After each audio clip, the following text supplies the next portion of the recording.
Senate will come to order. Secretary will call the roll.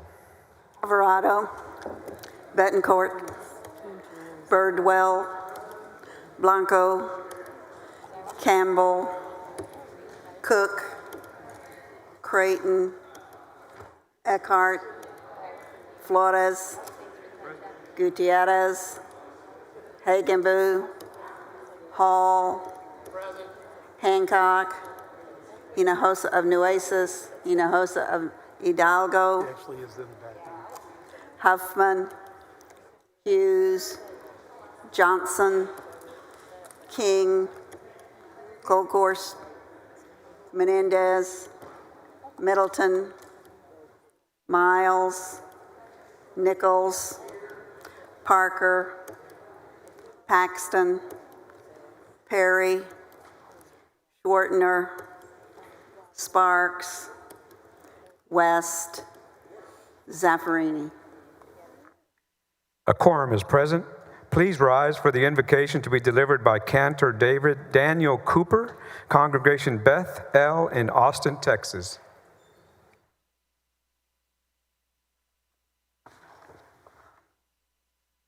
It gives me so much honor to give the opening prayer today. In Jewish tradition, we regularly say a prayer for the welfare of the government, which I'd like to recite.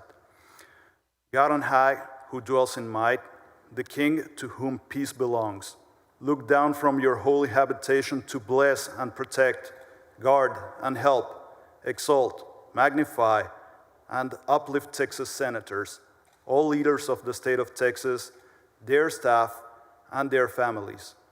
May the Supreme King of Kings, in his mercy, put in their hearts and the hearts of their counselors and officials to deal kindly with the state of Texas and all Israel, and to have strength and make wise decisions.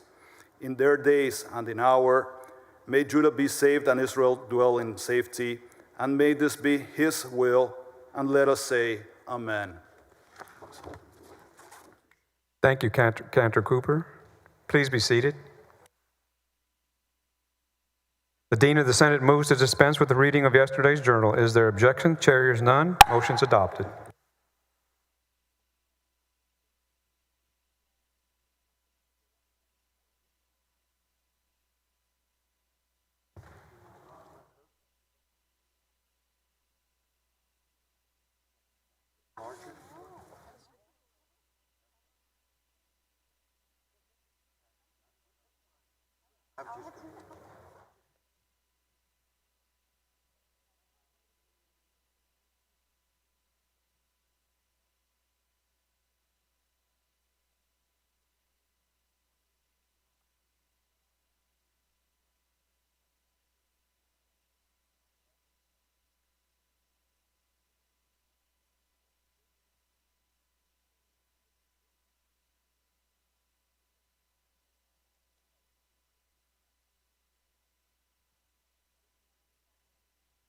Mr. Doorkeeper?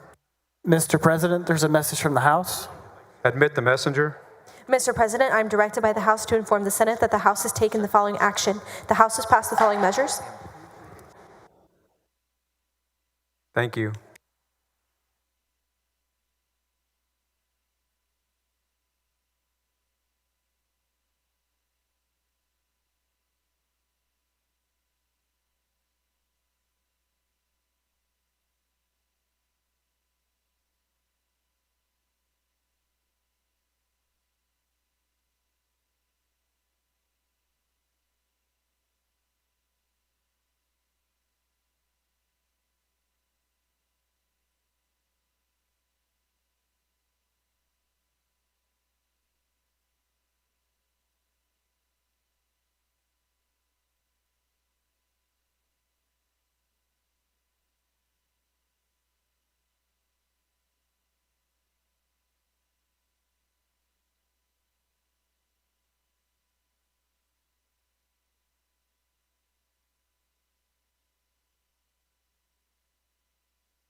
Chair recognizes Senator Blanco to introduce the Doctor of the Day. Thank you, Mr. President. Members, it's my honor to introduce today's Doctor of the Day.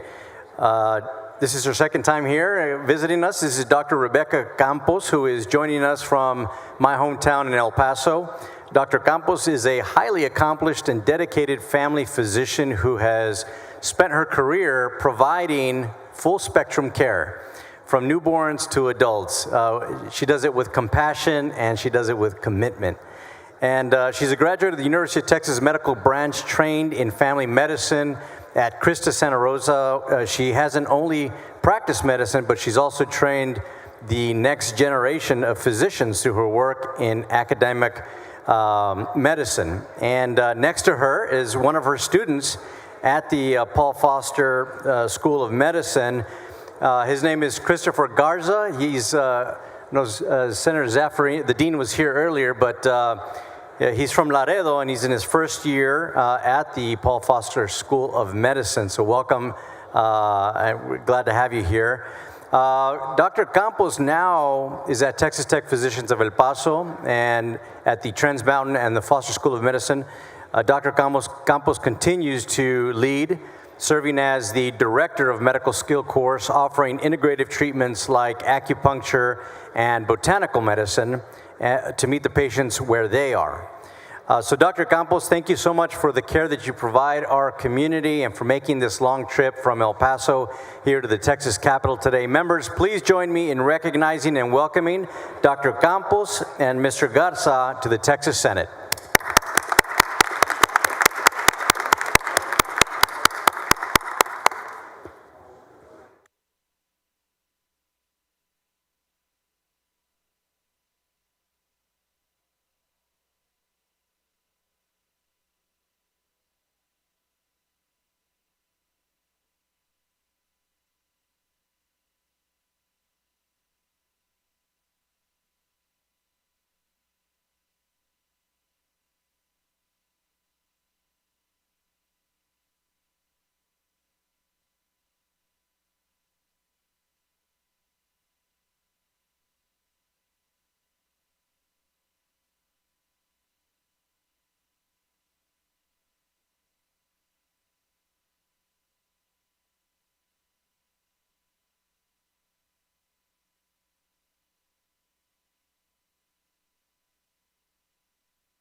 Chair lays out the following resolutions. The Secretary read the resolutions.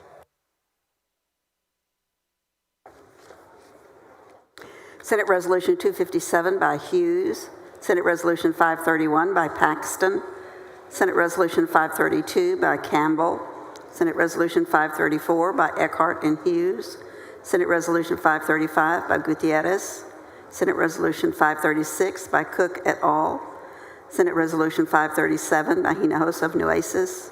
Senate Resolution 538 by Kolkhorst. Senate Resolution 539 by Kolkhorst. Senate Resolution 541 by Johnson et al. Senate Resolution 542 by Perry. Senate Resolution 543 by Huffman. Senate Resolution 544 by Blanco. Senate Resolution 546 by Miles et al. This is a voice vote. All in favor say aye. All opposed, so no. The ayes have it. Resolution is adopted.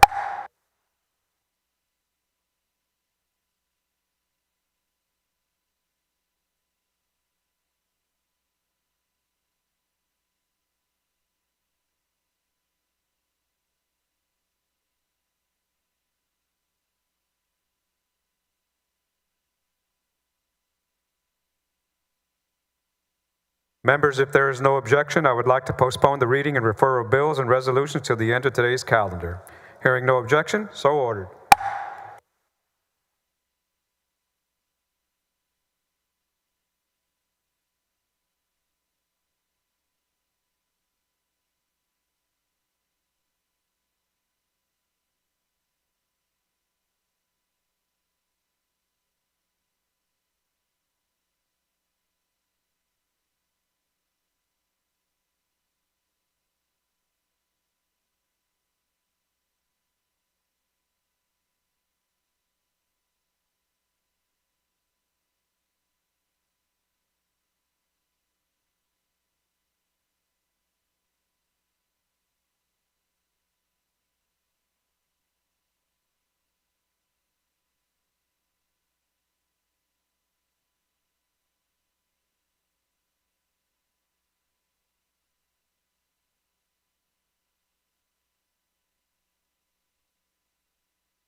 Members, that concludes the morning call.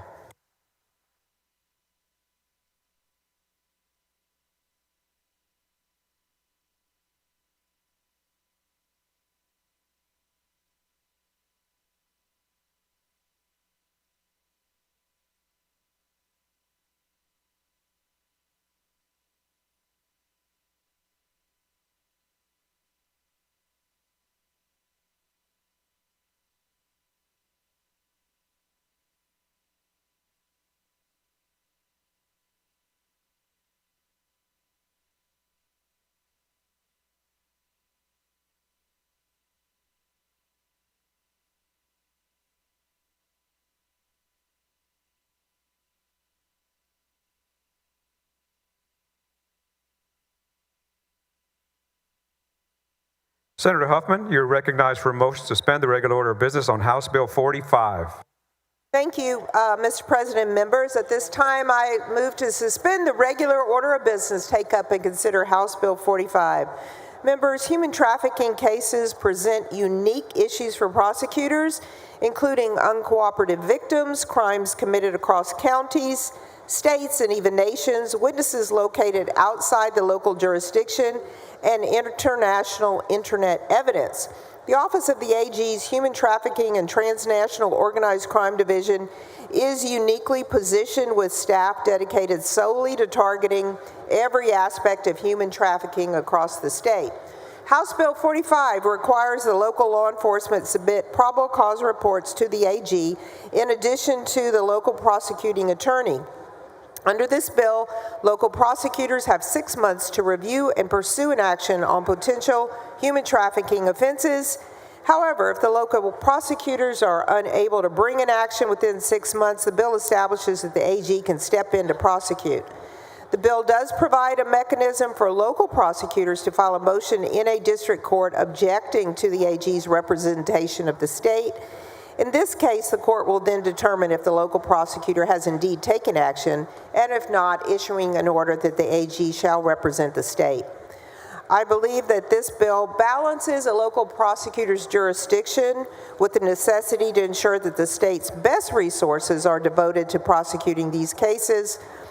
Rather than seeing this bill as a turf battle between local prosecutors and the AG, I want to reemphasize we hope that this makes an expectation to all that we're working together to fight human trafficking, and it needs to be a top priority. Members, I had this bill similar, but without the 6 months waiting several years ago, so I'm glad to resurface this very good idea and hopefully have support. So I move to suspend the regular order of business. Senator Huffman moves suspension of the regular order of business on House Bill 45. There is objection. The Secretary will call the roll. Alvarado, Bettencourt, Birdwell, Blanco, Campbell, Cook, Creighton, Eckhart, 23 Flores. ayes, 8 nays. Rule is suspended. Chair lays out on second reading House Bill 45. The Secretary will read the caption. House Bill 45, relating to the duty of the Attorney General to represent the state in the prosecution of the criminal offense of trafficking of persons. Following amendment. Secretary, read the amendment.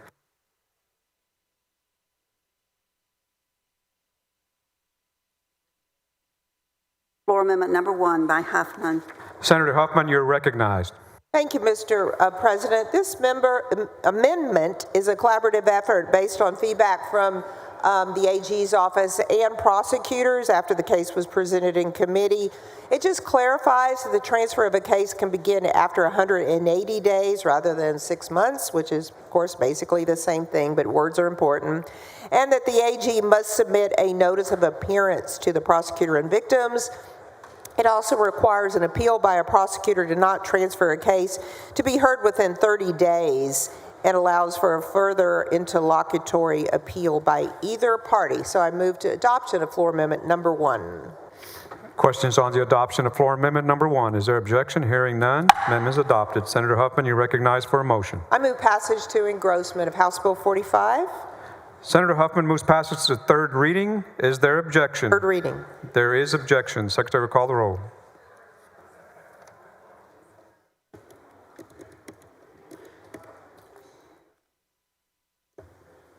Alvarado, Bettencourt, Birdwell, Blanco, Campbell, Cook, Creighton. 23 ayes, 8 nays. Bill is passed to third reading. Senator Huffman, you're recognized for a motion to suspend the constitutional 3-day rule. So moved. Hold. Oh. We'll hold there.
Senator Huffman, you're recognized for a motion to suspend the constitutional 3-day rule. So moved, Mr. President. Senator Huffman moves suspension of the 3-day rule. Secretary will call the roll.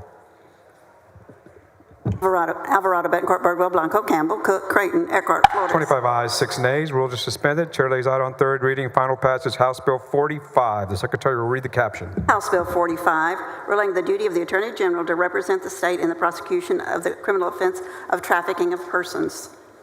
Senator Huffman, you're recognized for a motion. I move final passage of House Bill 45. Senator Huffman moves final passage House Bill 45. Secretary will call the roll.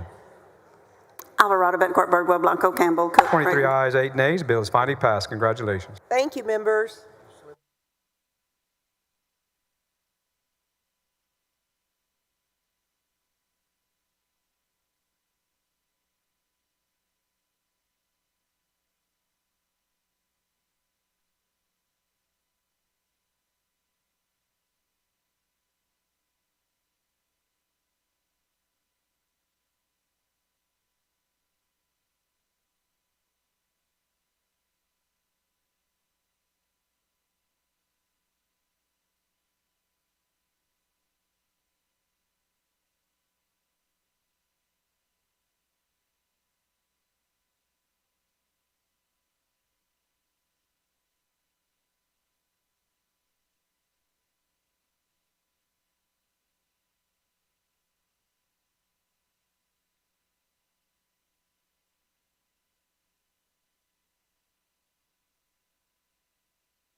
Senator Hancock, you are recognized for a motion to suspend the regular order of business on House Bill 1950.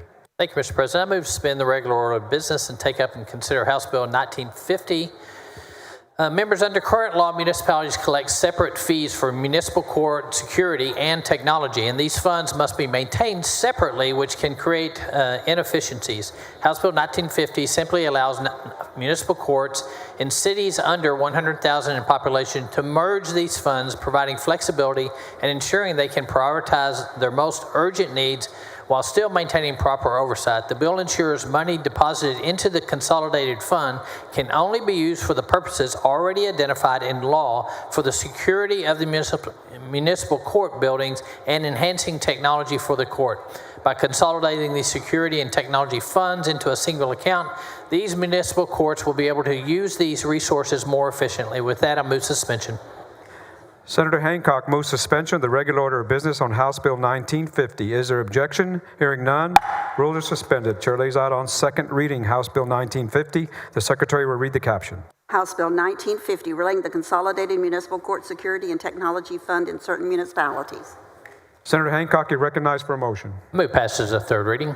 Senator Hancock moves passage to third reading. Is there objection? Hearing none, bill is passed to third reading. Senator Hancock, you're recognized for a motion to suspend the constitutional three-day rule. So moved. Senator Hancock moves suspension of the three-day rule. Secretary will call the roll. Alvarado, Betancourt, Birdwell, 31 Blanco. ayes, 0 nays. Rules are suspended. Chair lays out on third reading and final passage House Bill 1950. The Secretary will read the caption. House Bill 1950, relating the Consolidated Municipal Court Security and Technology Fund in certain municipalities. Senator Hancock, you're recognized for a motion. I move final passage. Senator Hancock moves final passage House Bill 1950. The Secretary will call the roll. Alvarado, Betancourt, Birdwell, Blanco. 31 ayes, 0 nays. Bill is finally passed. Congratulations. Thank you.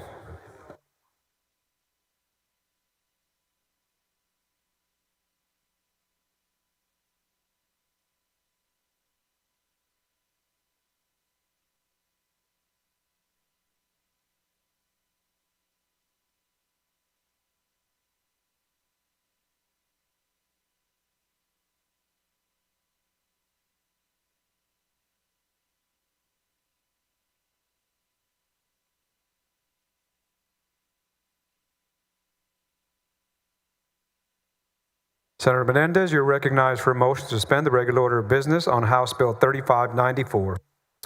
Thank you, Mr. President. Members, I move to suspend the Senate's regular order of business to take up and consider at this time House Bill 3594. This is a local bill improving policies for the city of San Antonio's Fire and Police Retiree Health Care Fund. House Bill 3594 has several components, simplifies post-retirement contributions by allowing retirees to pay the fund directly rather than through the pension system, cutting confusion and delay.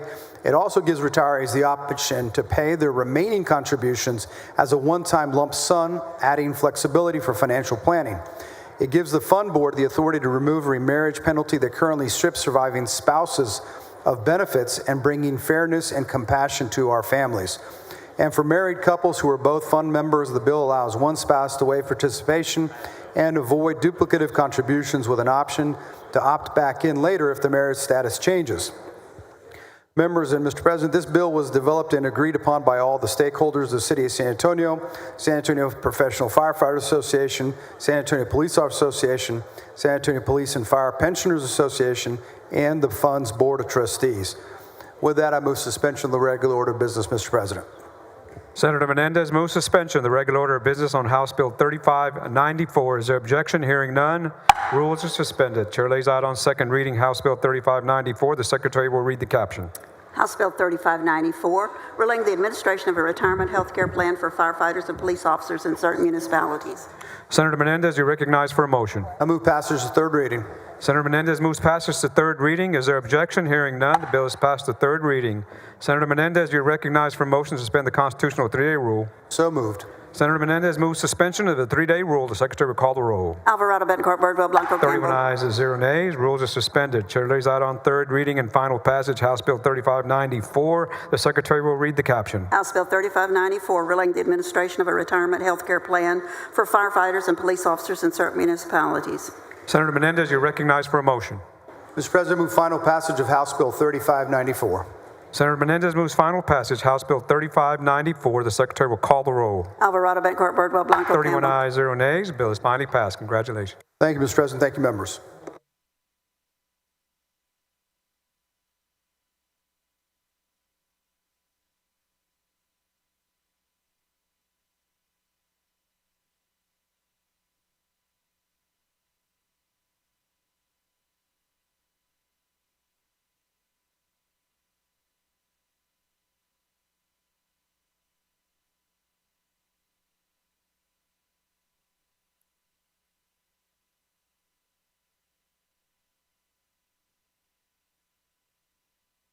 Senator Birdwell.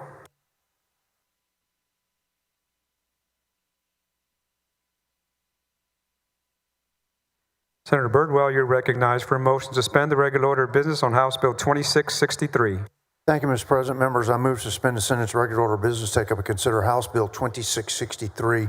Members, this bill is a targeted response to prevent future wildfires and protect Texas landowners by strengthening oversight of electrical infrastructure at long-term inactive oil and gas wells. HB 2663 will require operators of oil and gas wells that have been inactive for 10 or more years to affirm that all electrical service equipment has been removed when applying for a plugging extension.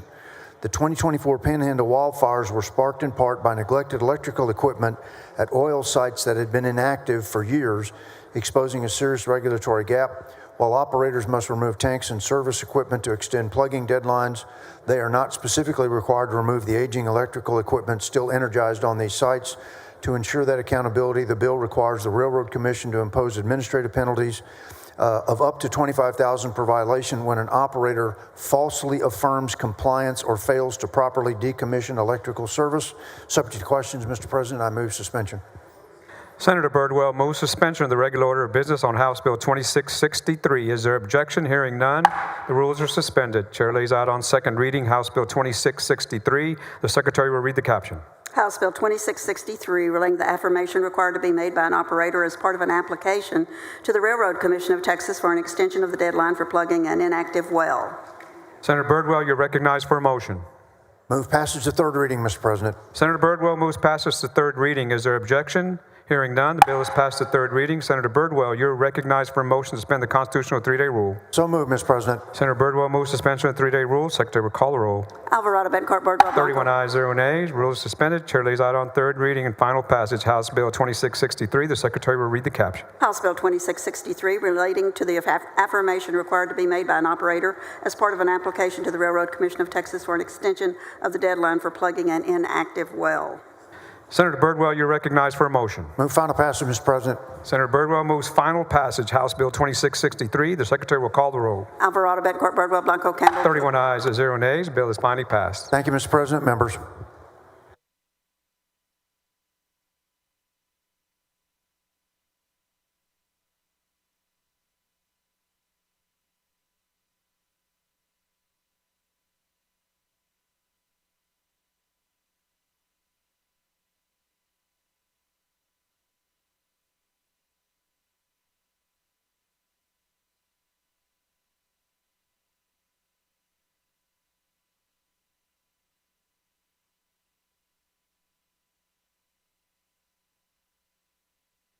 Senator Hagenbu, you're recognized for a motion to suspend the regular order of business on House Bill 2029.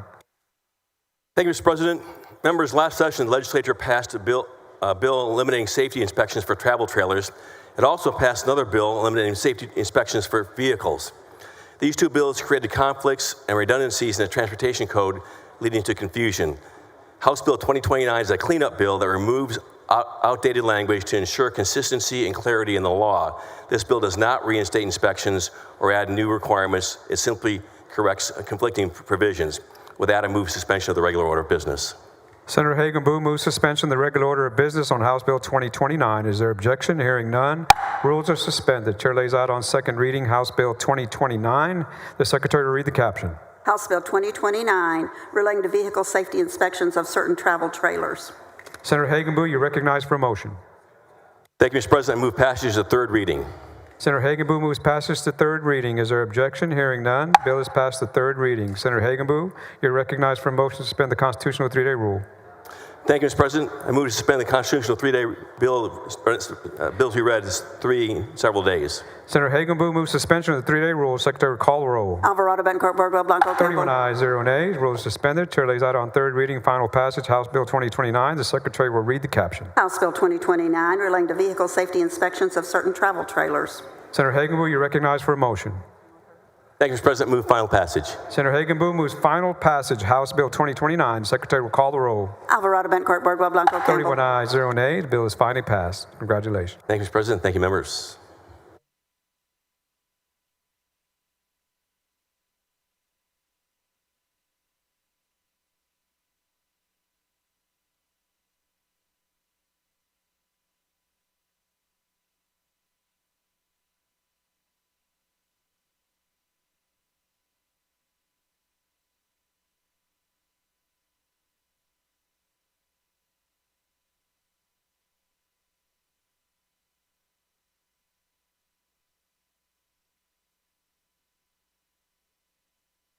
Chair lays out the following resolution. Secretary, read the resolution.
Senate Resolution 545 by Senator Paxton et al.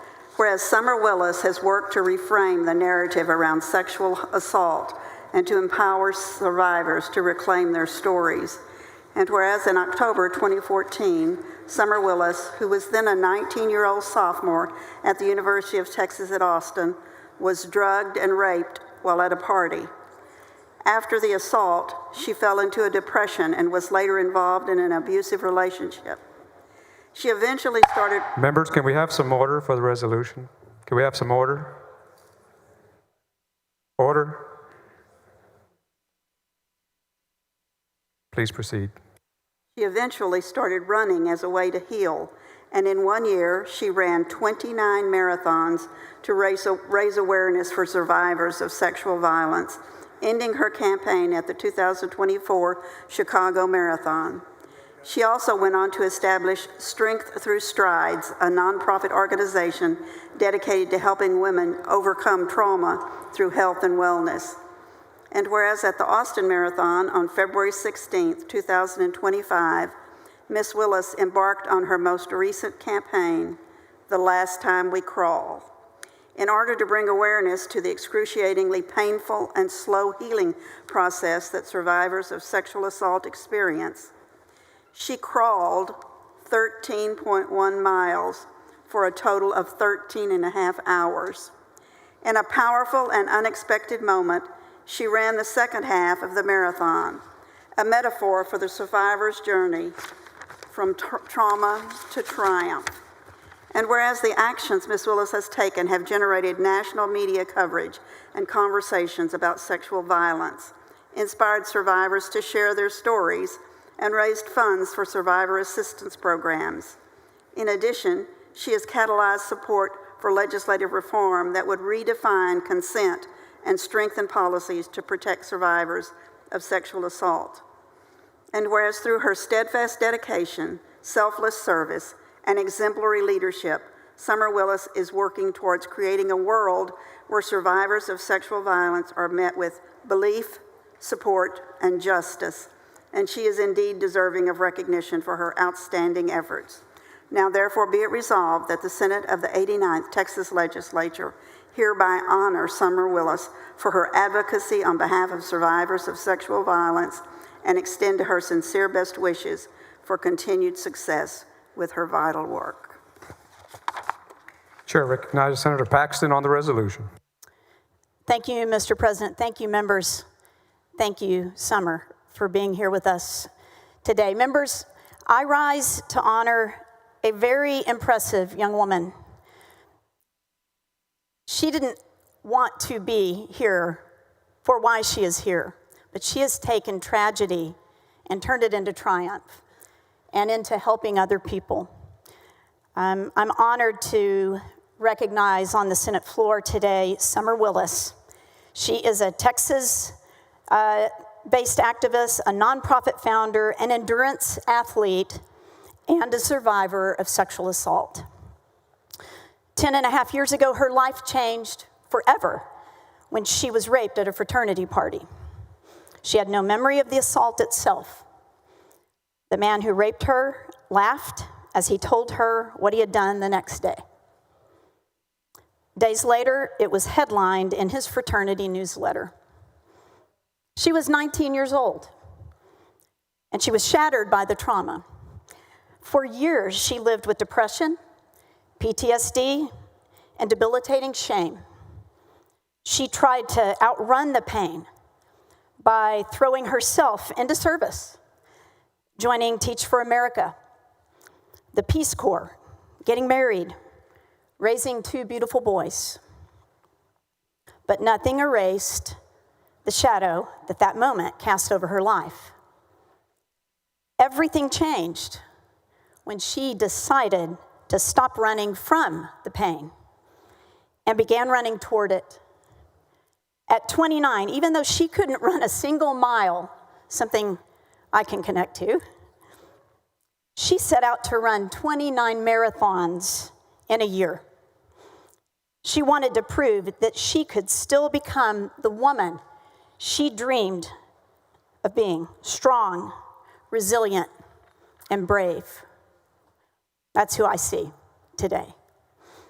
Not only did she complete her 29 marathons, but on International Women's Day, she ran the full route of the New York City Marathon while carrying a 45-pound mattress on her back, symbolic of the weight carried by sexual assault survivors.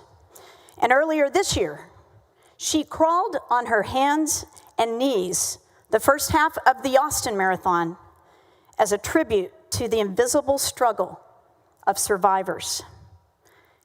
And you called that the last time we crawl.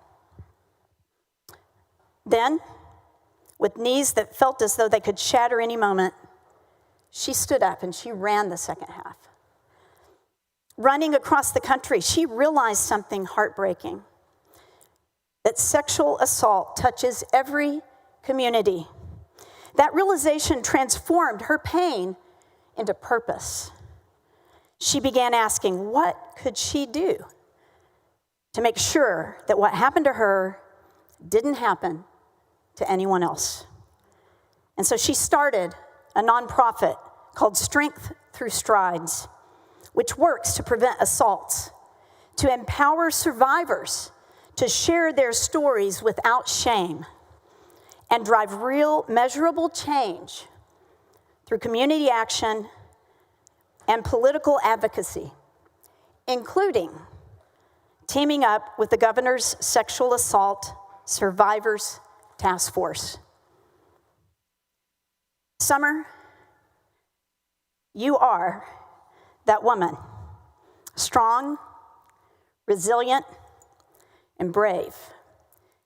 You're a voice for people who don't know what to say or how to say it, but will someday find their voice because they watch you speak for them. God bless you. Thank you for being here. We are proud of you. And thank you for your service. First of all, to your own healing, because no one can do that for you. To other survivors, the beautiful example you are to all of us, and to the great state of Texas. Members, would you join me in welcoming and honoring Summer Willis?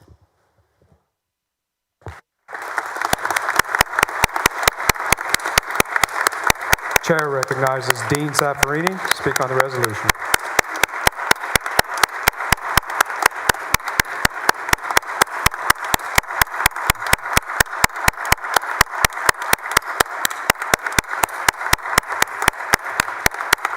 Chair recognizes Dean Saffarini to speak on the resolution. Thank you, Mr. President. Mr. President and members, it is my honor to join Senator Paxton and my fellow members in recognizing a powerful advocate and change maker, Summer Willis. Some stories are so urgent, so personal, and so painful they cannot be ignored, especially when they reveal gaps in the law that leave survivors without recourse. Summer's voice has brought attention to such a gap. Her leadership has helped ensure survivors aren't only heard, but also believed, supported, and protected by the laws of our state, the laws that we consider, the laws that we pass.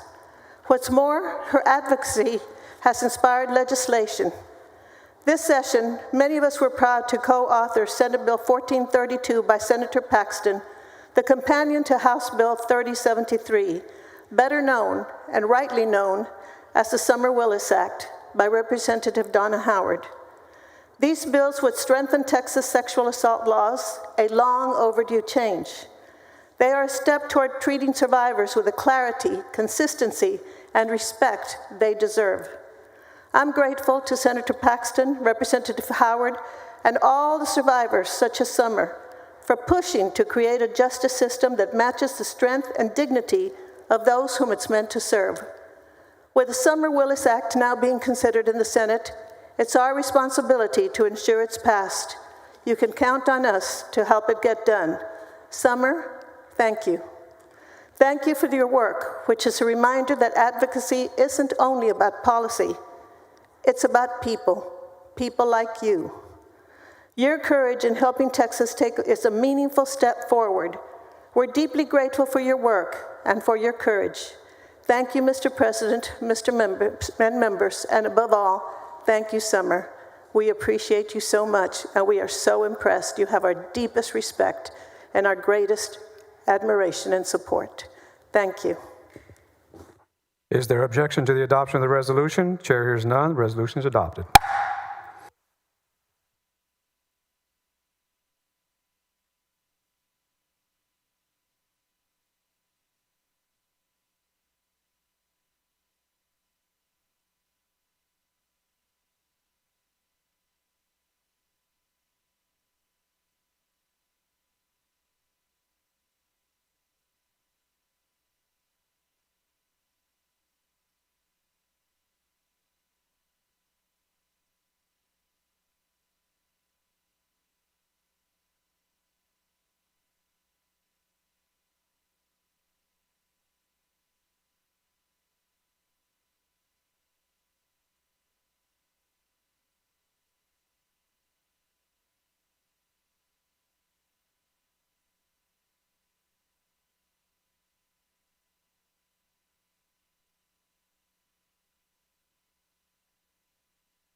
Senator Bettencourt moves that all names will be added to the resolution. Any objection? Hearing none, so ordered.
Senator Hinojosa of Nueces, you're recognized for a motion to suspend the regular order of business on House Bill 2768. Thank you, Mr. President. I move to suspend the regular order of business to take up and consider House Bill 2768. House Bill 2768 creates a new state IT apprenticeship credential through public junior colleges and technical institutes to help address Texas's shortage of skilled technology workers in government.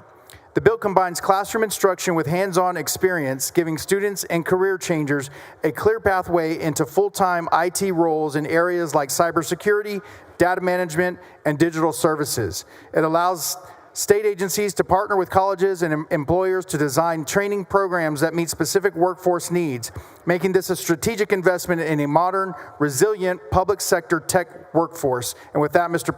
President, I move suspension. Senator Hinojosa moves suspension of the regular order of business on House Bill 2768. Is there objection? Hearing none, rules are suspended. Chair lays out on second reading House Bill 2768. The Secretary will read the caption. House Bill 2768, relating to the development of a state information technology apprenticeship credential offered by public junior colleges or public technical institutes. Senator Hinojosa, you recognize for a motion. Thank you, Mr. President. I move passage to third reading. Senator Hinojosa moves passage to third reading. Is there objection? Hearing none, the bill is passed to third reading. Senator Hinojosa, you're recognized for a motion to suspend the constitutional 3-day rule. So moved, Mr. President. Senator Hinojosa moves suspension of the 3-day rule. The Secretary will call the roll. Alvarado, Bencourt, Bardwell, Blanco, Campbell. 31 ayes, 0 nays. Rules are suspended. Chair lays out on third reading final passage House Bill 2768. The Secretary will read the caption. House Bill 2768, relating to the development of a state information technology apprenticeship credential offered by public junior colleges or public technical institutes. Senator Hinojosa, you're recognized for a motion. Thank you, Mr. President. I move final passage of House Bill 2768. Senator Hinojosa moves final passage of House Bill 2768.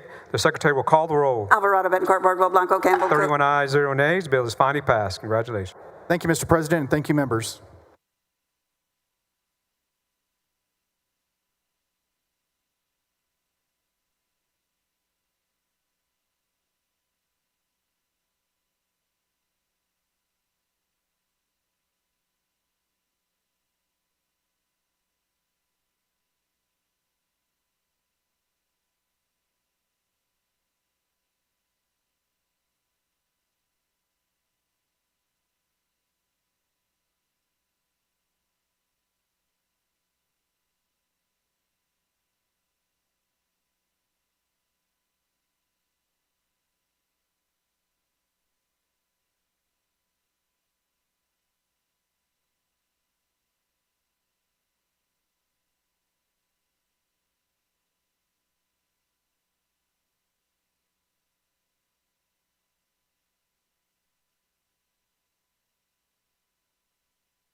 Senator Perry, you're recognized for a motion to suspend the regular order of business on committee substitute for House Bill 3228. Thank you, Mr. President and members.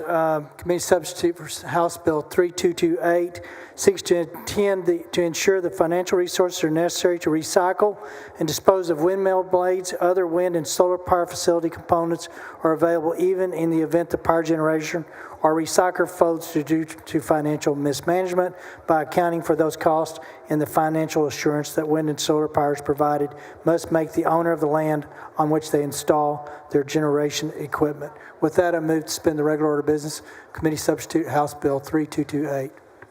Senator Perry moves suspension of the regular order of business on committee substitute for House Bill 3228. Is there objection? Hearing none, rules are suspended. Chair lays out on second reading committee substitute for House Bill 3228. The Secretary will read the caption. Committee substitute House Bill 3228, relating to the inclusion of certain provisions in lease agreements for wind or solar power facilities. Senator Perry, you're recognized for a motion. Move past third reading. Senator Perry moves passage to third reading. Is there objection? Hearing none, the bill is passed to third reading. Senator Perry, you're recognized for a motion to suspend the constitutional 3-day rule. Move to suspend the constitutional 3-day rule. Senator Perry moves suspension of the 3-day rule. Secretary will call the roll. Alvarado, Bencourt, Bardwell, Blanco. 31 ayes, 0 nays. Rule is suspended. Chair lays out on third reading final passage committee substitute for House Bill 3228. The Secretary will read the caption. Committee substitute House Bill 3228, relating to the inclusion of certain provisions in lease agreements for wind or solar power facilities. Senator Perry, you're recognized for a motion. So moved. Senator Perry moves final passage committee substitute for House Bill 3228. The Secretary will call the roll. Alvarado, Bencourt, Bardwell, Blanco. 31 Campbell. ayes, 0 nays. Bill is finally passed. Congratulations.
Senator Kokhorst, you are recognized for a motion to suspend the regular order of business on House Bill 2003. Thank you, Mr. President and members. I move to suspend the Senate's regular order of business and take up and consider at this time House Bill 2003. Members, for more than a decade, plans were announced for a high-speed rail project connecting Dallas to Houston and Houston to Dallas. This project was slated to run through East Texas, and eminent domain notices went out to landowners impacted by the proposed route. Since then, little progress has been made on this project. With operations halted, it is nearly impossible for East Texas landowners, many of whom have received these eminent domain notices, to ascertain the true status of the project. After a decade of uncertainty, these landowners, I truly believe, deserve transparency.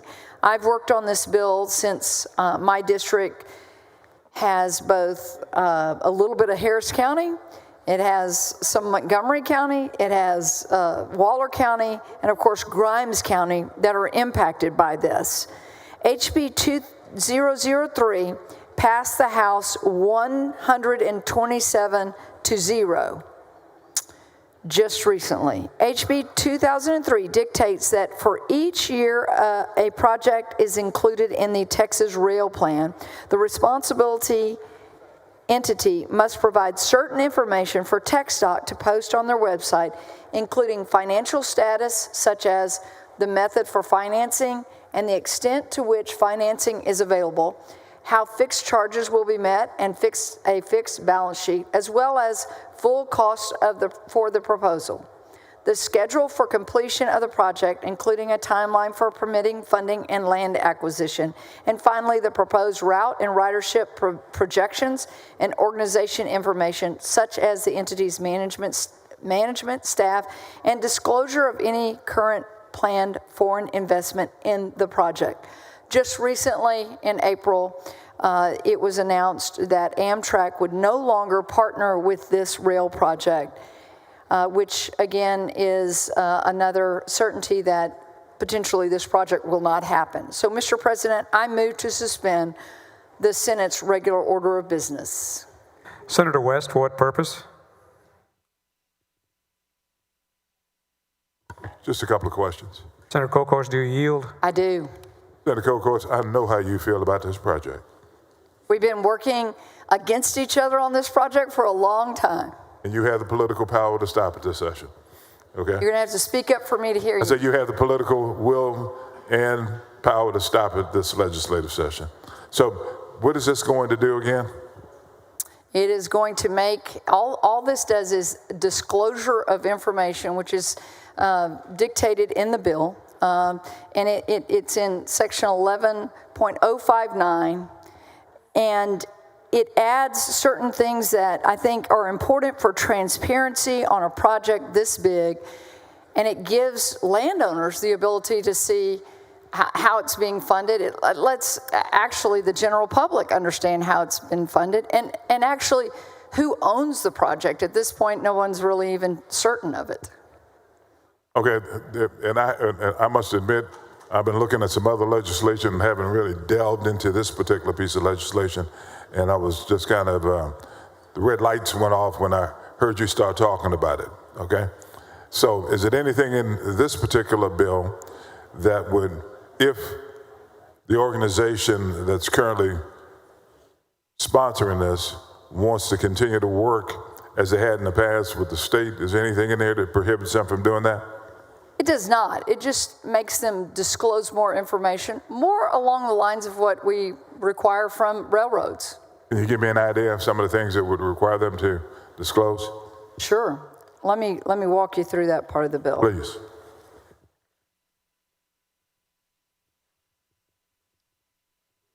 So beginning on line of the bill, beginning on line 30 on page 1, I'll walk you through. The proposed method of financing, the construction acquisition of the project, including the extent to which funds are currently available and details about any securities to be issued, a recent balance sheet, a present value determination of full cost of the proposal. If construction is proposed, the cost of each year of construction, and I will say when it was originally proposed, it was proposed to be about a $10 billion project. It's projected to be $30 billion plus at this point. A proposed schedule for completion of the project, including timelines for permitting, funding, and land acquisition, ridership projections and methodology, the proposed route, that would be very nice to know, an organization chart of the entity's management and staff, and a disclosure of any current or planned foreign investment in the project. It's been recently reported that the Japanese bank has withdrawn its support of this project. All of that information would be disclosed for the public to see, and it would be a transparency issue, and especially for those that are along this route who, for a decade, have kind of had to hit the pause button on the values of their land, not knowing if they would have a high-speed rail train going through their land or not. So this is all about disclosure and transparency. And all of this would have to be done prior to starting the project, correct? If this bill, it would take effect on September the 1st, 2025. That would be line 57 of the first page of the bill.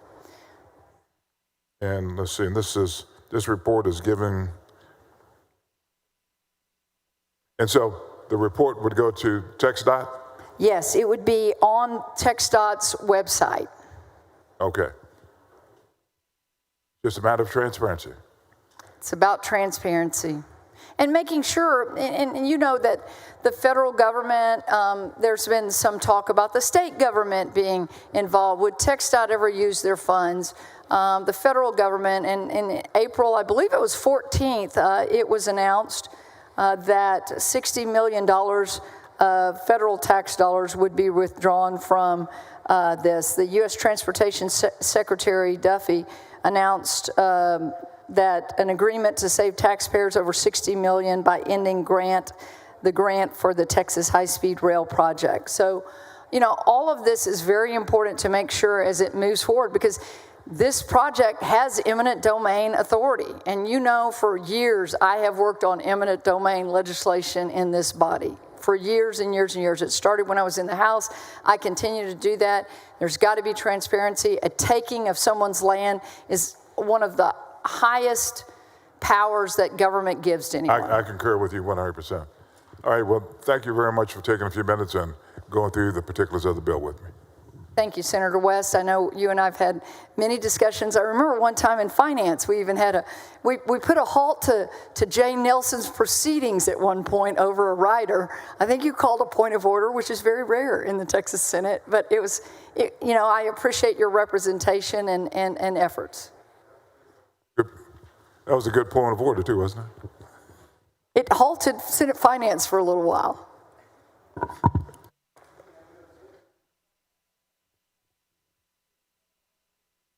Senator Kokars moves suspension of the regular order of business on House Bill 2003. There is objection. Secretary will call the roll. Alvarado, Bencourt, Birdwell, Blanco, Campbell. 23 ayes, 8 nays. The rules are suspended. Chair lays out on second reading House Bill 2003. The Secretary will read the caption.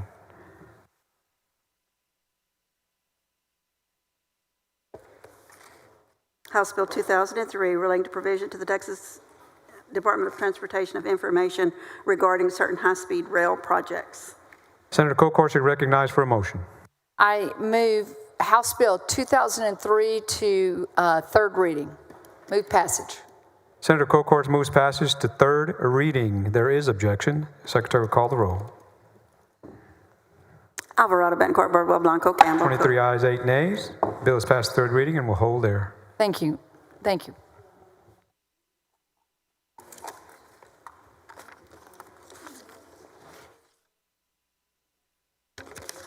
Two. You can't have more than 6. Okay, so you need one more. Those are your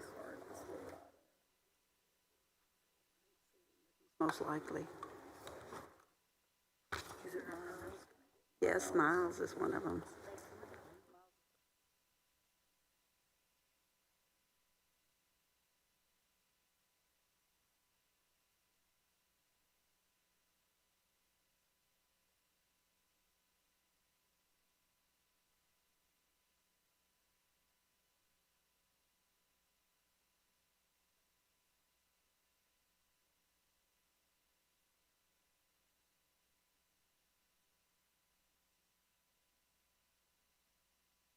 Senator Kokhorst, you are recognized for a motion to suspend the constitutional 3-day rule.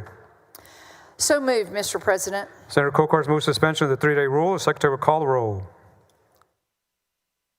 Alvarado, Bencourt, Bardwell, Blanco, 25 Campbell. ayes, 6 nays. Rules are suspended. Chair lays out on third reading, final passage, House Bill 2003. The Secretary read the caption. House Bill 2003, relating to provision to the Texas Department of Transportation of information regarding certain high-speed rail projects. Senator Kokhorst, you're recognized for a motion. I move final passage of House Bill 2003. Senator Kokhorst moves final passage, House Bill 2003. The Secretary will call the roll.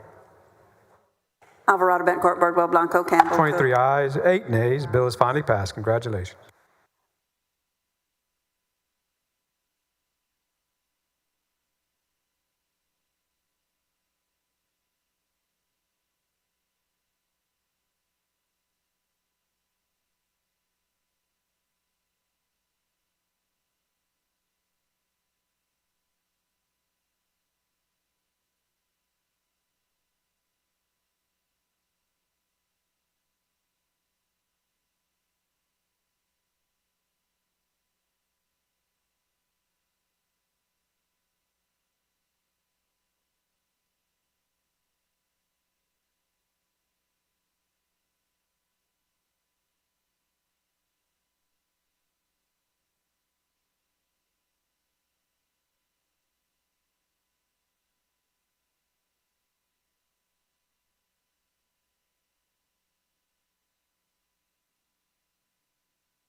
Senator Miles, you are recognized for a motion to suspend the regular order of business on House Bill 3611. Thank you, Mr. President. Members, I move to suspend the regular order of business to take up and consider House Bill 3611, the infamous bandit sign. This is a big problem in large cities across Texas cities like Houston, Dallas, San Antonio, and Austin. You will find these signs plastered in medians, utility poles, public rights-of-ways, many advertisements, scams, while others create traffic hazards. Cities are spending hundreds of thousands of dollars in taxpayers' dollars each year just to remove these signs. Not only do the bandit signs produce blight, some are fraudulent and take part in the prey on our communities and putting them at risk.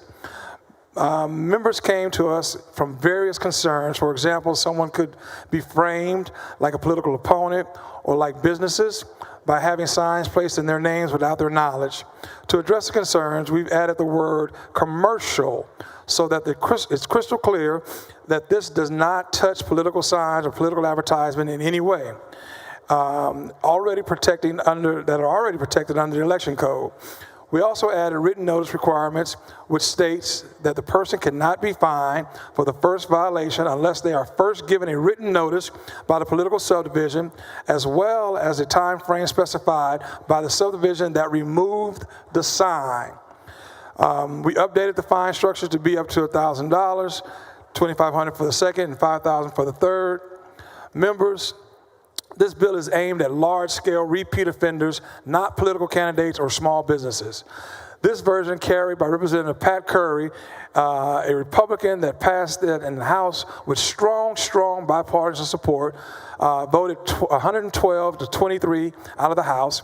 And senators, I want you to know, the Senate companion passed this body last session 24 to 7 before we added all these safeguards that members of the Transportation Committee asked for. We've addressed all the concerns, we've tightened the language, we've made the bill stronger and more targeted. This is a reasonable fix for the problem in cities across Texas that deal with it with every day, and we've done the work with it to get it right. I respectfully ask for all of my colleagues' support on House Bill 3611, and Mr. President, I move suspension. Senator Miles moves suspension of the regular order of business on House Bill 3611. There is objection. The Secretary will call the roll. Alvarado, Bencourt, Birdwell, Blanco, 27 Campbell. ayes, 4 nays. Rules suspended. Chair lays out on second reading House Bill 3611. The Secretary will read the caption. House Bill 3611 relating to civil penalty for certain signs placed on the right-of-way of a public road. Senator Miles, you recognized for a motion. I move passage of House Bill 3611 to third reading, Mr. President. Senator Miles moves passage to third reading. There is objection. Secretary will call the roll.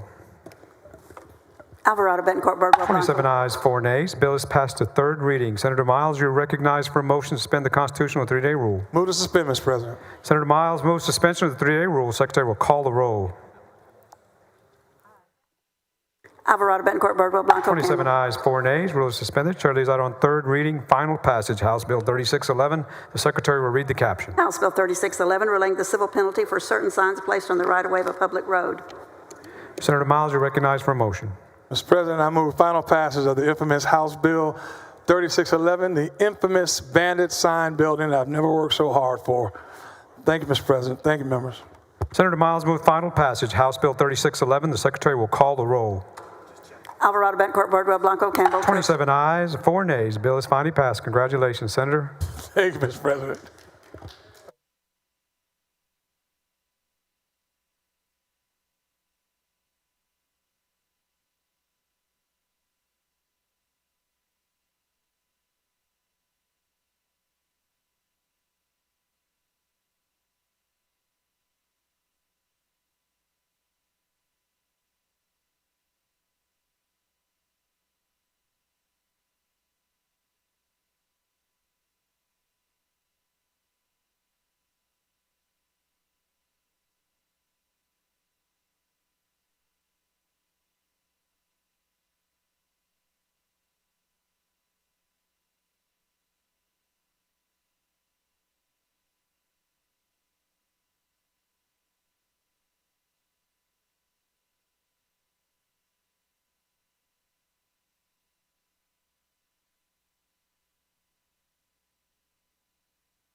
Senator Alvarado, you are recognized for a motion to suspend the regular order of business on House Bill 3698.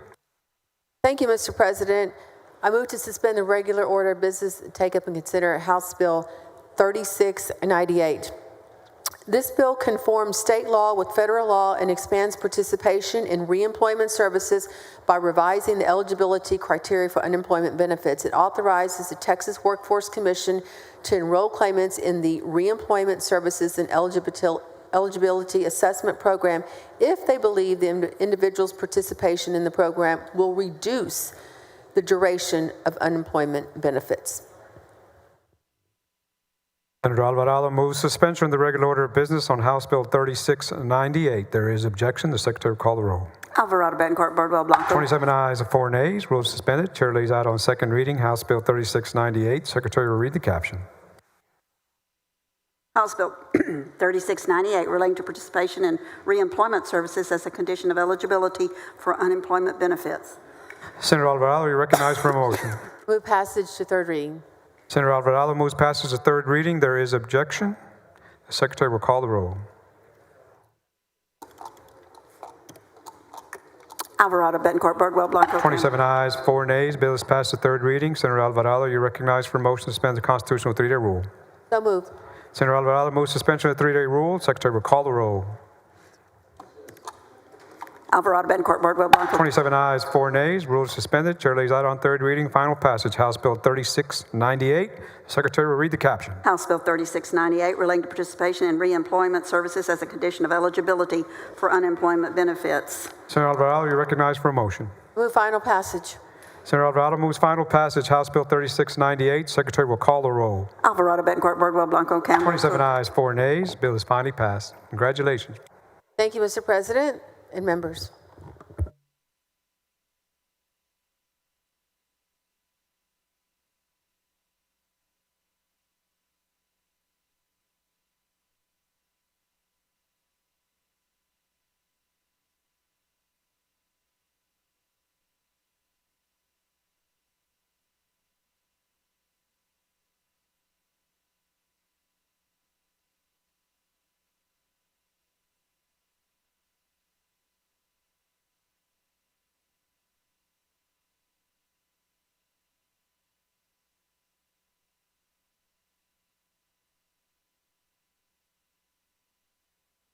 Senator Parker, you're recognized for a motion to suspend the regular order of business on House Bill 198.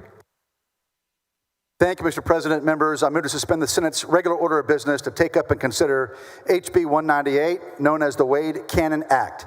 In my hometown of Flower Mound, we recently lost 2 firefighters to cancer in just the last 3 years alone, Wade Cannon and James Bobbitt. Wade was diagnosed with stage 4 colon cancer in 2020 and passed away 2 years later at the age of just 33. His dying fight was to protect his brothers in uniform, to make sure that no firefighter in Texas would go without the preventative screenings that could save their lives.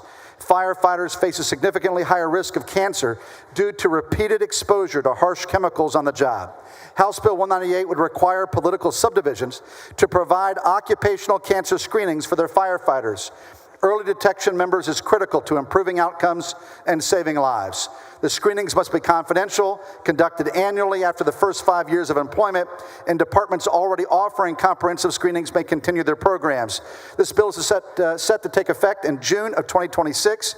I appreciate your time, members, and thoughtful consideration of this House Bill 198 that will make such a difference for our firefighters in the front line for us every day. Mr. President, I move suspension. Senator Alvarado, for what purpose? Just to ask a question. Senator Parker, do you yield? I yield. Senator Parker, thank you for filing this bill. Big supporter of our firefighters, and you recognize the important, the need for the health screening for our firefighters. Is that correct? Absolutely right, Senator. I mean, it's just vitally important that this screening occur. Time is of the essence. If you can catch one of these cancers early, it can make all the difference in the ability to save a human being's life, and much less one of these incredible heroic firefighters that puts their life on the line literally for all of us every day. I couldn't agree with you even more, and tomorrow I have a bill that's eligible to have cancer screenings for women, because a lot of times this is capturing screenings for men, but we have more and more women coming into fire academy and becoming firefighters.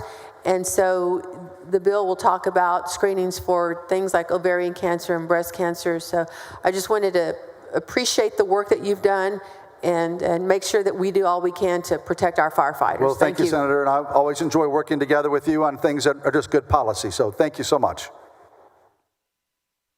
Senator Parker moves suspension of the regular order of business on House Bill 198. Is there objection? Hearing none, rules are suspended. Chair lays out on second reading House Bill 198. The Secretary will read the caption. House Bill 198, relating to periodic health screenings for firefighters.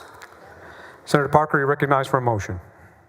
Mr. President, I move passage to third reading on HB 198.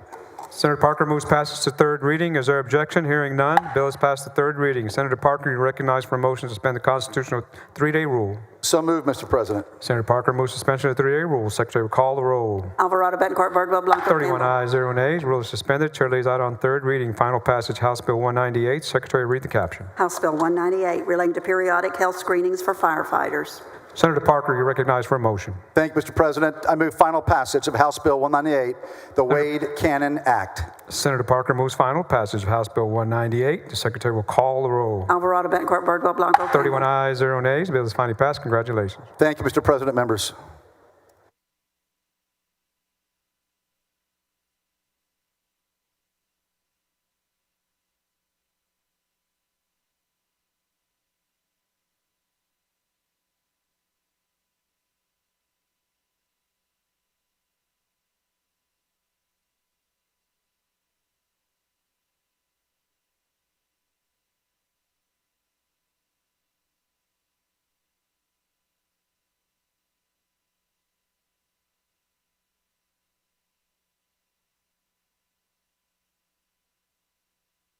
Senator Huffman, you're recognized for a motion to suspend the regular order of business on House Bill 1729.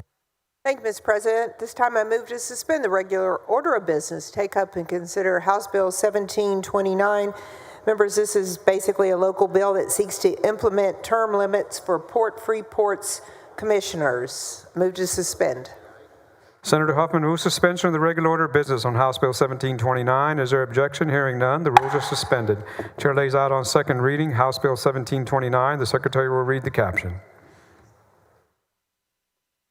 House Bill 1729, relating to a limitation on the number of terms a person may serve as a Commissioner of Port Freeport. Senator Huffman, you're recognized for a motion. I move passage to third reading of House Bill 1729. Senator Huffman moves passage to third reading. Is there objection? Hearing none, the bill is passed to third reading. Senator Huffman, you're recognized for a motion to suspend the constitutional 3-day rule. So moved. Senator Huffman moves suspension of the 3-day rule. Secretary will call the roll. Alvarado, Bettencourt, Birdwell, Blanco. 31 ayes, 0 nays. Rule is suspended. Chair lays out on third reading. Final passage, House Bill 1729. Secretary will read the caption. House Bill 1729, relating to a limitation on the number of terms a person may serve as a Commissioner of Port Freeport. Senator Huffman, you're recognized for a motion. Move final passage of House Bill 1729. Senator Huffman moves final passage, House Bill 1729. The Secretary will call the roll. Alvarado, Bettencourt, Birdwell, Blanco. 31 ayes, 0 nays. Bill is finally passed. Congratulations. Thank you.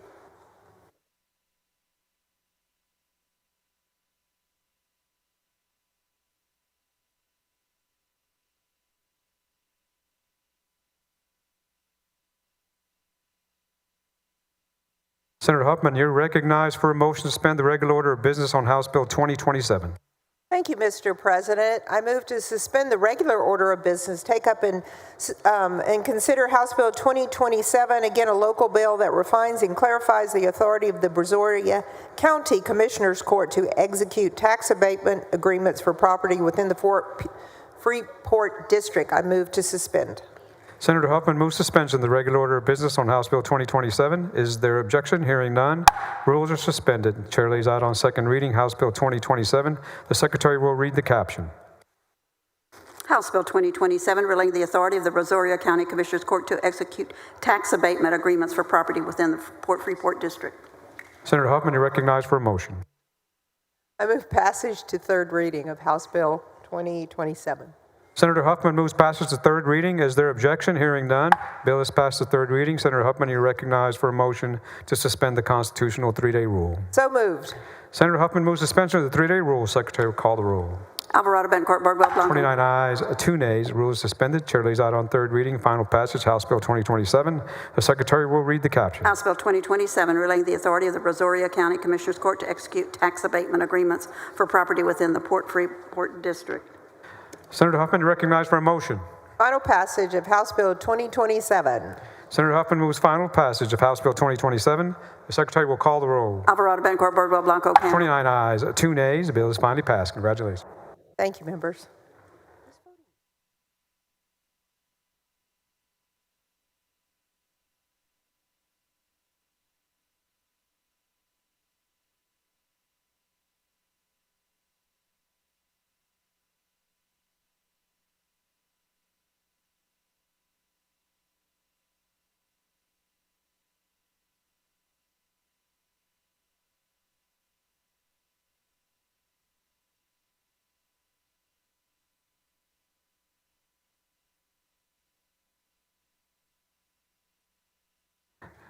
Senator Huffman, you're recognized for a motion to suspend the regular order of business on House Bill 3474.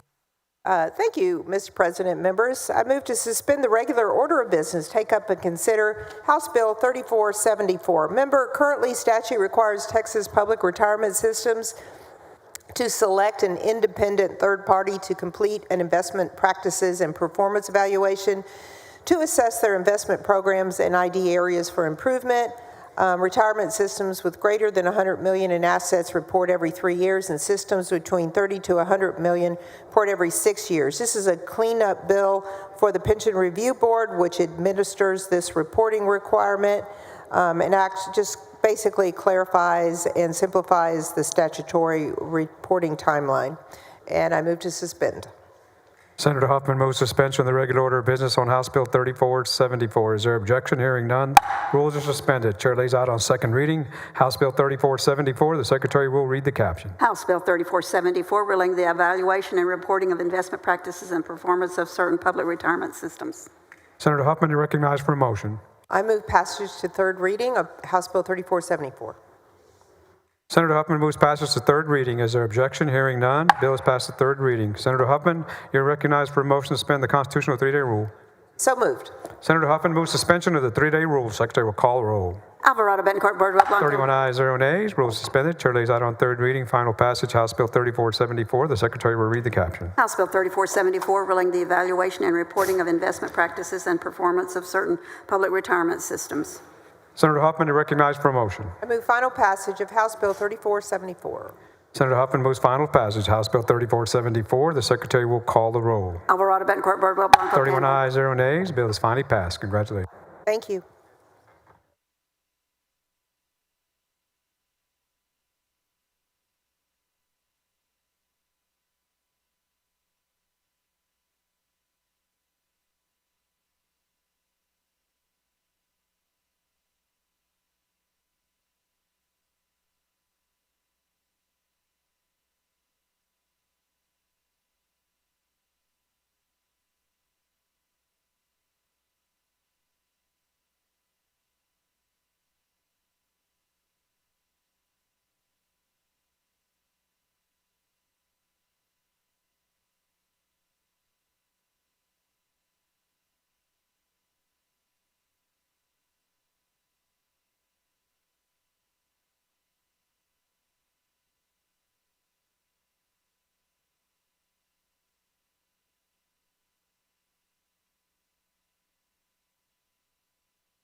Sir Betancourt.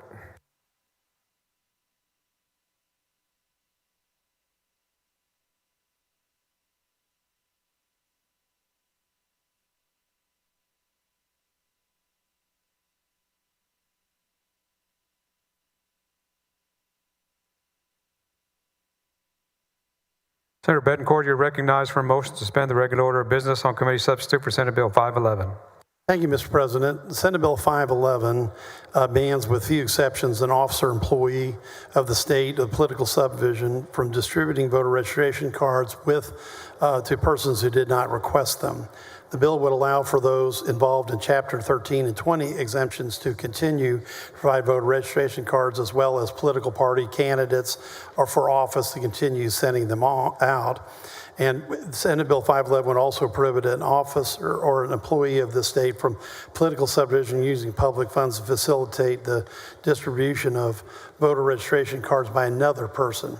However, we do have an amendment that's brought up based upon some earlier work with stakeholders here in the Senate. The amendment will make substantive changes throughout the bill. First, ensures that subsection A only applies during the official discharge of an officer or employee's official duties. It doesn't impact someone that does this work in their free time. It also edits the next section of the bill to make sure the ban applies to third-party contracts entered into using public funds to distribute voter registration cards, and it adds an elected official to the list of individuals who can send voter registration cards out. This, as filed, only include candidates and political parties, and it lowers the penalty for somebody violating that subsection from a Class A misdemeanor to C. So with that amendment, I move to suspend the regular order of business, take up and consider the committee substitute for Senate Bill 511. Senator Eckhart, for what purpose? To ask questions of the author. Senator Betancourt, do you yield? It's a Betancourt bill, of course.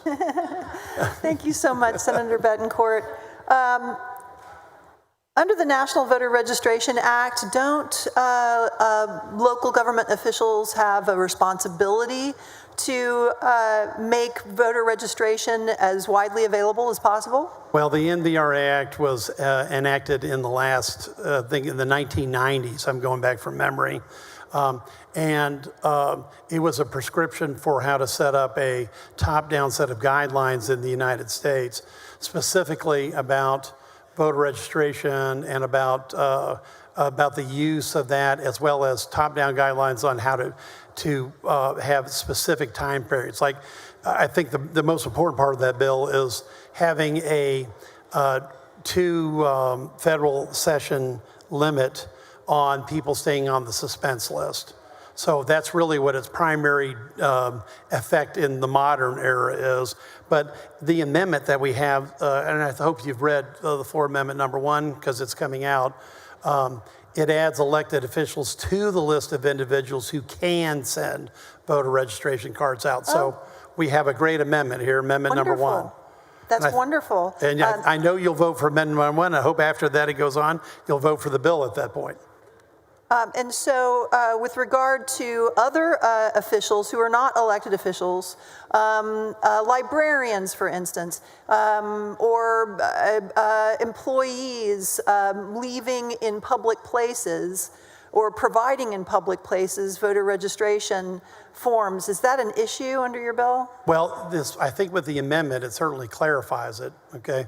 That ensures that subsection A only applies during the official discharge of the officer's or employee's official duties. Now, let's say you had somebody that was on their own time after that, it doesn't affect their free time.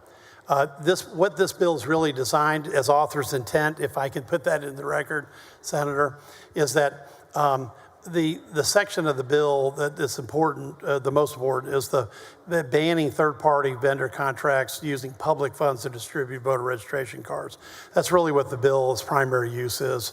But what's wrong with using tax dollars to make sure that voter registration forms are ubiquitously available? What's wrong with it? Well, first off, any organization, okay, that uses Chapter 13 or 20 funds is not restricted by this.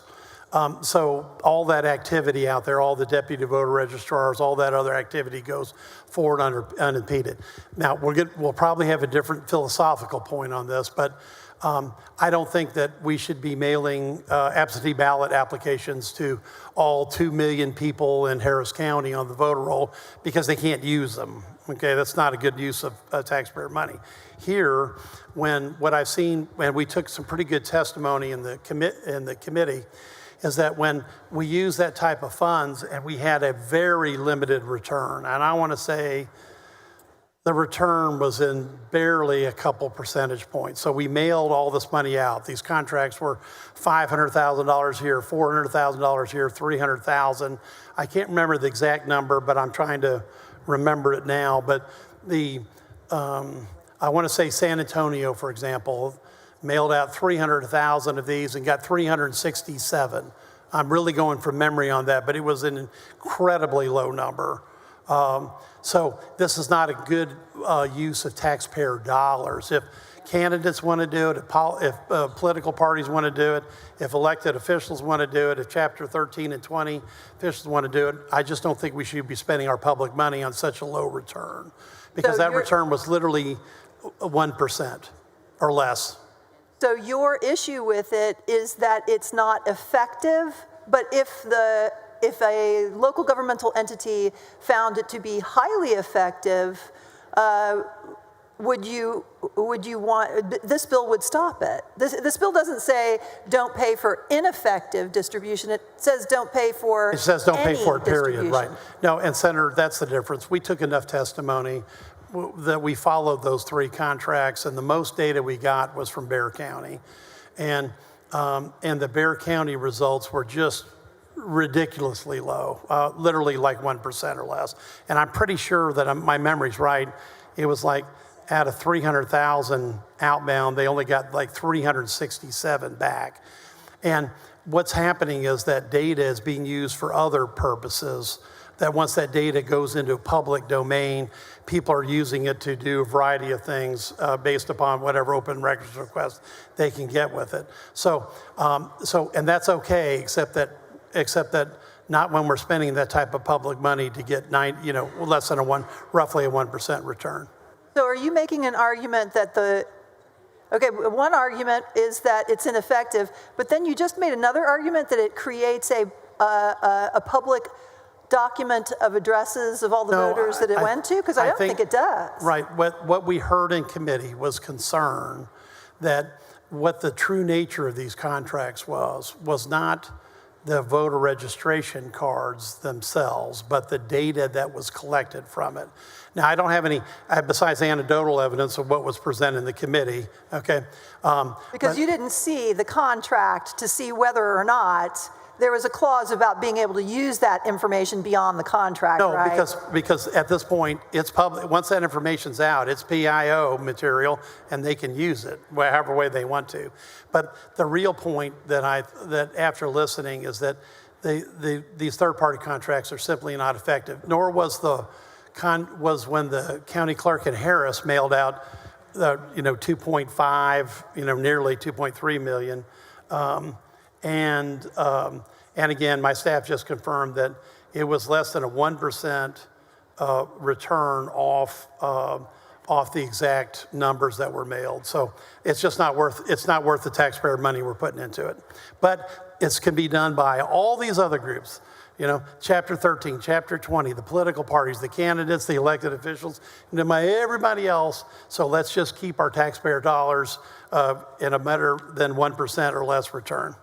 Should we apply the same standard to other mandates that we have put on local governments to send out mailed notices that never get read?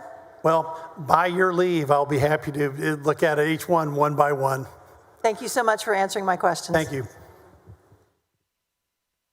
Senator Gutierrez, for what purpose? A few questions for the author. Senator Betancourt, do you yield? Certainly. Thank you, Senator Betancourt. We talked about this before. We brought up a couple of things. My concern was, Senator Eckhart brought up the example of the librarian. When you and I talked about the government teacher. If the government teacher hands out a voter registration card to her students, they are now committing a Class A misdemeanor. I guess that's what I want to know. No, I mean, because they're doing something in their job. What this clarifies is that if they do it on their own time, that they don't get hit with that Class C, okay? So we're going to assume that people that are be able to distribute cards are doing it on their own time, because those are people that are generally already involved in the process. And actually, a lot of this amendment came from our discussion, Senator. Yeah, I think you're going to have some signage now that says you can ask for a voter registration card. I'm still not for the bill. I want you. No, but I mean, but this is what we do to improve bills, because you were right, it was not ready for prime time. Well, I appreciate that. Can the government teacher say, hey, meet me at my car off campus and I'll give you voter registration cards?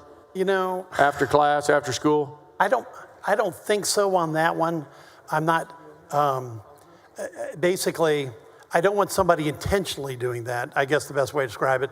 But if somebody's doing it on their own time, like they're at a fair, they're at a, whatever else, and somebody walks up and they hand them a card, I didn't want them to be subject to that. I don't want somebody wiring around the bill on purpose either. You mentioned Bexar County, and I think you were referring to organizations that send out these massive requests for voter registration. Is that what you were referring to? That's that they correct. only got a 1% response back? Okay, and I'm not aware of that in any way, shape, or form. My real concern is that we're setting the local school librarian and the local government teacher up for a crime that equals a public lewdness or a DWI. No, they're not. That's all that got reduced from Class A to C. Even if, there's no longer a Class A. No, that's right. It's only if you only get a higher penalty if you're doing this on a contract, you're doing it knowingly, you're using taxpayer funds. Everything else got peeled back to a C. So is the government teacher still on the hook? No, this would cover the high school deputy, whoever that deputy voter registrar is, but not the teacher if they're not already registered. So I'm going to assume that for this purpose, the teacher would register as a deputy voter registrar. Well, we'll see what happens as the bill traverses back and forth. My hope is that someone would exclude teachers and librarians. I think that would make it a little bit more palatable, because we're trying to encourage young people to go out and vote.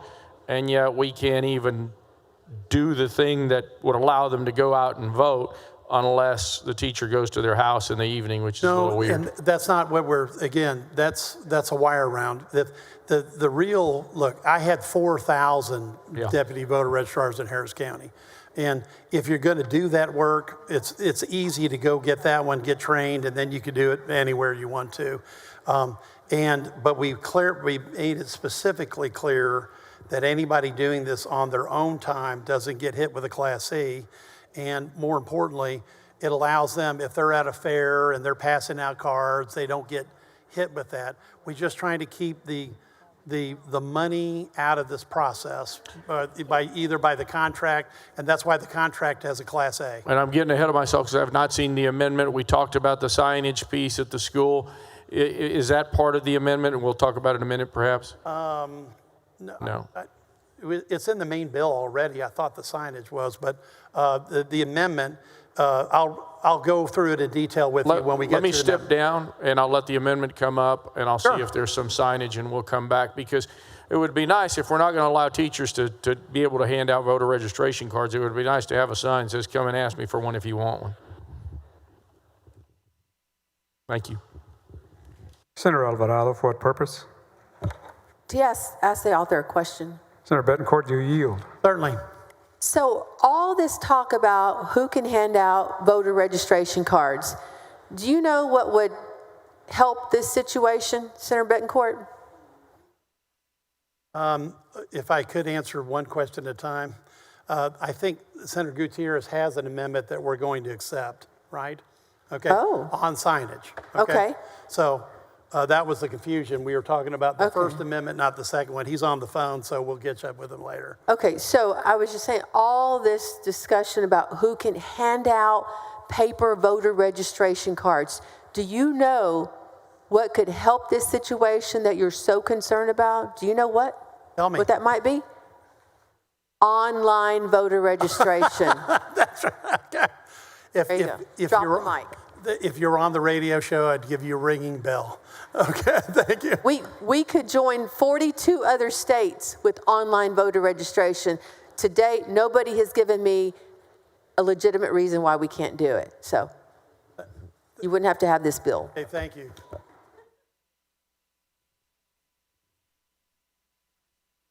Senator Bettencourt moves suspension of the regular order of business on committee substitute for Senate Bill 511.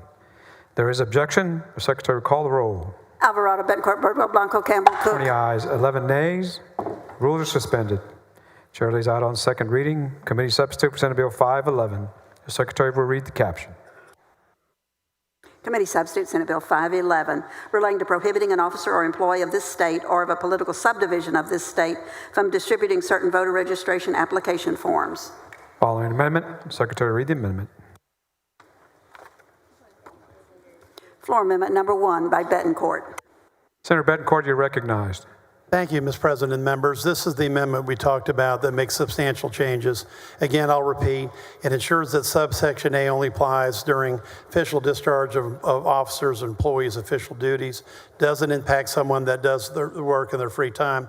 Also edits the next section of the bill to make sure the ban on third-party contracts entered using public funds to distribute voter registration cards. That has the higher penalty.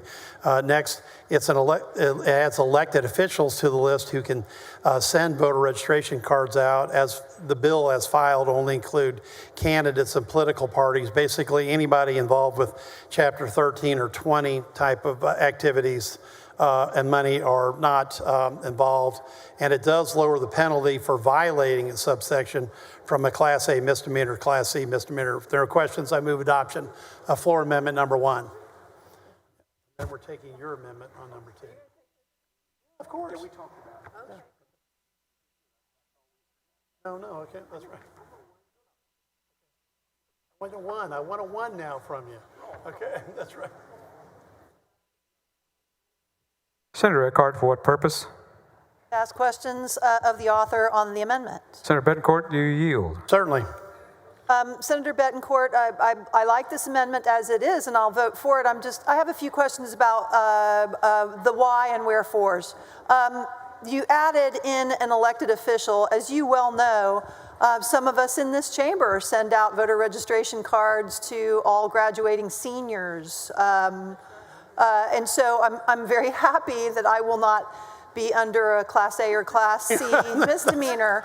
Well, but I'm wondering, did you consider any others who would fall under this bill for exemption, as you did elected officials? well, I think that, to quote somebody on the floor who I won't name, when the bill first came up, it needed a lot of work.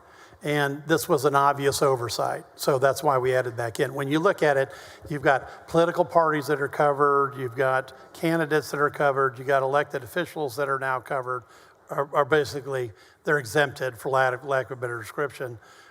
That's a huge chunk of that universe that's out. So I think that was the last major group that needed to be exempt from this. We got deputy voter registrars, anybody with chapter 13 or 20 type activities, they're exempt. And really, again, this is, I think, honing down on what my original problem was with these contracts that were using public money, $300,000, $400,000, $500,000, and producing less than a 1% return. That just wasn't worth the public money to me. But to your colloquy with Senator Gutierrez, this amendment does not exempt the government teacher who is not the designated voter registrar on campus from handing a voter registration card unsolicited. Right, that's correct. Because to an right now, 18-year-old. Without some designation of somebody, okay, whoever that happens to be. And actually, when I was voter registrar, I had 4,000. We signed up everybody. We didn't have a limit of one per school, or it's whoever wanted to come do it. And as long as they had the training, you know, and we actually at the time had, you know, forms that would make sure that we'd had triplicate forms, that we couldn't lose anything. We put a lot of effort in this. So I think it's a good bill now, because you have to differentiate between people that want to do this and have the training and those that don't. And what is the fine? And I'm very happy that you've bumped this down to a Class C from a Class A. Right. Class A seemed rather extreme. But what is the fine under a Class C? Oh, I think it's like 50. Yeah, I thought. I think it's up to 500. I think is it 500 max or 50? I thought it was 50. Okay. 500. All right, well, my staff says others, but I assume that we'll go for. Oh, she's it's right. 500. Okay, very good. It's up All to right. 500. All right. So while I'm happy it's down to a Class C, still up to $500 fine for handing a voter registration card to one of your 18-year-old students seems pretty stiff. And that's why, but it's up to, and I can't imagine, you know, some JP doing that, but that's why we also put in there that if you're doing this on you're at a fair. I can't imagine a government teacher being hauled before a JP for handing a voter registration card to their 18-year-old student. I would suspect not, unless it's incredibly egregious, like, you know, here, eat this voter registration card, but we'll find out. But it's illegal under your bill. Okay, well, but again, I don't know, there has to be, I'm trying to keep people from doing that. So there is plenty of room in the system for those to volunteer, get the training, because otherwise, if I take that exemption, it apply to everybody. Thank you so much for answering No, thank my you. questions.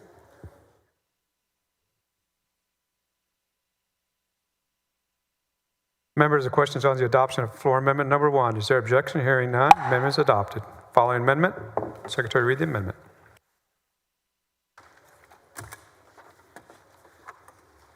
Floor amendment number 2 by Gutierrez. Senator Gutierrez, you're recognized. Thank you, Mr. President. Members, this is a real simple amendment. It basically says that the teacher, the counselor, the government employee, they could have a sign at their desk that says that voter registration forms are available upon request. It's got to be in English and Spanish, and anything under 272011 of the election code. I believe it's acceptable to the author. We've talked about it. We've done a lot of good work on this. And It is perfecto. It's acceptable to the author. Perfecto. Okay. There you go. And so with that, I move adoption. Thank you so much, Mr. Thanks for bringing all this to my attention, Senator Gutierrez. Questions on the adoption of floor amendment number 2. It is acceptable to the author. Is there any objection? Hearing none, amendment is adopted. Senator Bettencourt, you're recognized for a motion. Thank you, Mr. President. We pass engrossment of the committee substitute to Senate Bill 511. Senator Bettencourt moves passage to engrossment. There is objection. The Secretary will call the roll. Alvarado, Bettencourt, Birdwell, Blanco, Campbell. 20 ayes, 11 nays. The bill is passed to engrossment. Will hold there. Thank you.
Senator Hinojosa Vidalgo, you're recognized for a motion to suspend the regular order of business on House Bill 1242.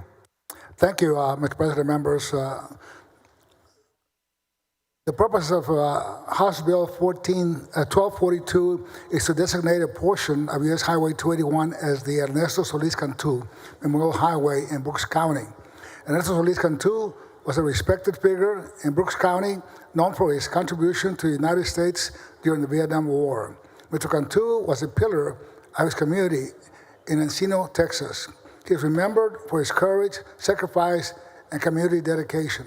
He left a legacy of service that continues to be remembered by the people in Brooks County. He should also be noted that there had previously been a sign in Mr. Cantu's honor along the same stretch of road. TxDOT removed the sign as it no longer complied with current safety standards. What House Bill 1242 does, it addresses this issue by formally designating this segment in statute to allow TxDOT to reinstate and maintain the sign on U.S. Highway 281 between County Road 304 and Hoppergate Road in Brooks County as the Ernesto Solis Cantu Memorial Highway. With that, Mr. President, I move that we suspend the regular order of business. Senator Hinojosa moves suspension of the regular order of business on House Bill 1242. Is there objection? Hearing none, the rules are suspended. Chair lays out on second reading House Bill 1242. The Secretary will read the caption. House Bill 1242 relating to the designation of a portion of U.S. Highway 281 as the Ernesto Solis Cantu Memorial Highway. Senator Hinojosa, you recognize for a motion. I move passage to third reading. Senator Hinojosa moves passage to third reading. There objection? Hearing none, the bill is passed to third reading. Senator Hinojosa, you recognize for a motion to suspend the constitutional three-day rule. I so move, Mr. President. Senator Hinojosa moves suspension of three-day rule. Secretary will call the roll. Alvarado, Bettencourt, Birdwell, Blanco, 31 Campbell. ayes, 0 nays. Rule is suspended. Chair lays out on third reading. Final passage, House Bill 1242. The Secretary will read the caption. House Bill 1242 relating to the designation of a portion of U.S. Highway 281 as the Ernesto Solis Cantu Memorial Highway. Senator Hinojosa, you recognize for a motion. I move final passage of House Bill 1242. Senator Hinojosa moves final passage, House Bill 1242. The Secretary will call the roll. Alvarado, Bettencourt, Birdwell, Blanco. 31 ayes, 0 nays. Bill is finally passed. Congratulations. Thank you, Mr. President and members.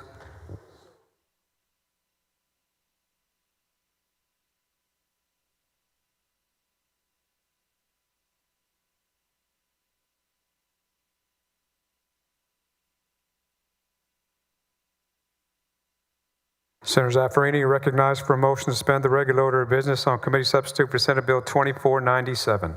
Thank you, Mr. President. Mr. President and members, I move to suspend the Senate's regular order of business in order to take up and consider at this time the committee substitute for Senate Bill 2497 relating to the installation of a filtration system by certain public drinking water supply systems.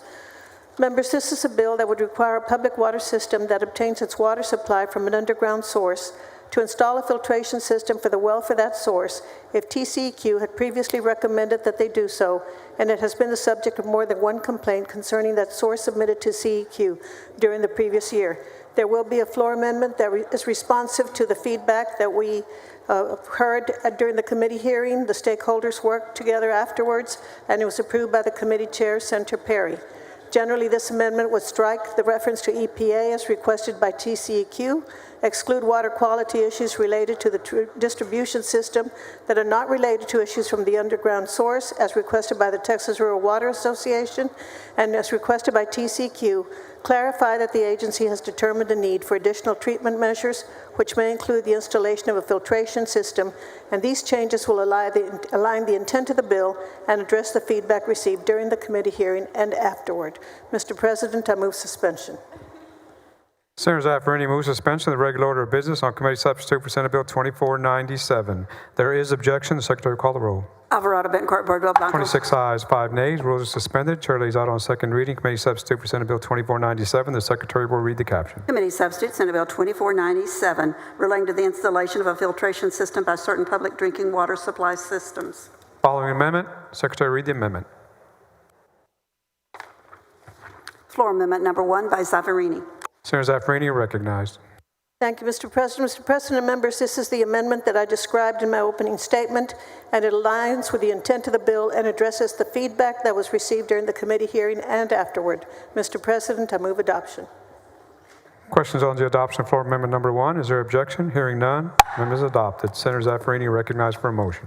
Thank you, Mr. President. I move passage to engrossment. Senator Zaffarini moves passage to engrossment. There is objection. The Secretary will call the roll.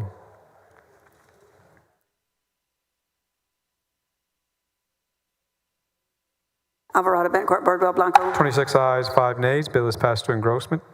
Senator Zaffarini recognized for a motion to suspend the constitutional 3-day rule. Thank you, Mr. President. I move to suspend the constitutional rule that bills be heard on 3 several days. Senator Zaffarini moves suspension of the 3-day rule. Secretary will call the roll. Alvarado, Bettencourt, Birdwell, Blanco, Campbell. 26 ayes, 5 nays. Rules are suspended. Chair lays out on third reading and final passage. Committee substitute for Senate Bill 2497. The Secretary will read the caption. Committee substitute, Senate Bill 2497, relating to the installation of a filtration system by certain public drinking water supply systems. Senator Zaffarini recognized for a motion. Thank you, Mr. President. I move final passage. Senator Zaffarini moves final passage of Committee substitute for Senate Bill 2497. The Secretary will call the roll. Alvarado, Bettencourt, Birdwell, Blanco. 26 ayes, 5 nays. Bill is finally passed. Congratulations. Thank you, Mr. President and members.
Senator Schwartner, you're recognized for a motion to suspend the regular order of business on committee substitute for House Bill 2802. Thank you, Mr. President. Members, I move to suspend the Senate's regular order of business, take and consider at this time committee substitute House Bill 2002. Members, this committee substitute provides for the voluntary funding soundness restoration plan agreed to by both the City of Austin and Austin Firefighters Retirement Fund. Thank you, members. Move suspension of the regular order of business. Senator Schwartner moves suspension of the regular order of business on committee substitute for House Bill 2802. Is there objection? Hearing none. Rules are suspended. Chair lays out on second reading committee substitute for House Bill 2802. The Secretary will read the caption. Committee substitute, House Bill 2802, relating to the administration of contributions to and benefits under retirement systems for firefighters in certain municipalities.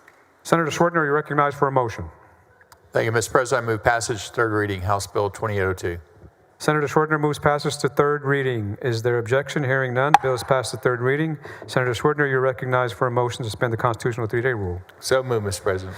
Senator Schwertner moves suspension of the 3-day rule. Secretary will call the roll. Alvarado, Bencourt, Birdwell, Blanco. 31 ayes, 0 nays. Rule is suspended. Chair lays out on third reading and final passage. Committee substitute for House Bill 2802.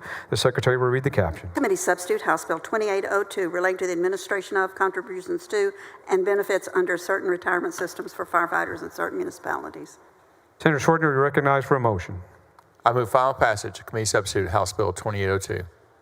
Senator Schwertner moves final passage. Committee substitute for House Bill 2802. The Secretary will call the roll. Alvarado, Bencourt, Birdwell, Blanco, Campbell, Cook. 31 ayes, 0 nays. Bill is finally passed. Congratulations on a great piece of legislation.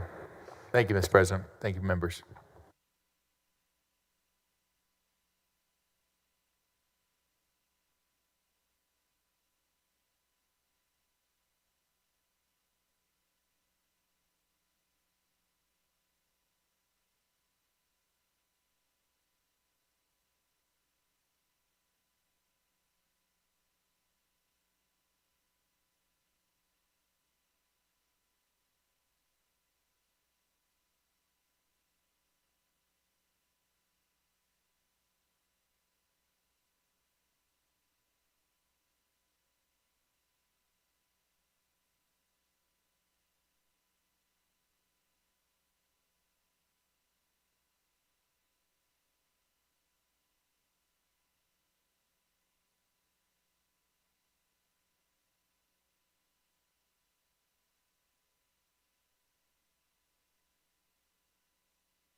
Senator Hughes, you're recognized for a motion to suspend the regular order of business on Senate Bill 1861.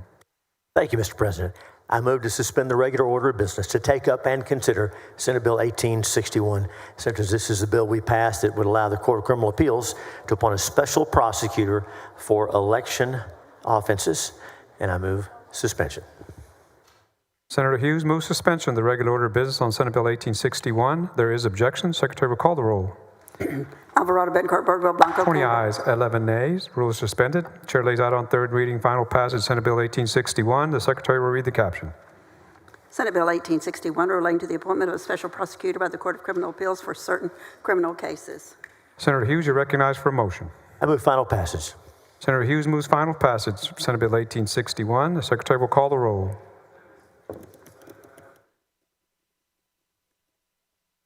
Alvarado, Bettencourt, Birdwell, Blanco, Campbell. 20 ayes, 11 nays. Bill is finally passed. Congratulations. Thank you, Mr. President. Thank you, Senators.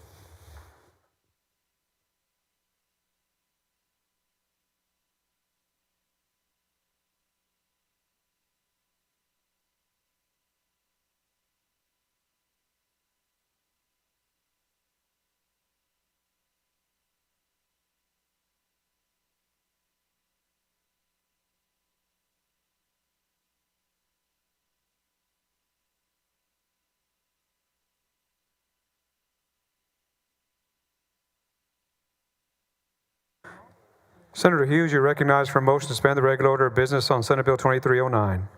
Mr. President, I move suspension of the regular order of business to take up and consider at this time Senate Bill 2309. Senators, this is the bill that would give increased oversight for poll watchers and also make sure that the video surveillance of voted ballots works like it should. It's about transparency and sunshine, and I move suspension. Senator Hughes moves suspension of the regular order of business on Senate Bill 2309. There is objection. The Secretary will call the roll. Alvarado, Bettencourt, Birdwell, 20 Blanco. ayes, 11 nays. Rule is suspended. Chair lays out on third reading final passage Senate Bill 2309. The Secretary will read the caption. Senate Bill 2309 relating to election integrity and security of ballot boxes. Senator Hughes, you're recognized for a motion. Move final passage.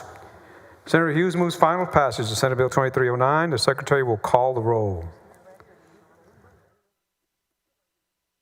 Alvarado, Bettencourt, Birdwell, Blanco. 20 ayes, 11 nays. Bill is finally passed.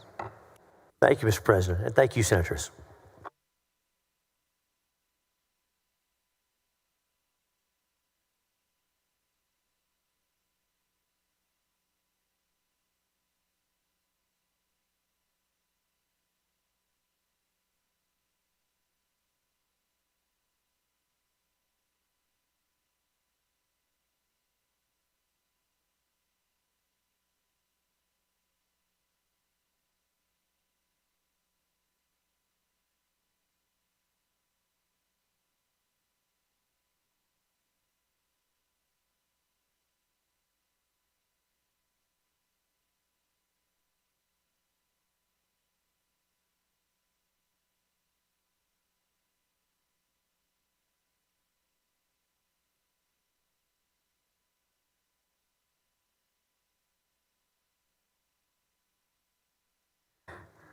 Senator Miles, you are recognized for a motion to suspend the regular order of business on Senate Bill 1782.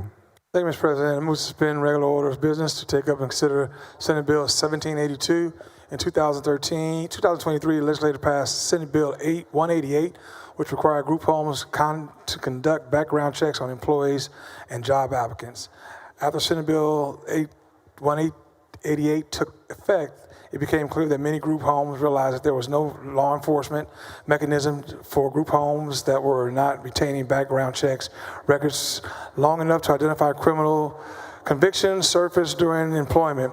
Senate Bill 1787 addresses this bill by requiring group homes to retain applicant background checks for at least 30 days after the position is filled and to retain employees' background checks for durations of their employment.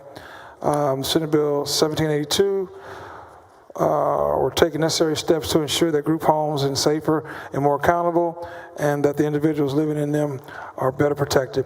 I move suspension, Mr. President. Senator Miles moves suspension of the regular order of business on Senate Bill 1782. Is there objection? Hearing none, rules are suspended. Chair lays out on second reading Senate Bill 1782. The Secretary will read the caption. Senate Bill 1782, relating to the maintenance of criminal history record information for group home applicants and employees. Senator Miles is recognized for a motion. Move to engross, Mr. President. Senator Miles moves passage to engrossment. Is there objection? Hearing none, the bill is passed to engrossment. Senator Miles, you're recognized for a motion to suspend the constitutional 3-day rule. Mr. President, I move to suspend constitutional rule that this bill be read in 3 separate days. Senator Miles moves suspension of the 3-day rule. Secretary will call the roll. Alvarado, Betancourt, Birdwell, Blanco. 31 ayes, 0 nays. Rule is suspended. Chair lays out on third reading and final passage Senate Bill 1782. The Secretary will read the caption. Senate Bill 1782, relating to the maintenance of criminal history record information for group home applicants and employees. Senator Miles, you're recognized for a motion.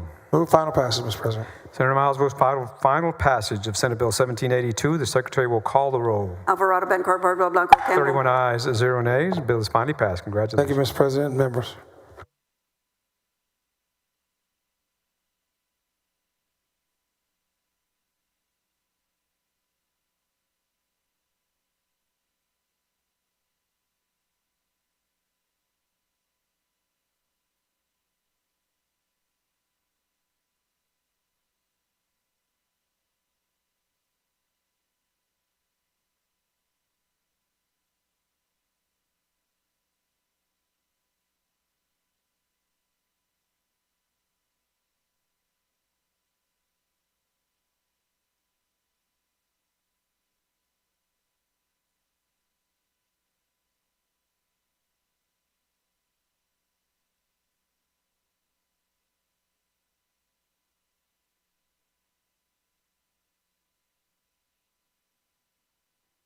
Senator Blanco, you're recognized for a motion to suspend the regular order of business on House Bill 1022.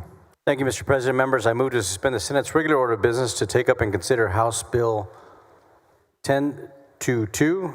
This bill allows Sul Ross State University to offer lower division courses at its Del Rio, Eagle Pass, and Uvalde campuses, expanding access to a full bachelor's degree in the region. Mr. President, I move suspension. Senator Blanco moves suspension of the regular order of business on House Bill 1022. Is there objection? Hearing none, the rule is suspended. Chair lays out on second reading House Bill 1022. The Secretary will read the caption. House Bill 1022, relating to the course levels offered at Sul Ross University, Rio Grande College. Senator Blanco, you recognized for a motion. Thank you, Mr. President. I move passage of House Bill 1022 to third reading.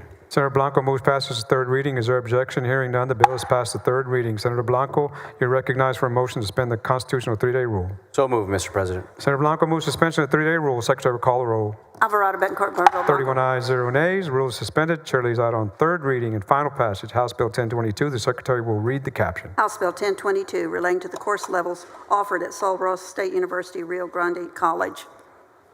Senator Blanco, you're recognized for a motion. Thank you, Mr. President. I move final passage House Bill 1022. Senator Blanco moves final passage of House Bill 1022. The Secretary will call the roll. Alvarado, Betancourt, Birdwell, Blanco. 31 ayes, 0 nays. Bill is finally passed. Thank you, Mr. President, members.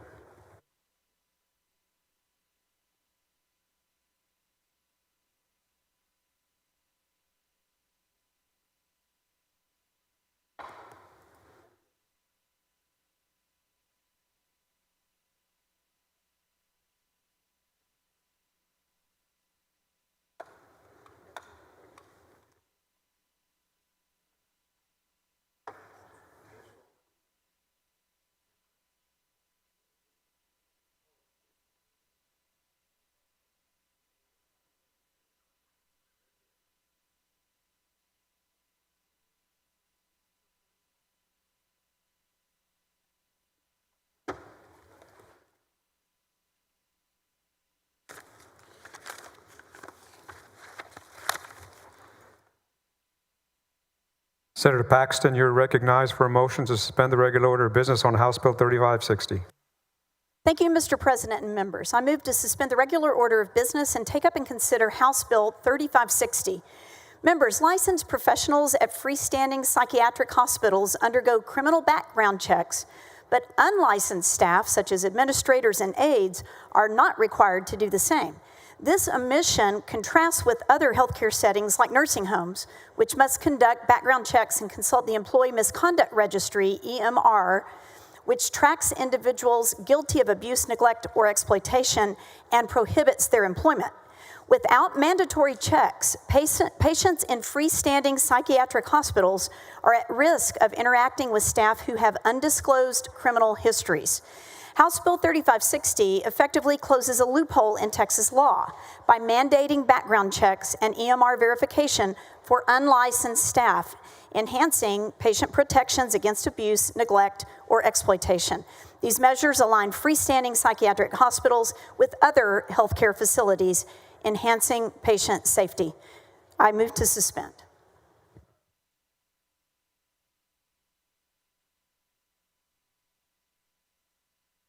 Senator Paxton moves suspension of the regular order of business on House Bill 3560. Is there objection? Hearing none, the rules are suspended. The chair lays out on second reading House Bill 3560. The secretary will read the caption. House Bill 3560, relating to the licensing of mental hospitals and mental health facilities and the definition of facility for the purposes of the Employee Misconduct Registry. Senator Paxton, you're recognized for a motion. Thank you, Mr. President. I move passage to third reading. Senator Paxton moves passage to third reading. Is there objection? Hearing none, the bill is passed to third reading. Senator Paxton, you're recognized for a motion to suspend the constitutional three-day rule. So moved. Senator Paxton moves suspension of the three-day rule. Secretary will call the roll. Alvarado, Bencourt, Birdwell, Blanco. 30 Campbell. ayes, 1 nay. Rules are suspended. Chair lays out on third reading final passage House Bill 3560. The secretary will read the caption. House Bill 3560, relating to the licensing of mental hospitals and mental health facilities. Senator Paxton, you're recognized for a motion. Thank you, Mr. President. I move final passage. Senator Paxton moves final passage of House Bill 3560. The secretary will call the roll. Alvarado, Bencourt, Birdwell, Blanco, Campbell. 30 ayes, 1 nay. Bill is finally passed. Thank you, Mr. President, and thank you, members.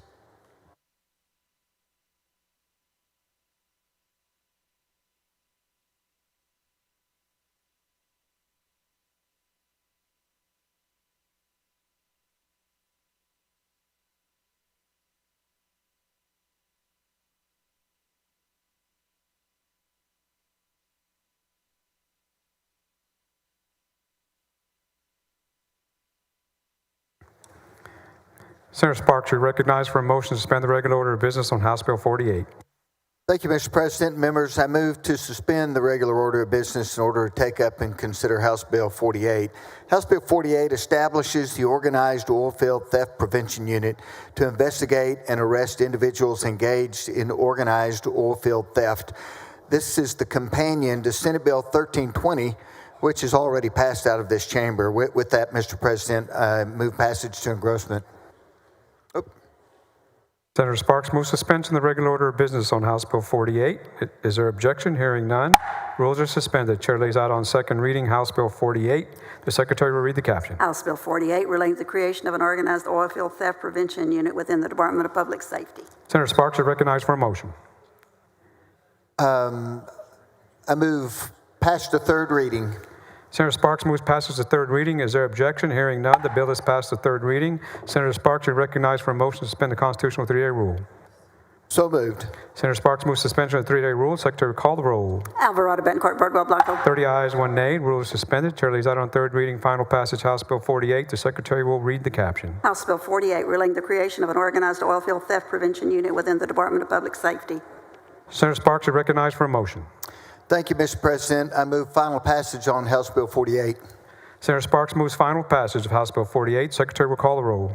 Alvarado, Bencourt, Birdwell, Blanco, Campbell. 30 ayes, 1 nay. The bill is finally passed. Congratulations. Thank you, Mr. President. Thank you, members.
Senator Johnson, you're recognized for a motion to suspend the regular order of business on House Bill 431. Thank you, Mr. President. House Bill 431 concerns not solar panels, but solar roof tiles. 3 sessions ago, this legislature passed a bill to make it to prevent and prescribe homeowners associations from placing limitations on solar panels. It didn't say anything about solar roof tiles because they didn't yet exist. They do now exist. They're prettier than solar panels, and so we'd simply be applying the same requirements with regard to homeowners associations' regulation of solar roof tiles as we do to solar roof panels. Members, I therefore move to suspend the regular order of business on House Bill 431. Senator Johnson moves suspension of the regular order of business on House Bill 431. Is there objection? Hearing none. Rules are suspended. Chair lays out on second reading House Bill 431. The Secretary will read the caption. House Bill 431, repealing the regulation by Property Owners Association of the installation of solar roof tiles. Senator Johnson, you are recognized for a motion. I move passage to third reading. Senator Johnson moves passage to third reading. Is there objection? Hearing none. Bill is passed to third reading. Senator Johnson, you are recognized for a motion to suspend the constitutional 3-day rule. I move to suspend the constitutional 3-day rule.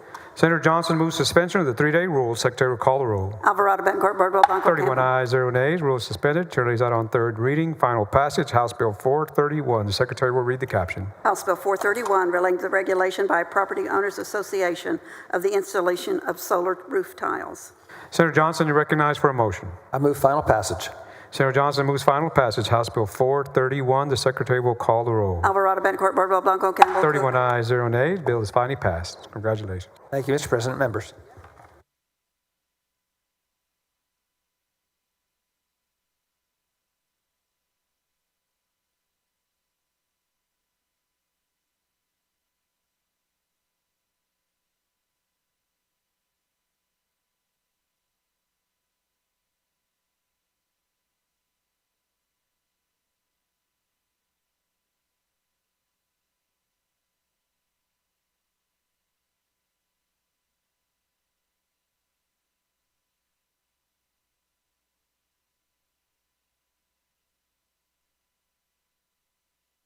Senator King, you're recognized for a motion to suspend the regular order of business on House Bill 3700.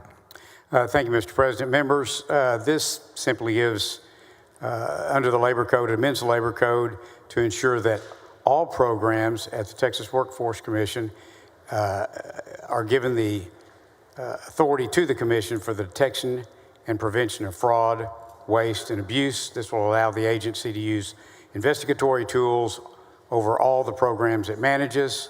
The bill includes legislative reporting requirements for protections for TWC employees who, in good faith, report such suspected fraud, waste, and abuse. And with that, I move suspension. Senator King moves suspension of the regular order of business on House Bill 3700. Is there objection? Hearing none. Rules are suspended. Chair lays out on second reading House Bill 3700. The Secretary will read the caption. House Bill 3700, relating to the prevention, detection, and investigation of fraud, waste, and abuse in programs administered by the Texas Workforce Commission. Senator King, you're recognized for a motion. Move passage to third reading. Senator King moves passage to third reading. Is there objection? Hearing none. Bill is passed to third reading. Senator King, you're recognized for a motion to suspend the constitutional 3-day rule.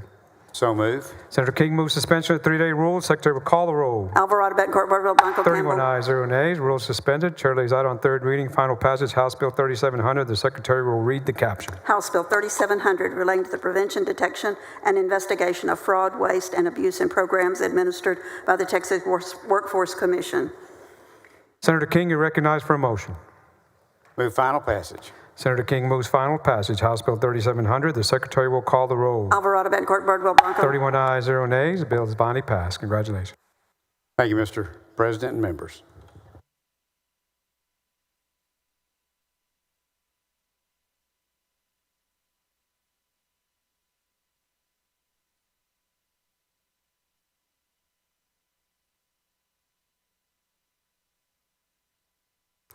Senator Perry, you're recognized for a motion to suspend the regular order of business on House Bill 3229. Thank you, Mr. President. Members, HB 329 is a continuation of the last bill we did to ensure that solar and wind recyclers have the viable finances to do what they say they're going to do with respect to disposing of renewable energy components when they're old and out of use. With that, I move to suspend the regular order of business on HB 3229. Senator Perry moves suspension of the regular order of business on House Bill 3229. Is there objection? Hearing none, the rules are suspended. Chair lays out on second reading House Bill 3229. The Secretary will read the caption. House Bill 3229 relating to recycling of certain renewable energy components. Senator Perry, you recognize for a motion. Move past the third reading. Senator Perry moves past his third reading. Is there objection? Hearing none, bill is passed the third reading. Senator Perry, you are recognized for a motion to suspend the constitutional three-day rule. So moved. Senator Perry moves suspension of the three-day rule. Secretary will call the roll. Alvarado, Bencourt, Birdwell, Blanco, 31 Campbell. ayes, 0 nays. Rules suspended. Chair lays out on third reading, final passage, House Bill 3229. The Secretary will read the caption. House Bill 3229 relating to recycling of certain renewable energy components. Senator Perry, you are recognized for a motion. Move final passage HB 3229. Senator Perry moves final passage of House Bill 3229. The Secretary will call the roll. Alvarado, Bencourt, Birdwell, Blanco, Campbell, Cook. 31 ayes, 0 nays. The bill is finally passed. Congratulations.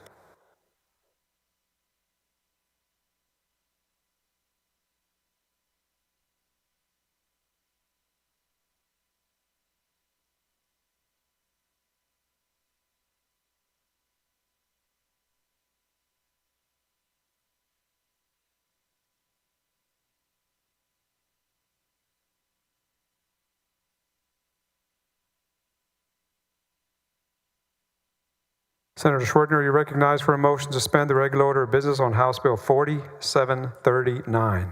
Thank you, Mr. President. I move suspension of the regular order of business on House Bill 4739.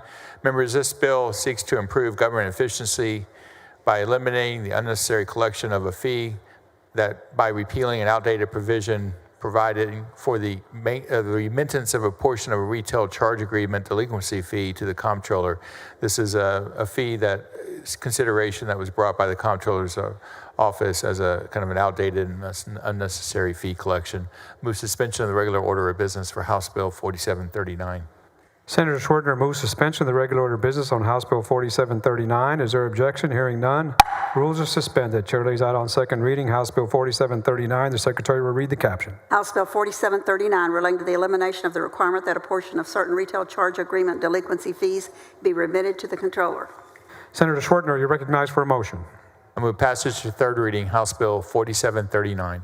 Senator Schwartner moves past his third reading. Is there objection? Hearing none, bill is passed the third reading. Senator Schwartner, you're recognized for a motion to suspend the constitutional three-day rule. So move, Mr. President. Senator Schwartner moves suspension of the three-day rule. Secretary will call the roll. Alvarado, Bencourt, Birdwell, Blanco, Campbell, Cook. 31 ayes, 0 nays. Rules suspended. Chair lays out on third reading. Final passage, House Bill 4739. The Secretary will read the caption. House Bill 4739 relating to the elimination of the requirement that a portion of certain retail charge agreement delinquency fees be remitted to the controller. Senator Schwartner, recognized for a motion. I move final passage of House Bill 4739. Senator Schwartner moves final passage, House Bill 4739. The Secretary will call the roll. Alvarado, Bencourt, Birdwell, Blanco, Campbell, Cook, Creighton. 31 ayes, 0 nays. The bill is finally passed. Thank you, Mr. President. Thank you, members.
Senator Alvarado, you're recognized for a motion to suspend the regular order of business on House Bill 3699.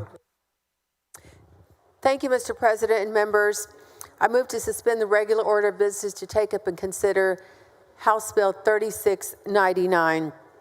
This bill amends the Texas Labor Code by removing the existing definitions that allow individuals to make up a previous employer if separation from their actual last employer would disqualify them from receiving unemployment benefits. The revised definition will refer to an employer with a liable Texas Workforce Commission tax account. This change in statute will give the Texas Workforce Commission the ability to properly verify unemployment insurance claims and weed out fraudulent claims. Senator Alvarado moves suspension of the regular order of business on House Bill 3699. Senator Bettencourt, for what purpose? Ask questions of the author. Senator Alvarado, do you yield? Yes. Senator, could you describe what this bill does exactly to initial complaints under the unemployment compensation system? Yeah. Well, during COVID, our Texas Workforce Commission saw a lot of fraud that was taking place. And people were putting, for example, you have to show work of, I think, 30 hours a week. People would maybe do some work for a neighbor, or maybe they were making up work that they had done, and so it was creating a lot of fraud. And so now the Texas Workforce Commission will verify it if that employer that they claim that they work for has a legitimate, verifiable tax account. Okay, so therefore the purpose of this bill is then if somebody claims an unemployment claim, that who has to verify that it was actually a verifiable claim? That's correct. Okay, well, but I mean, who does it? Is it the employer that has to do it, or is it Workforce Commission? The Workforce Commission. Okay, all right. So that means it's not pushed back on the employer to fight that back on a... Okay. That's correct. All right, thank you. Thank you. Senator Perry, for what purpose? Question of the author. Senator Alvarado, do you yield? Yes. So kind of along the lines of what Senator Bettencourt there, just does it put us back to pre-COVID systems? Typically, there's a 3-panel person that reviews unemployment claims, usually one from employer, one from employee, one from an independent kind of conversation with workforce. Is it moving us back to what we were doing? Process didn't change, I guess I'm asking. But during COVID, we recognized there was holes in the process. Yes, and the Workforces Commission, it's several $100,000 of fraud that they discovered. And so I think now post-COVID, they're trying to rein in some of those things that kind of, got out of hand. And this was one of them. Okay, and this being one of them is exactly what? Because those procedures were already in place to determine fraud prior to COVID. So what is the bill implementing? Well, now they would be able, they have to verify that employer that applicant last worked for has a valid tax account with the Workforce Commission. So it's basically a Captain Obvious moment. You would have thought they would have had to verify prior to COVID fraud, but evidently they didn't by statute require verification. That's correct. All right, I appreciate it. Thank you. Thank you. Senator Alvarado moves suspension of the regular order of business on House Bill 3699. Is there objection? Hearing none, rules are suspended. Chair lays out on second reading House Bill 3699. The Secretary will read the caption. House Bill 3699 relating to initial claims under the unemployment compensation system. Senator Alvarado, you're recognized for a motion. Move passage to third reading. Senator Alvarado moves passage to third reading. Is there objection? Hearing none, the bill is passed to third reading. Senator Alvarado, you recognized for a motion to suspend the constitutional 3-day rule. So moved. Senator Alvarado moves suspension of the 3-day rule. The Secretary will call the roll. Alvarado, Bettencourt, and Birdwell Blanco. 31 ayes, 0 nays. The rules are suspended. Chair lays out on third reading final passage House Bill 3699. The Secretary will read the caption. House Bill 3699 relating to initial claims under the unemployment compensation system.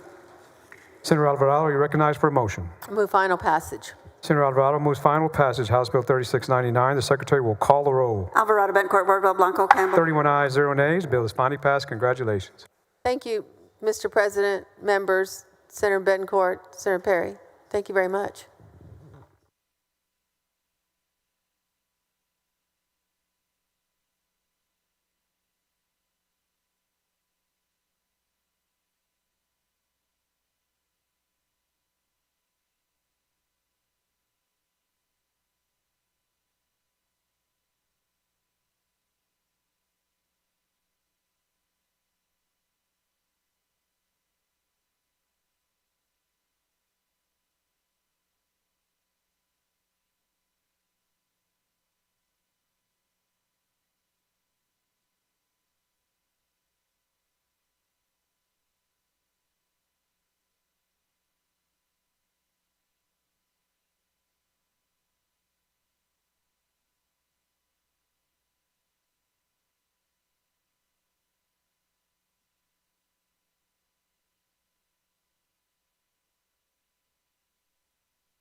Senator Hagenbuch, you recognized for a motion to suspend the regular order of business, take up and consider House Bill 4804. Thank you, Mr. President. Members, commercial drivers can be disqualified from driving commercial motor vehicles for various violations for various time periods. Disqualification periods can range from 60 days to life. The violations range from DWI, hit and run, violations at railroad crossings, use of vehicles in a felony, multiple serious traffic violations, and other similar violations. Texas has an appeals process for persons subject to these disqualifications. The Federal Motor Carrier Safety Administration, FMCSA, determined in 2022 that allowing appeals violates federal law. This subjects Texas to potential loss of federal highway funds and decertification of the state's CDL program. HB 408 consists of two key components. First, the removal of the hearing process for CDL holders facing administrative enforcement actions to become compliant with the FMCSA regulations. And it creates authorization of revocation authority for DPS for the Terrorist Offender Registry created in Texas last session, which empowers DPS to revoke CDL licenses in the same manner as sex offender registration license revocations. With that, I move suspension of the regular order of business. Member Senator Hagenbuch suspends the regular order of business on HB 4804. Is there objection? Hearing and seeing none. Rules suspended. Chair lays out on second reading HB 4804. Secretary will read the caption. HB 4804 relating to the revocation of a driver's license or personal identification certificate and to disqualification from operating a commercial motor vehicle. Senator Hagenbuch, you recognized for a motion. Thank you, Mr. President. Move passage to third reading. Member Senator Hagenbuch moves passage to third reading. Is there objection? Hearing and seeing none. Bill is passed to third reading. Senator Hagenbuch, you recognized for a motion to suspend the constitutional 3-day rule. Thank you, Mr. President. So moved. Member Senator Hagenbuch moves suspension of the 3-day rule. Secretary will call the roll. Alvarado, Betancourt, There being Birdwell. 30 ayes and 1 nay, the rule is suspended. Chair lays out on third reading and final passage HB 4804. Secretary will read the caption. HB 4804 relating to the revocation of a driver's license or personal identification certificate and to disqualification from operating a commercial motor vehicle. Senator Hagenbuch, you recognized for a motion. Thank you, Mr. President. Move final passage. Member Senator Hagenbuch moves final passage HB 4804. Secretary will call the roll. Alvarado, Betancourt, There being Birdwell. 30 ayes and 1 nay, the bill is finally passed. Congratulations, Senator Hagenbuch. Thank you, Mr. President. Thank you, members.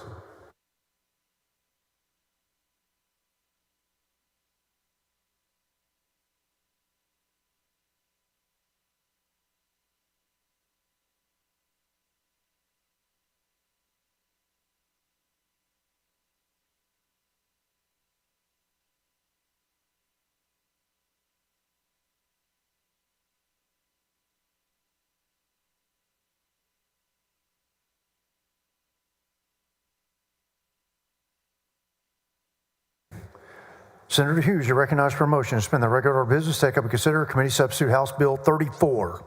Thank you, Mr. President. I move suspension of the Senate's regular order of business to take up and consider at this time House Bill 34. Senators, this is about national security, Texas taxpayers and retirees. Right now, our pension funds and state investments can be exposed to companies tied to China, Iran, North Korea, and Russia, countries that we know threaten our values, our economic interests, and yes, our national security. We've already seen the consequences. The Permanent School Fund lost $250 million when Russia invaded Ukraine. And the exposure to China is becoming a greater and greater concern as the Chinese Communist Party exerts more and more control over the economy with designs on America. So House Bill 34 will address that, and I move suspension of the regular order of business. Member Senator Hughes moves suspension of the regular order of business on committee substitute House Bill 34. Is there objection? Hearing and seeing none. Rules suspended. Chair lays out on second reading committee substitute House Bill 34. Secretary will read the caption. Committee substitute House Bill 34 relating to prohibiting the investment of state money in certain countries and in certain private business entities in those countries. Senator Hughes, you're recognized for a motion. I move passage to third reading. Member Senator Hughes moves passage to third reading. Is there objection? Hearing and seeing none. Bill is passed to third reading. Senator Hughes, you're recognized for a motion to suspend the constitutional 3-day rule. That's my motion. Member Senator Hughes moves suspension of the 3-day rule. Secretary will call the roll. Alvarado, Betancourt, Birdwell. There being 29 ayes and 2 nays, the rule is suspended. Chair lays out on third reading and final passage. Committee substitute House Bill 34. Secretary will read the caption. Committee substitute House Bill 34 relating to prohibiting the investment of state money in certain countries and in certain private business entities in those countries. Senator Hughes, recognized for a motion. I move final passage. Member Senator Hughes moves final passage. Committee substitute House Bill 34. Secretary will call the roll. Alvarado, Bettencourt, There being Workwell. 29 ayes and 2 nays, the bill is finally passed. Congratulations, Senator Hughes. Thank you, Mr. President. Thank you, Senators.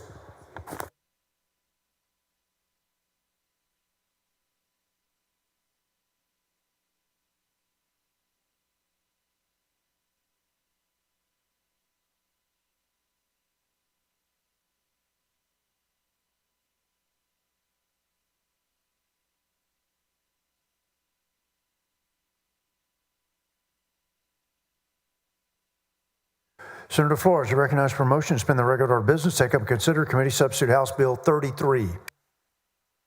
Thank you, Mr. President. Members, today I have the great honor and privilege of being able to present House Bill 33 to this body.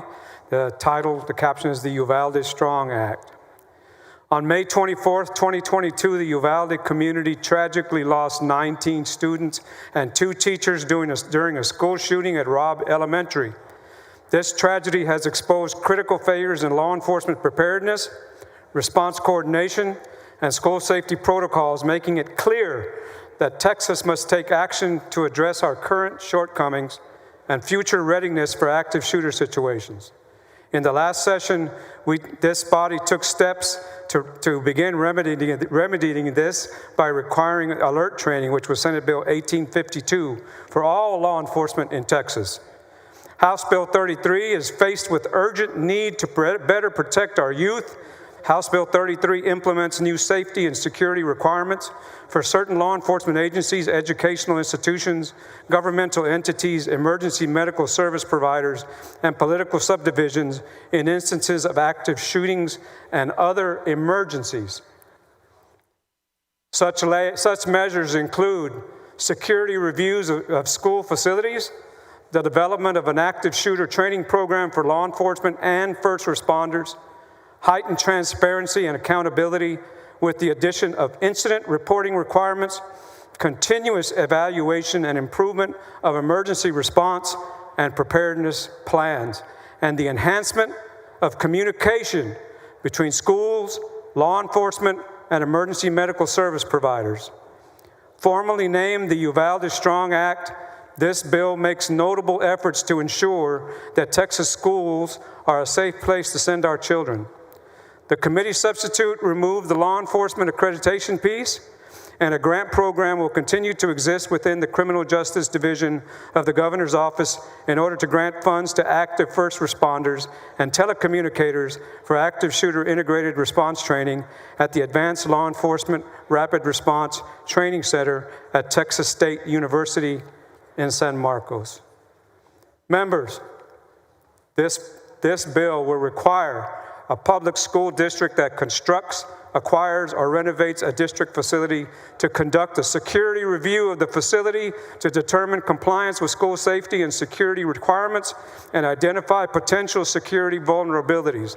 Additionally, it will require annual meetings between schools, law enforcement, and first responders for developing multi-hazard emergency response operation plans. This bill will require the Advanced Law Enforcement Rapid Response Training Center at Texas State University, San Marcos, to develop an active shooter response training program and create a template for use by local law enforcement or emergency medical service providers in evaluating and reporting their response to an active shooter incident at a school facility. This bill will also require each law enforcement agency and emergency medical service provider that responds to an active shooting at a school facility to evaluate and report their response to the incident. This bill will require each law enforcement agency, public and charter school, and municipality to employ a public information officer who must complete the continuing education and obtain certification on emergency communications. This bill will require the Department of Public Safety to consult with the sheriff of each county that houses a primary or secondary school facility to determine which entities employing first responders are likely to respond to active shootings and enter into a mutual aid agreement for the purpose of preparing for these emergencies. This bill will also require all municipal, county, school, and campus police to adopt standardized active shooter response policies. Additionally, require the Texas Division of Emergency Management to develop a guide on preparedness for active shooter events in collaboration with local governments, with community leaders, and civic organizations. I know it's the intent of this body to be able to ensure that our public servants work together in unison to address this type of event. It's done in the military, it's done in emergency management, and it needs to be continued to be done when we're working in response to these active shooting events. That's what this bill is doing.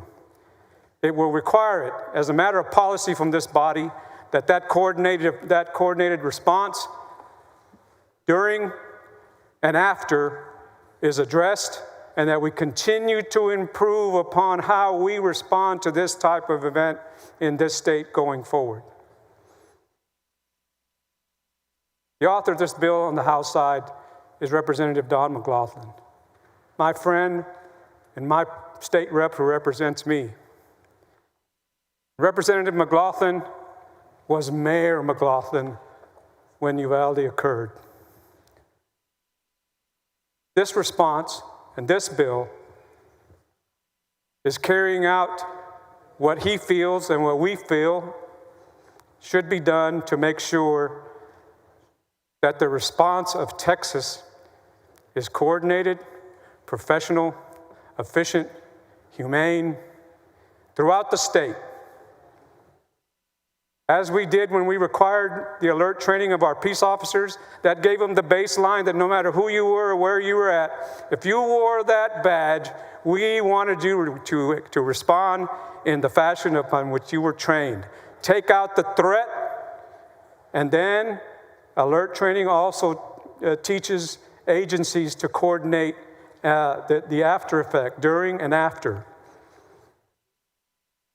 NIMKID's organization and Department of Emergency Management, we have been responding to these types of emergencies, be it hurricanes or to active shootings. There's protocols in place in the state that we need to better coordinate, and that's what this bill does.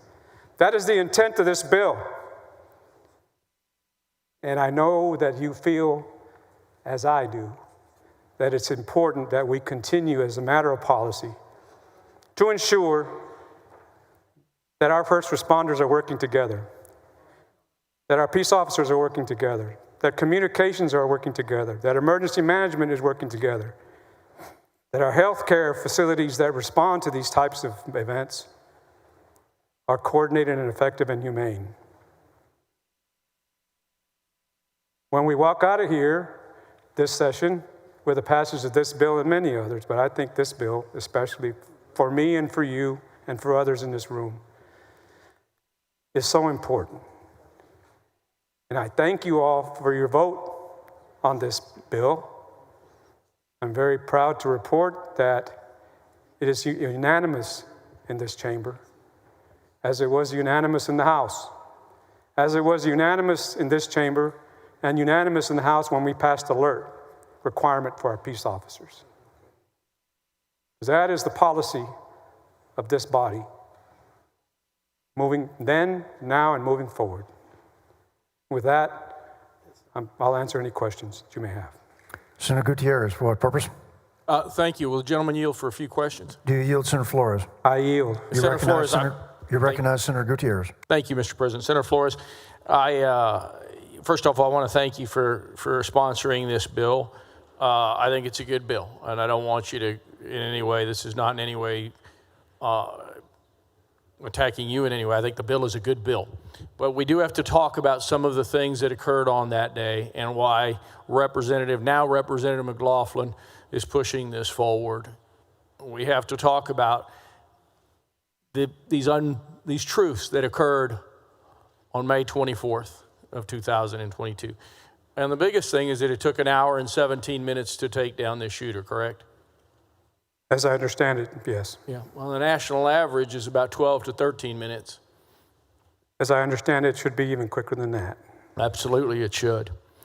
I want to thank, first off, the work that Senator Nichols has put forward and Senator Huffman has put forward in the past on the school safety stuff. We spent a bunch of money last session, about $111 million, correct, on school safety? I believe your figure. Yes, sir. Then Mayor Don McLaughlin and I worked on a lot of issues. And one of them was to push back against the Department of Public Safety. And so I'm glad that this bill is seeking to have training. One of the issues that happened in this room right here, we had a committee hearing where Steve McCraw, the then director of the Department of Public Safety, acknowledged that we weren't having interagency training with those counties along the border where we had Operation Lone Star. And you'll find that he said only one county did he have interagency training with, and that was Hidalgo. What you seek to do here is to have that interagency training with sheriffs, with school districts, within the Department of Public Safety as well, correct? Statewide. Okay.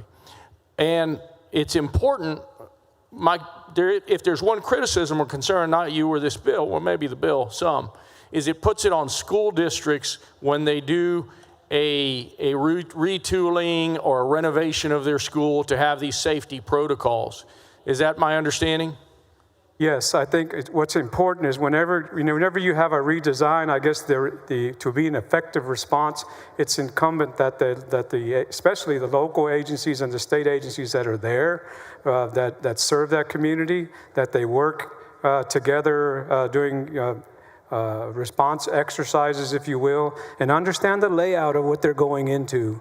If you go in there blind and you don't know the layout of the area that you're responsible for, that's the intent of this bill, Senator. Yeah, no, and it's my hope that the Department of Public Safety, because there's a lot of responsibility on school districts, but as you and I both know, we often don't need a law to go out and create common sense. So it's my hope that people within the Department of Public Safety are listening to our colloquy, our exchange here today. And I've talked to the now new director of the Department of Public Safety that he says he is coordinating with counties along the border and in other parts of the state. Do you understand that to be true?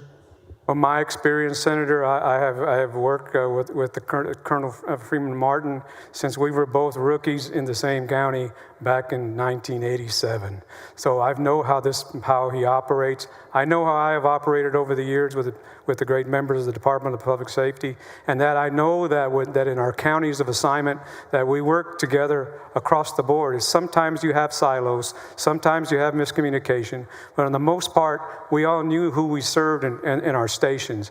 And so this coordination not only intends to tighten up from the local level to the district level, to the regional level, to the state level. I think that the Colonel is someone who I've known through my career to be someone who operates in that fashion, and I'm very confident that all law enforcement and all first responders will understand the importance of the coordination that this bill intends, Senator.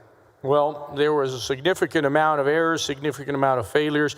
Were you aware that the radios that were being utilized were not working within the building during that time? In other words, radio communications weren't being communicated to dispatch in an effective way. You were aware of that? You remember that? I am aware of that, and that is what this bill addresses. By doing exercises and coordinating in advance, you make sure that this doesn't happen. I've been an assignment senator in my career where from one precinct to another, you couldn't talk to each other because there were different radio frequencies. Yeah, and but that's the past. But this bill's intent is coordination to better to prevent that. And I'm not critiquing you. I'm hoping that someone is listening to us. I believe they are, Senator. Okay, because there's a radio tower, for instance, in Riel County that has been down for years. We can fix those types of things with Operation Lone Star money. It's my hope that we're doing assessments. In other words, things that may not be in this bill, but things that make sense by way of infrastructure on the border and beyond to make our community safer. Because if Uvalde was anything, it was sadly the Murphy's Law of mass shootings. That anything could happen happened. And it was in all of that failure from law enforcement at every level that led to the continued loss of life. It was my proud honor to write letters along with Don McLaughlin to the governor's office about some of those errors. And I was very proud to come testify in Senator Nichols' committee as to what went wrong. But the last thing I want to suggest here is you require each school district to have a PIO. So we require it, yes, to be able to coordinate better, because that public information officer is something that's very important for the aftermath, especially, and that we're communicating effectively with each other. Communications operators with the agencies, that they are effective in communicating with each other and coordinating of these incidents. So that's the intent of this. Okay. And the only reason I suggest that is that we need to really have a look at school safety, on how we fund our officers in place.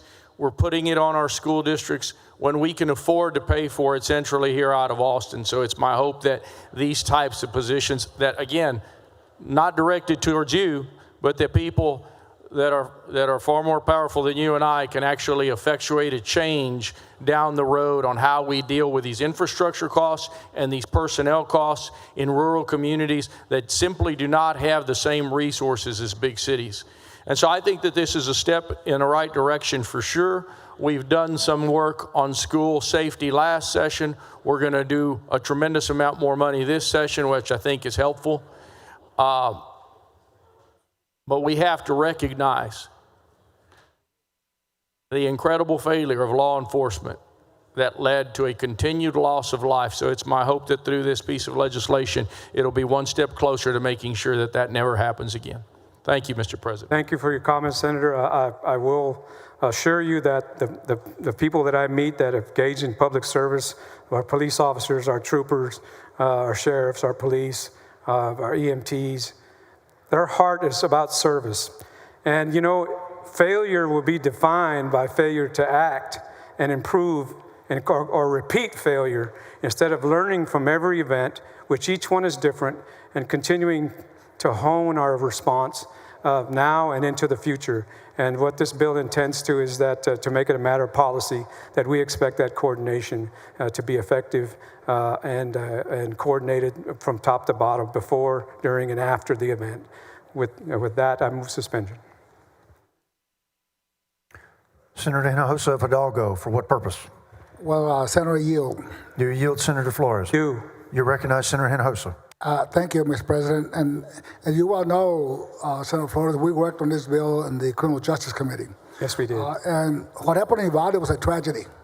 It should never happen, but it did. And as we move forward throughout this period of time since the tragedy happened, we have identified all the issues, all the faults, all the chaos, and the lack of action by the different law enforcement, including lack of coordination and the lack of taking charge and command under the situation. That is correct. And your bill addresses those issues. Yes, it does. And even DPS, when Colonel McCraw testified before the special committee, he admitted that DPS should at that time taken charge and taken out the shooter right away, but it was not done. That's correct, and that's what the alert training addresses, Senator, is that the alert training for every peace officer state says that your first objective is to eliminate the threat. And one of the biggest issues there was the lack of coordination among the different law enforcement, from Border Patrol to Deputy Sheriff to DPS, local police, including the public school police officers. That's correct. And it is hard and difficult to deal with this issue because it is something that could be prevented. And at this point, we're trying to implement the best practices and require a mandate that our law enforcement learn from that tragedy so that it will not happen again. And if it does happen, they'll take much quicker action to take out the shooter, as we have all been trained. Most law enforcement have been trained that way, and even In the military, we've been trained that way. So I really support your bill, and I want to thank you for all the work you've done. I know it's a very difficult issue to deal with, but we have to learn from our mistakes to provide the proper safety precautions to the maximum that we can to our school children. But thank you for your bill, Senator Flores. Thank you, Senator. Good fortune, it comes to those who are prepared, and that's what we want them to be prepared, to be able to have the good fortune of taking these threats out immediately across the state. Members, Senator Flores moves suspension of the regular order of business on Committee Substitute House Bill 33. Is there objection? Hearing and seeing none, rules suspended. Chair lays out on second reading Committee Substitute House Bill 33. Secretary will read the caption. Committee Substitute House Bill 33, relating to active shooter incidents at primary and secondary school facilities. Senator Flores is recognized for a motion. Thank you, Mr. President. I move passage third reading. Members, Senator Flores moves passage third reading. Is there objection? Hearing and seeing none, bill is passed third reading. Senator Flores is recognized for a motion to suspend the constitutional 3-day rule. So moved, Mr. President. Members, Senator Flores moves suspension of the 3-day rule. Secretary will call the roll. Alvarado, Betancourt, There being Bergman. 31 ayes and no nays, the rule is suspended. Chair lays out on third reading and final passage Committee Substitute House Bill 33. Secretary will read the caption. Committee Substitute House Bill 33, relating to active shooter incidents at primary and secondary school facilities. Senator Gutierrez, for what purpose? Just to speak on the bill. You're recognized. Thank you, Mr. President. You know, members, this is a good bill, good legislation. We've done good legislation on Uvalde. We haven't done enough. Senator Flores said a comment a second ago when I closed. He says failure is defined by failing to act. All of those cops failed to act. For an hour and 17 minutes, they failed to act. And I've done these speeches before with you, and I'm going to keep this one real short. When they finally went and got the shooter, kids were dragged out into the hallway by their limbs. Blood streaks in that hallway. Dragged out by their limbs. DPS troopers that failed those children on how to be able to care for them and how to be able to administer aid to them. There was failure at every level. Eva Morales died in a parking lot because there was so much traffic around that school. We had 400 different types of police officers out there. They couldn't get this poor teacher off of the parking lot. She died in that emergency vehicle. Xavier Lopez, a young boy, died on his way as he was airlifted. DPS didn't have, they had 3 helicopters at the airport a mile away. They could have landed them on the school playground. And we could have saved some lives for kids that bled out. That didn't happen because of the failure of this agency and those others. When we talk about PIOs, we have to talk about the truth. Steve McCraw came into this room 30 days afterwards and told us the door didn't work. That wasn't true. It wasn't true. And that truth was was found out later. We were told by a report by San Marcos, this alert group, that the shooter could have been shot by a Uvalde PD. They were given this report, and within 12 hours they came out with a report. They were given the information by DPS, and it was Don McLaughlin who calls me up and says, "Senator, that's not true. That guy that he was almost going to shoot was the gym coach." A DPS trooper was going to shoot somebody, a Uvalde cop was going to shoot somebody, and they put his statement in there, and then in the second part of the statement, he said, "Oh, I'm sorry, that was the gym coach." And DPS failed to give us that information. DPS blamed a school teacher for putting a rock at the door. She removed that rock as she saw that gunman running in. We have to know what happened here, but we have to know that the agency that's supposed to protect us in this state woefully failed. And that's why we need pieces of legislation like this. They woefully failed these children on that day. And I hope they're listening This is not an attack on Senator Flores. I think this is a fine piece of legislation. But under no certain terms should we have some Heroes Day story about law enforcement. I've seen hundreds of hours of those videos, and I've seen dead kids all over that room. And I saw when they took that gunman down. And I've heard cops throwing up on those videos. And I've seen those children dragged out, and I've seen those 13 children in the hallway crying for their mamas and their daddies. I've seen children thrown into a school bus, taken to the hospital, running over curbs, running through streets to try to get around the hundreds of police cars to take the living kids to the hospital. I've seen all of this. And this is a result of a tremendous failure, number one. But it was lie after lie after lie by the head of an agency. And he knew they were lies. And he knew he wasn't being truthful. And me and the good representative across the hall, we pointed those things out to the governor's office. And Senator Flores brought up one very fine example. A dim kid who I think the world of.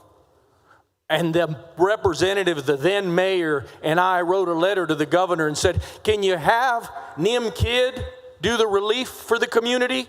Because you just gave $5 million to the district attorney's office and things aren't working out so well.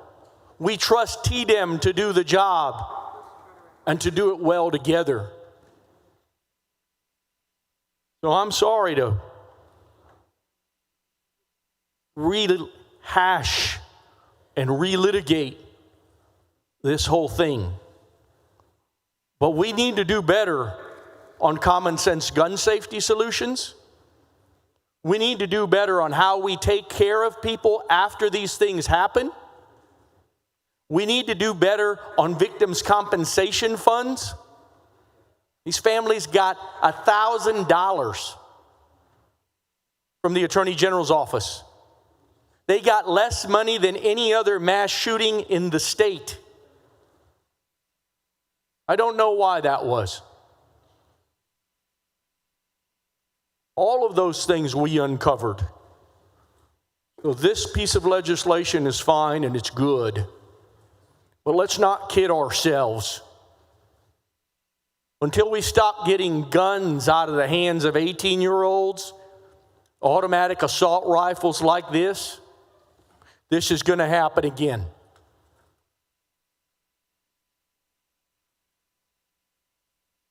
Until we start holding law enforcement accountable in a real way,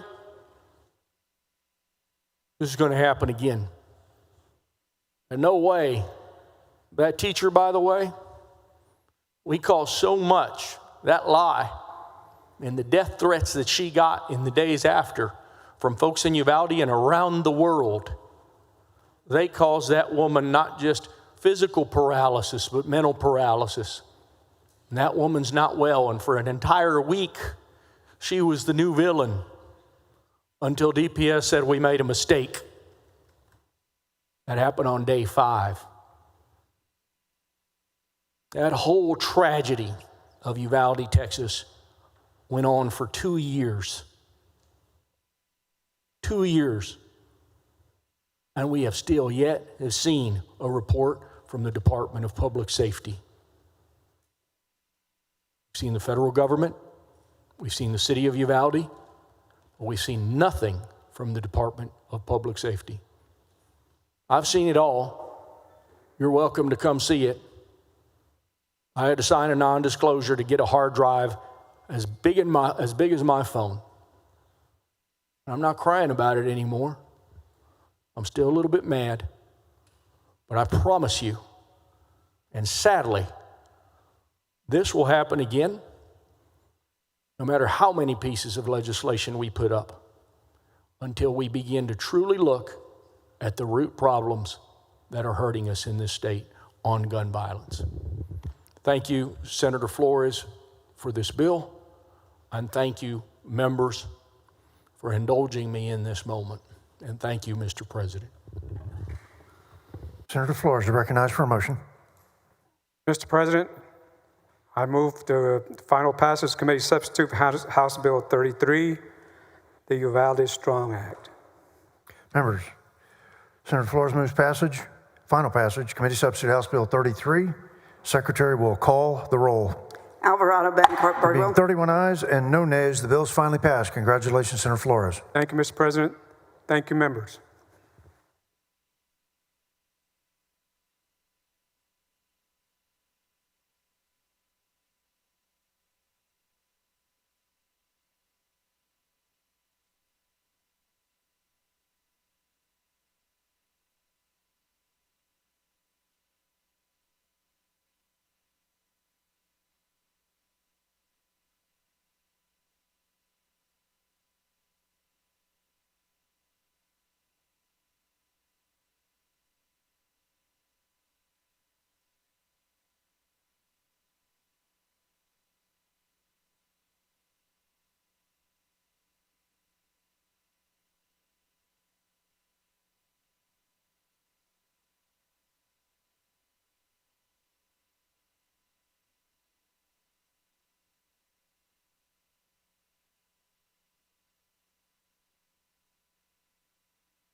Senator Menendez, you recognized for motion to suspend the regular order of business, take up and consider House Bill 791.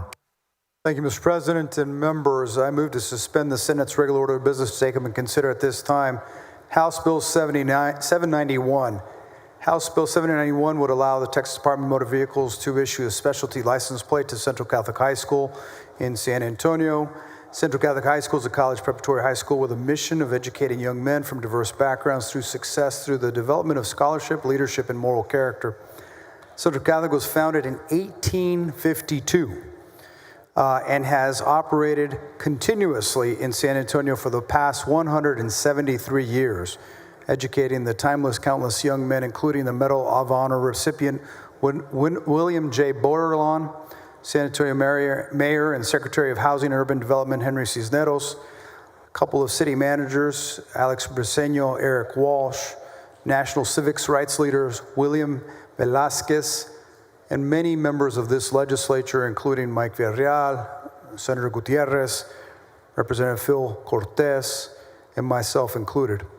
The alum and the students of the school have expressed an interest in having the plate that they could purchase, and that's what this bill does. It will include the words "with loyal hearts" on the bottom of each plate and the logo of Central Catholic High School on the left side of the plate. The bill has no fiscal note attached to it. The students and alum will purchase these like any other specialty plate, and the funds raised will be deposited into the state's general revenue. Mr. President, members, I move suspension of the regular order of business. Member Senator Menendez moves suspension of the regular order of business on House Bill 791. Is there objection? Hearing and seeing none, rules suspended. Chair lays out on second reading House Bill 791. Secretary will read the caption. House Bill 791 relating to the issuance of Central Catholic High School specialty license plates. Senator Menendez, you recognized for a motion. I move passage to third reading, Mr. President. Member Senator Menendez moves passage to third reading. Is there objection? Hearing and seeing none, bill is passed to third reading. Senator Menendez, recognized for a motion to suspend the constitutional three-day rule. So moved, Mr. President. Senator Menendez moves suspension of the three-day rule. Secretary will call the roll. Alvarado, Bettencourt, There being Birdwell. 30 ayes and 1 nay, the rule is suspended. Chair lays out on third reading and final passage HB 791. Secretary will read the caption. HB 791 relating to the issuance of Central Catholic High School specialty license plates. Senator Menendez, recognized for a motion. I want to congratulate Representative Phil Cortez, whose persistence, and I want to thank our Chairman of Transportation, Senator Nichols, for allowing this bill to have the hearing, and I move final passage of House Bill 791. Member Senator Menendez moves final passage HB 791. Secretary will call the roll. Alvarado, Bettencourt, There being Birdwell. 30 ayes and 1 nay, the bill is finally passed. Congratulations, Senator Menendez. Thank you, Mr. President. Thank you, members.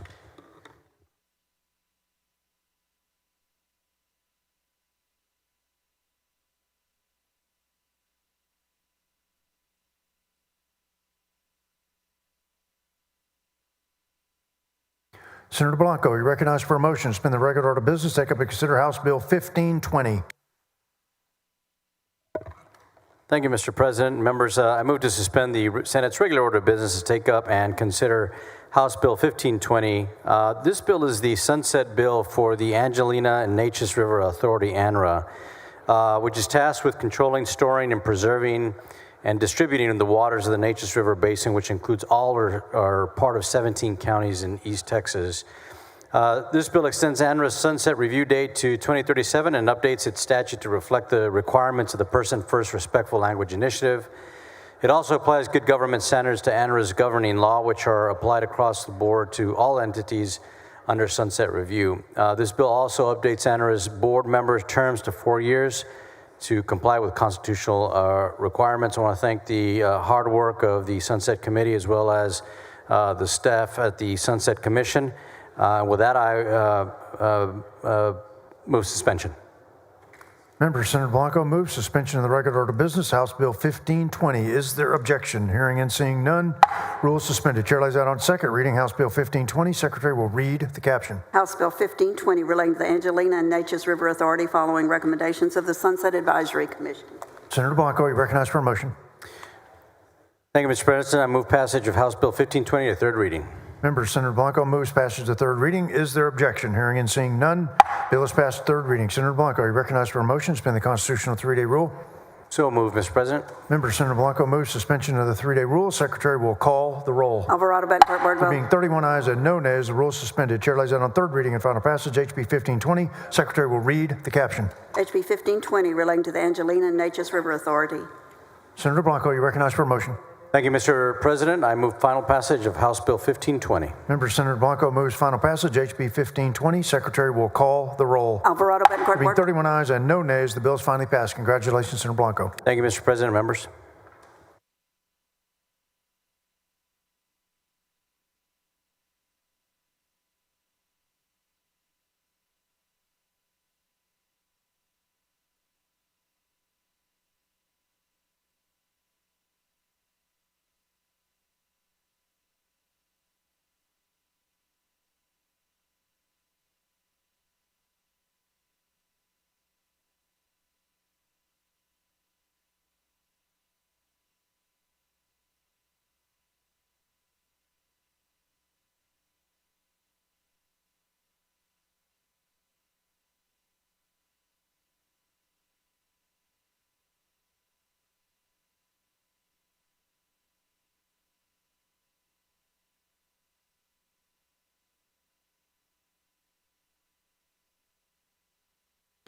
Senator Parker, you recognized for a motion to suspend the regular order of business. Take up and consider committee substitute House Bill 12. Thank you, Mr. President. I move suspension of the regular order of business to take up and consider the committee substitute to HB 12. Members, the committee substitute to HB 12 is a fundamental piece of legislation as we continue our efforts to strengthen the sunset review process with greater efficiency, transparency, and accountability in Texas state government.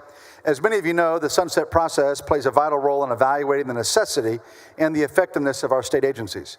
Under current law, agencies undergo a comprehensive sunset review about every 12 years with recommendations made to the legislature for continuity, for modification, or for elimination. CSHB 12 builds on the success of past reforms by introducing a mid-cycle, limited review specifically targeting regulatory agencies, a third-party efficiency audit, and an evaluation of performance metrics and required solicitation of public input, all conducted by the Sunset Advisory Commission staff that will assess the regulatory agency's efficiency and effectiveness of existing rules, helping to identify outdated, unnecessary, or where there's duplication, and deficiencies that were identified in the agency's rulemaking the last time the agency underwent sunset. Members, I do have a perfecting amendment to offer on this bill as well, and Mr. President, I do move suspension. Member Senator Parker moves suspension of the regular order of business on committee substitute House Bill 12. Is there objection? Hearing and seeing none, rules suspended. Chair lays out on second reading committee substitute House Bill 12. Secretary will read the caption. Committee substitute House Bill 12 relating to the review and audit of certain state agency operations. Members, there is an amendment. Secretary will read the amendment. Floor Amendment number 1 by Parker. Senator Parker on the amendment. Thank you, Mr. President. Members, after feedback from the Sunset Commission, this perfecting amendment corrects a few drafting errors. In Section 5 of the bill, aligns timelines and review language to be consistent with current Sunset Commission deadlines and standards.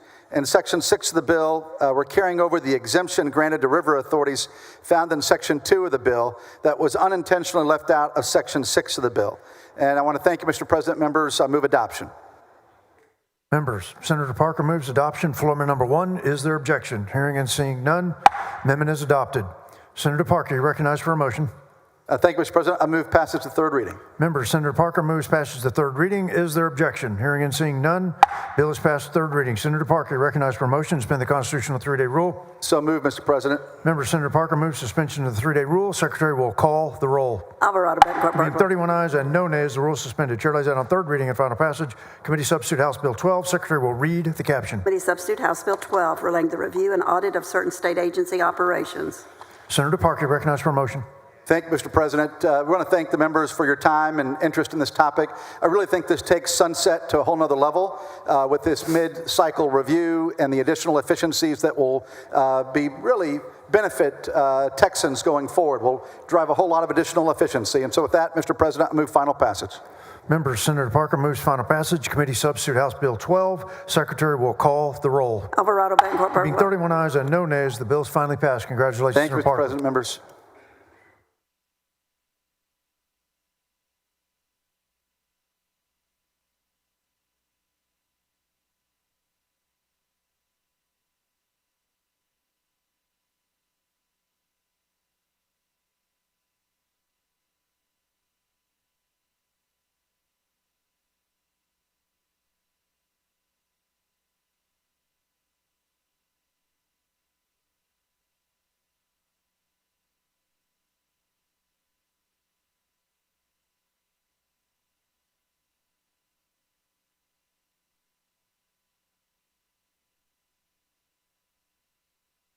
Senator Schwartz, you recognized for a motion to suspend the regular order of business, take up and consider House Bill 2607. Thank you, Mr. President. Members, I move suspension of the regular order of business, take up and consider at this time House Bill 2607. Members, this is a local bill that codifies 4-year staggered terms for the Walker County Hospital District's Board of Managers and extends the maximum lease term for district property from 40 to 80 years to facilitate long-term development projects. Mr. President, I move suspension of the regular order of business. Members, Senator Schwartz moves suspension of the regular order of business on House Bill 2607. Is there objection? Hearing and seeing none, rules suspended. Chair lays out on second reading House Bill 2607. Secretary will read the caption.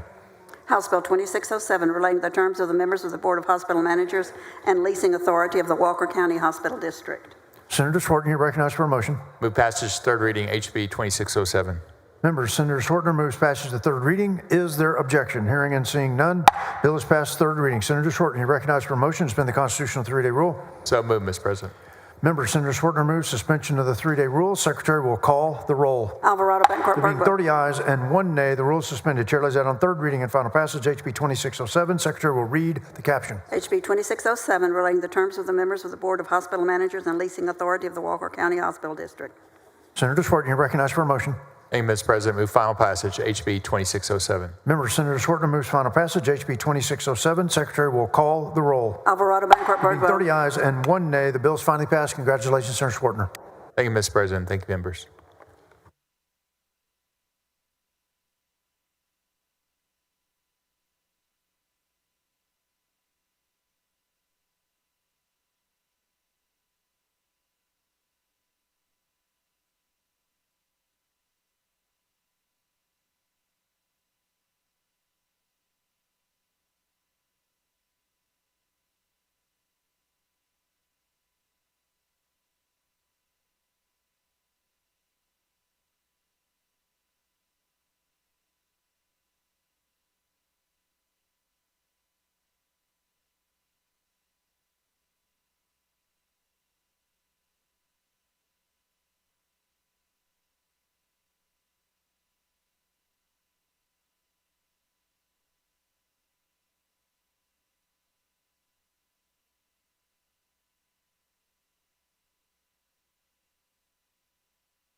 Senator Creighton, you're recognized for a motion to suspend the regular order of business, take up and consider Committee Substitute Senate Bill 2617. Thank you, Mr. President. Members, Senate Bill 2617 preserves historical integrity in Texas classrooms by requiring school districts and open enrollment charter schools to adopt a policy that mandates using AD and BC when teaching historical dates. All instructional materials must follow this standard. By putting this into law, the Senate bill protects Texas' longstanding approach to teaching history clearly, consistently, without political distortion, giving parents, teachers, and students confidence in a consistent foundation for learning. And with that, Mr. President, members, I move to suspend the regular order of business on committee substitute for Senate Bill 2617. Members, Senator Creighton moves suspension of the regular order of business on committee substitute Senate Bill 2617. There is objection. Secretary will call the roll. Alvarado, Bangor, There being Birdwell. 22 ayes and 9 nays, the rule is suspended. Chair lays out on third reading and final passage. Committee substitute Senate Bill 2617. Secretary will read the caption. Committee substitute Senate Bill 2617, relating to a policy adopted by a school district or open enrollment charter school regarding the expression of dates. Senator Creighton, you recognize for a motion.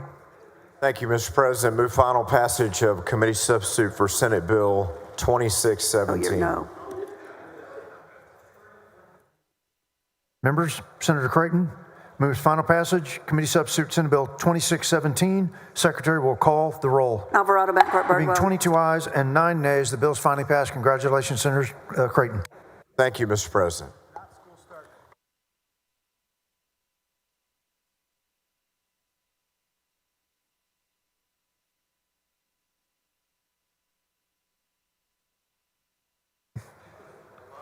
The chair announces the signing of the following in the presence of the Senate.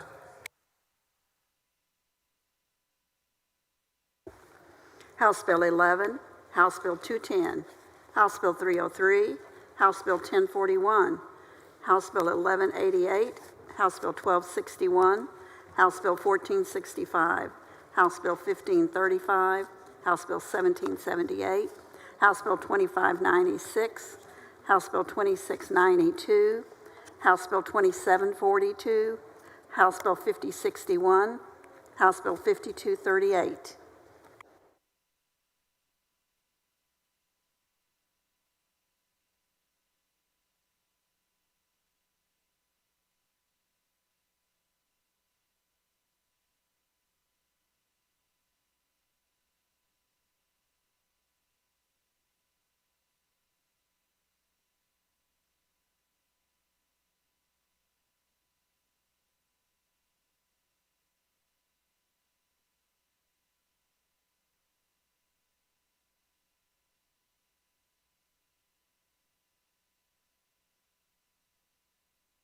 Senator Parker, you recognized for a motion to suspend the regular order of business, take up and consider Senate Bill 2969.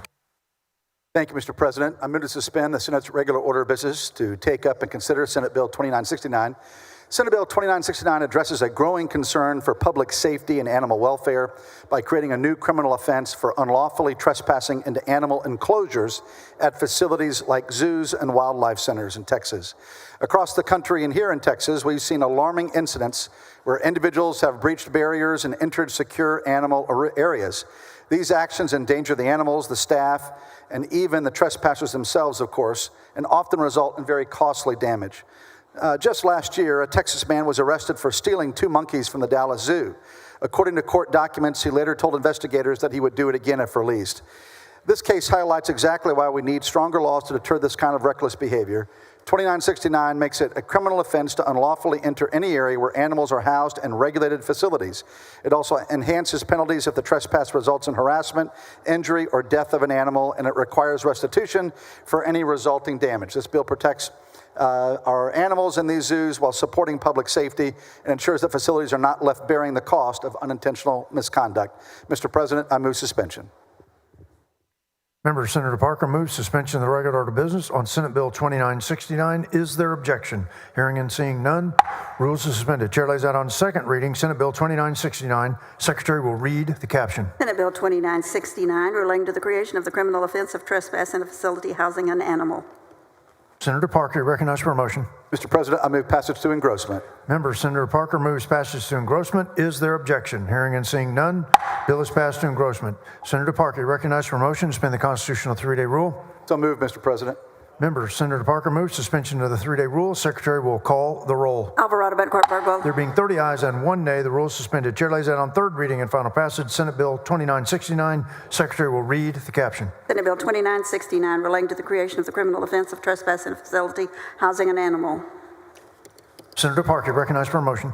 Thank you, Mr. President. I move final passage. Members, Senator Parker moves final passage. Senate Bill 2969. Secretary will call the roll. Alvarado, Bettencourt. There being 30 ayes and 1 nay, the bill is finally passed. Congratulations, Senator Parker. Thank you, Mr. President, members.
Senator Bettencourt, you're recognized for a motion to suspend the regular order of business. Take up and consider House Bill 148.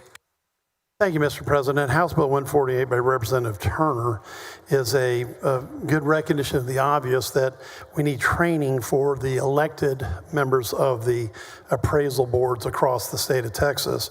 It addresses the issue by requiring all new appraisal board members to complete a comprehensive training course on their statutory responsibilities before assuming office. Training can be completed at Institution of Higher Learning or VG Young Institute of Local County Government, and which already provides continuing education for officials. And I have an amendment at the suggestion of Senator Nichols to make sure that applies just to counties above 75,000, which are the counties that have elected CAD boards of directors. I move suspension of the regular order of business to take up and consider House Bill 148. Member Senator Bettencourt moves suspension.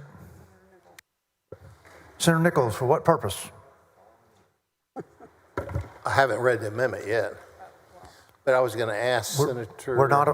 Senator, we're not on the amendment yet. We're still on suspension. You yield? Hold on. Do you wish to ask questions? I do have a question. On the bill, not the amendment, but the bill. Yes, on the bill. Okay. Do you yield? Senator Certainly, Bettencourt? Robert. You're recognized, Senator Nichols, on the bill. Thank you very much. The discussion we had on that bracketing, is that in here? Right, that's what the amendment is, Robert. Oh, it was on the amendment. Right, you suggested 75,000, we're using it. Right, thank you very much. Okay, thank you. Thank you, Mr. President. Thank you, Senator Nichols. Members, Senator Bettencourt moves suspension of the regular order of business on House Bill 148. There is objection. Secretary will call the roll. Alvarado, Bettencourt, Birdwell, Being Blanco. 26 ayes and 5 nays, the rule is suspended. Chair lays out on second reading House Bill 148. Secretary will read the caption. House Bill 148 relating to the qualification of candidates for and the training and education of members of the Board of Directors of an appraisal district. Members, there is an amendment. Secretary will read the amendment. Floor Amendment Number 1 by Bettencourt. Senator Bettencourt on the amendment. Thank you, Mr. President. This is the amendment that Senator Nichols recommended in committee. I move adoption. It's acceptable to the author. Members, Senator Bettencourt moves adoption of floor amendment number 1. Is there objection? Hearing and seeing none, the amendment is adopted. Senator Bettencourt, you're recognized for a motion. Thank you, Mr. President. Move passage to third reading of House Bill 148. Members, Senator Bettencourt moves passage to third reading. There is objection. Secretary will call the roll. Alvarado, Bettencourt, There being Birdwell. 27 ayes and 4 nays, the bill is passed third reading. Senator Bettencourt, you're recognized for a motion to suspend the constitutional 3-day rule. So moved, Mr. President. Members, Senator Bettencourt moves suspension of the 3-day rule. Secretary will call the roll. Alvarado, Bettencourt, There being Birdwell. 27 ayes and 4 nays, the rule is suspended. Chair lays out on third reading and final passage HB 148. Secretary will read the caption. relating to the qualification of candidates for and the training and education of members of the Board of Directors of an appraisal district. Senator Betancourt, you recognized for a motion. Thank you, Mr. President. I move final passage of House Bill 148. Members, Senator Betancourt moves final passage, HB 148. Secretary will call the roll. Alvarado, Betancourt, There being Birdwell. 27 ayes and 4 nays, the bill is finally passed. Congratulations, Senator Betancourt. Thank you, Mr. President and members.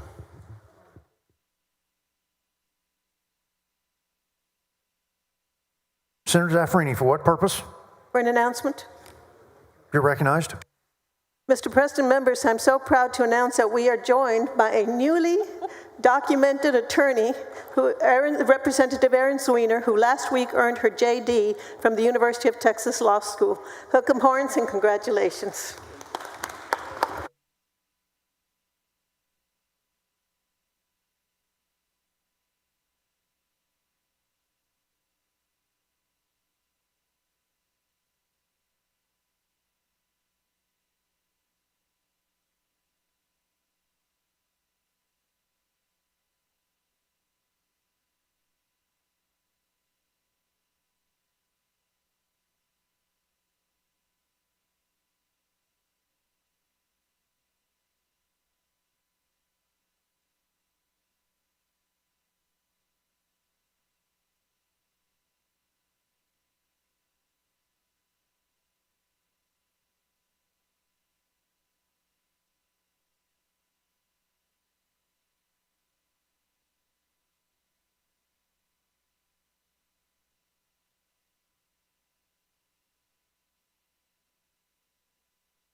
Senator Flores, you're recognized for a motion to suspend the regular order of business, take up and consider House Bill 1318.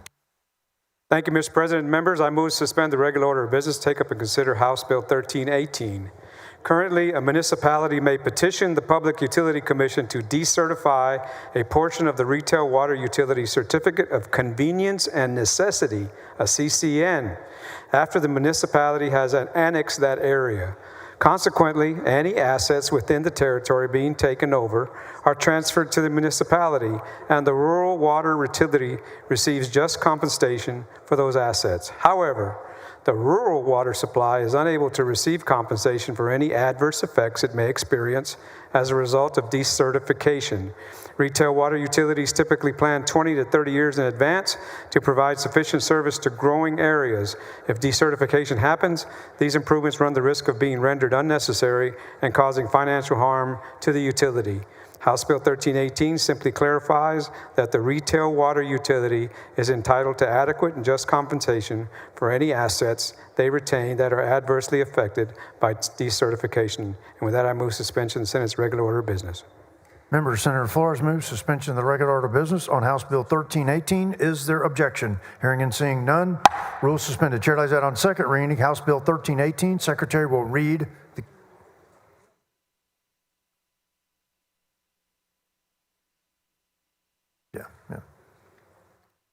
Secretary will read the caption. House Bill 1318, relating to a certificate of public convenience and necessity to provide water or sewer service in an area incorporated or annexed by a municipality. Members, there is an amendment. Secretary will read the amendment. Floor amendment number 1 by Hinojosa of Hidalgo. Senator Hosa of Hidalgo on the amendment. Thank you, Mr. President and members. This floor amendment clarifies and strengthens the protections for retail public utilities when municipalities seek to take over water or sewer service areas. It limits subjective or inconsistent interpretations by requiring courts use of clearly defined enumerated compensation factors in which determining whether the remaining utility property is damaged or adversely affected. And I think it's acceptable to the author. Senator Flores on the amendment. The amendment is acceptable. Members, Senator Hinojosa moves adoption of floor amendment number 1. Is it acceptable to the author, Senator Flores? Is there objection? Hearing and seeing none, the amendment is adopted. Senator Flores, you're recognized for a motion. Thank you, Mr. President. I move passage to third reading. Members, Senator Flores moves passage to third reading. Is there objection? Hearing and seeing none, bill is passed to third reading. Senator Flores, you're recognized for a motion to suspend the constitutional 3-day rule. So moved. Members, Senator Flores moves suspension of the 3-day rule. Secretary will call the roll. Alvarado, Bancourt, Being Birdwell. 31 ayes and no nays, the rule is suspended. Chair lays out on third reading and final passage, HB 1318. Secretary will read the caption. HB 1318, relating to a certificate of public convenience and necessity to provide water or sewer service in an area incorporated or annexed by a municipality. Senator Flores, recognized for a motion. Mr. President, I move final passage. Members, Senator Flores moves final passage, HB 1318. Secretary will call the roll. Alvarado, Bancourt, Being Birdwell. 31 ayes and no nays, the bill is finally passed. Congratulations, Senator Flores. Thank you, Mr. President. Thank you, members.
Dean Zaffarini, you're recognized for a motion to suspend the regular order of business, take up and consider committee substitute House Bill 4238.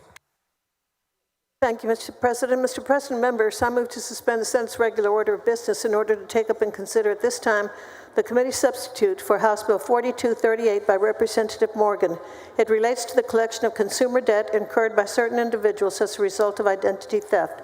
Members, under current law, consumers who are victims of identity theft often face challenges when disputing fraudulent debts. House Bill 4238 would enhance established identity theft protections by creating affordable and attainable pathways for coerced victims to halt debt collections. There will be a floor amendment that generally is a clarifying amendment requested by the Texas Credit Union Association, and it would clarify that creditors may not attempt to collect on a consumer debt or a portion of a consumer debt identified on a court report as a result of identity theft. Mr. President, I move suspension. Members, Dean Zeffrini moves suspension of the regular order of business on Committee Substitute House Bill 4238. Is there objection? Hearing and seeing none, rules are suspended. Chair lays out on second reading Committee Substitute House Bill 4238. Secretary will read the caption. Committee Substitute House Bill 4238 relating to the collection of consumer debt incurred by certain individuals as a result of identity theft. Members, there is an amendment. Secretary will read the amendment. Floor Amendment Number 1 by Zaffirini. Dean Zeffrini on the amendment. Thank you, Mr. President. This is the clarifying amendment that I described in my opening statement. It was requested by the Texas Credit Union Association. Mr. President, I move adoption. Members, Senator Dean Zeffrini moves adoption of floor amendment number 1. Is there objection? Hearing and seeing none, the amendment is adopted. Dean Zeffrini, you recognized for a motion. Thank you, Mr. President. I move passage to third reading. Members, Dean Zeffrini moves passage to third reading. Is there objection? Hearing and seeing none, bill is passed third reading. Dean Zeffrini, you recognized for a motion to suspend the constitutional 3-day rule. Thank you, Mr. President. I move to suspend the constitutional rule that bills be heard on 3 several days. Members, Dean Zeffrini moves suspension of the 3-day rule. Secretary will call the roll. Alvarado, Bancourt, There being Birdwell. 31 ayes and no nays, the rule is suspended. Chair lays out on third reading and final passage. Committee Substitute House Bill 4238. Secretary will read the caption. Committee Substitute House Bill 4238 relating to the collection of consumer debt incurred by certain individuals as a result of identity theft. Dean Zeffrini, you recognized for a motion. Thank you, Mr. President. I move final passage. Members, Dean Zeffrini moves final passage. Committee Substitute House Bill 4238. Secretary will call the roll. Alvarado, Bancourt, There being Birdwell. 31 ayes and no nays, the bill is finally passed. Congratulations, Dean Zeffrini. Thank you, Mr. President and members.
Senator Sparks, you're recognized for a motion to suspend the regular order of business. Take up and consider House Bill 2775.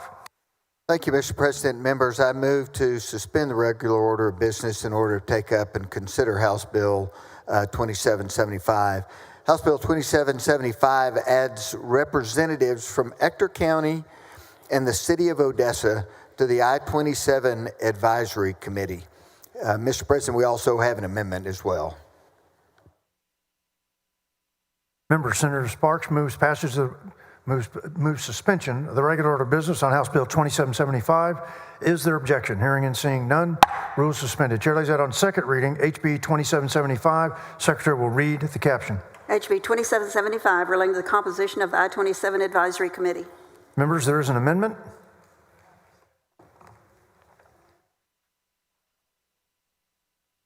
Secretary will read the amendment. Floor Amendment Number 1 by Sparks. Senator Sparks on the amendment. Thank you, Mr. President. Members, this amendment simply adds a representative from Schlacker County to the committee as well. And with that, I move adoption. Members, Senator Sparks moves adoption. Floor Amendment Number 1. Is there objection? Hearing and seeing none, amendment is adopted. Senator Sparks, you recognized for a motion. Thank you, Mr. President. I move third reading. Members, Senator Sparks moves passage to third reading. Is there objection? Hearing and seeing none, bill is passed third reading. Senator Sparks, you recognized for a motion to suspend the constitutional 3-day rule.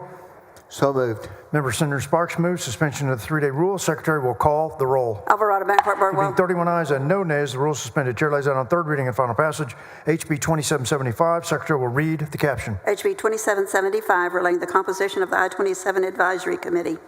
Senator Sparks, you recognized for a motion. Thank you, Mr. President. I move final passage of House Bill 2775. Member Senator Sparks moves final passage. HB 2775. Secretary will call the roll. Alvarado, Bancourt, There being Birdwell. 31 ayes and no nays, the bill is finally passed. Congratulations, Senator Sparks. Thank you, Mr. President. Thank you, members.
Senator Kolkhorst, you're recognized for a motion to suspend the regular order of business, take up and consider House Bill 668.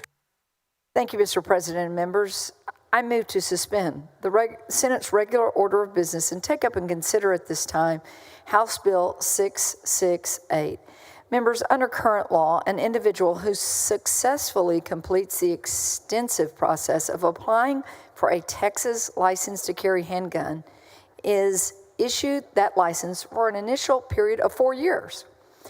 Renewed licenses are valid for 5 years. However, if a licensed handgun owner forgets to renew their license by the expiration date, they could lose their license and have to start the application process all over.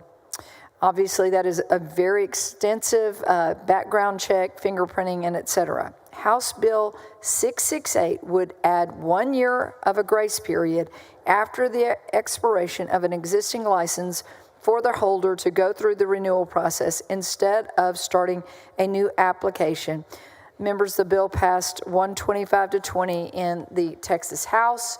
This bill makes no changes to the existing renewal application process, but seeks to protect the holder from the burden of going through the entire process again. Members, this is a 1 year grace period and is in line with those rules already adopted by DPS in the administrative code. It is just codifying what's in Chapter 37 of the TAC Section 6.16. With that, Mr. President, I move suspension of the regular order of business. Member Senator Kolkhorst moves suspension of the regular order of business on Senator Johnson, for what purpose?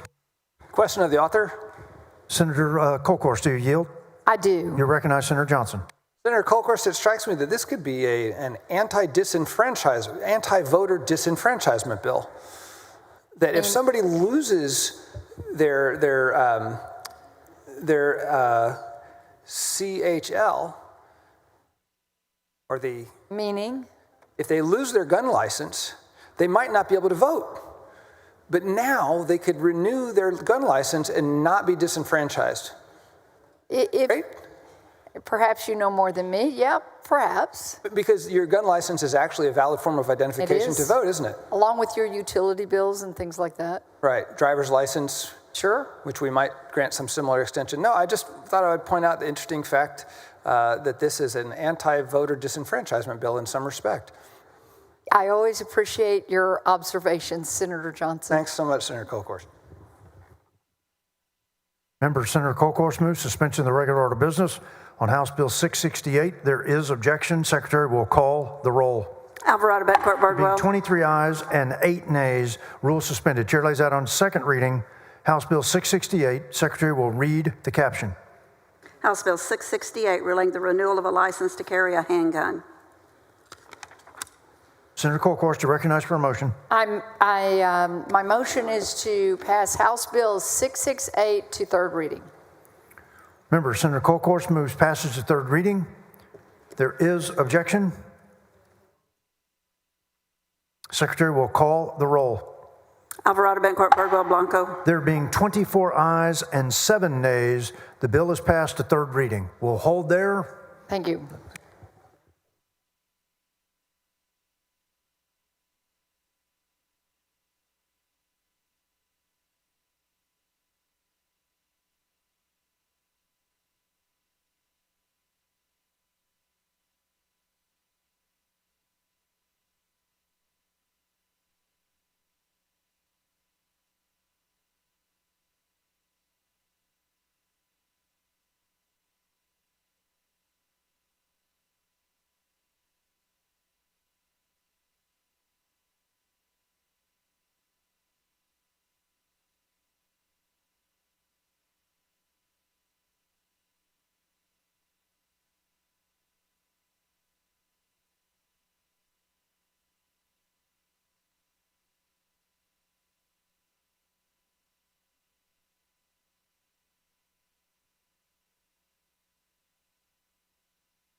Senator Kolkhorst, you're recognized for a motion to suspend the constitutional 3-day rule. So moved, Mr. President. Member Senator Kolkhorst moves suspension of the 3-day rule. Secretary will call the roll. Alvarado, Bettencourt, Birdwell, There being Bronco. 26 ayes and 5 nays, the rule is suspended. Chair lays out on third reading and final passage HB 668. Secretary will read the caption. HB 668, relating to the renewal of a license to carry a handgun. Senator Kolkhorst, you're recognized for a motion. Thank you, Mr. President. I move final passage of House Bill 668. Member Senator Kolkhorst moves final passage, House Bill 668. Secretary will call the roll. Alvarado, Bettencourt, Birdwell. There being 24 ayes and 7 nays, the bill is finally passed. Congratulations, Senator Kolkhorst. Thank you, Mr. President. Thank you, members.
Senator Middleton, you're recognized for a motion to suspend the regular order of business. Take up and consider House Bill 3041. Thank you, Mr. President. Members, I move to suspend the Senate's regular order of business to take and consider House Bill 3041.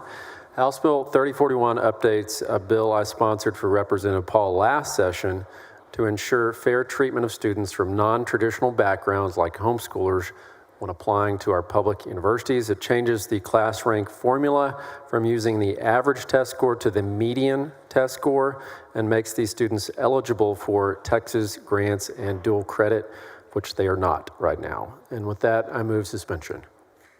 Member Senator Middleton moves suspension of the regular order of business on House Bill 3041. Is there objection? Hearing and seeing none, rules suspended. Chair lays out on second reading House Bill 3041. Secretary will read the caption. House Bill 3041, relating to measures to support the enrollment of students with a non-traditional secondary education at public institutions of higher education. Senator Middleton, you recognized for a motion. Thank you, Mr. President. Move passage, third reading. Member Senator Middleton moves passage to third reading. Is there objection? Hearing and seeing none, bill is passed third reading. Senator Middleton, you're recognized for a motion to suspend the constitutional 3-day rule. So moved, Mr. President. Member Senator Middleton moves suspension of the 3-day rule. Secretary will call the roll. Alvarado, Bettencourt, There Birdwell. being 30 ayes and 1 nay, the rule is suspended. Chair lays out on third reading and final passage HB 3041. Secretary will read the caption. HB 3041, relating to measures to support the enrollment of students with a non-traditional secondary education at public institutions of higher education. Senator Middleton, you're recognized for a motion. Move final passage. Member Senator Middleton moves final passage HB 3041. Secretary will call the roll. Alvarado, Bettencourt, There being Birdwell. 30 ayes and 1 nay, the bill is finally passed. Congratulations, Senator Middleton.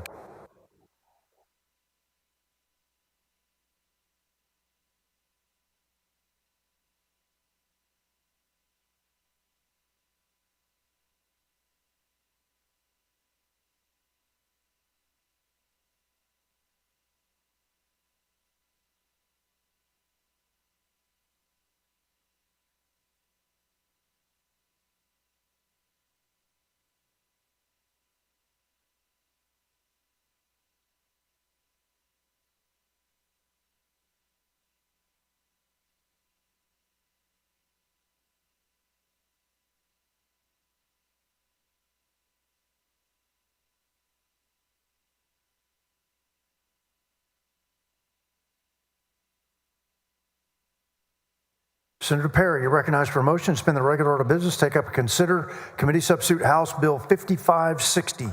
Thank you, Mr. President. Committee Substitute House Bill 5560 addresses water loss and other issues that local districts have regarding the ability to enforce by fees and other penalties for being in violation of their statutes. With that, committee substitute to House Bill 5560. I move to suspend the regular order of business. Members, Senator Perry moves suspension of the regular order of business on committee substitute House Bill 5560. Is there objection? Hearing and seeing none, rules suspended. Chair lays out on second reading committee substitute House Bill 5560. Secretary will read the caption. Committee substitute House Bill 5560 relating to penalties in certain suits involving a groundwater conservation district. Senator Perry, you recognized for a motion. Move past third reading. Member Senator Perry moves passage to third reading. Is there objection? Hearing and seeing none, bill is passed third reading. Senator Perry, you recognized for a motion to suspend the constitutional 3-day rule. Move to suspend the constitutional 3-day rule. Member Senator Perry moves suspension of the constitutional 3-day rule. Secretary will call the roll. Alvarado, Bettencourt, Being Bardwell. 29 ayes and 2 nays, the rule is suspended. Chair lays out on third reading and final passage committee substitute House Bill 5560. Secretary will read the caption. Committee substitute House Bill 5560 relating to penalties in certain suits involving a groundwater conservation district. Senator Perry, recognized for a motion. So moved. Final passage. Member Senator Perry moves final passage. Committee substitute House Bill 5560. Secretary will call the roll. Alvarado, Bettencourt. There being 29 ayes and 2 nays, the bill is finally passed. Congratulations, Senator Perry.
Senator Johnson, you're recognized for a motion to suspend the regular order of business, take up and consider House Bill 1193.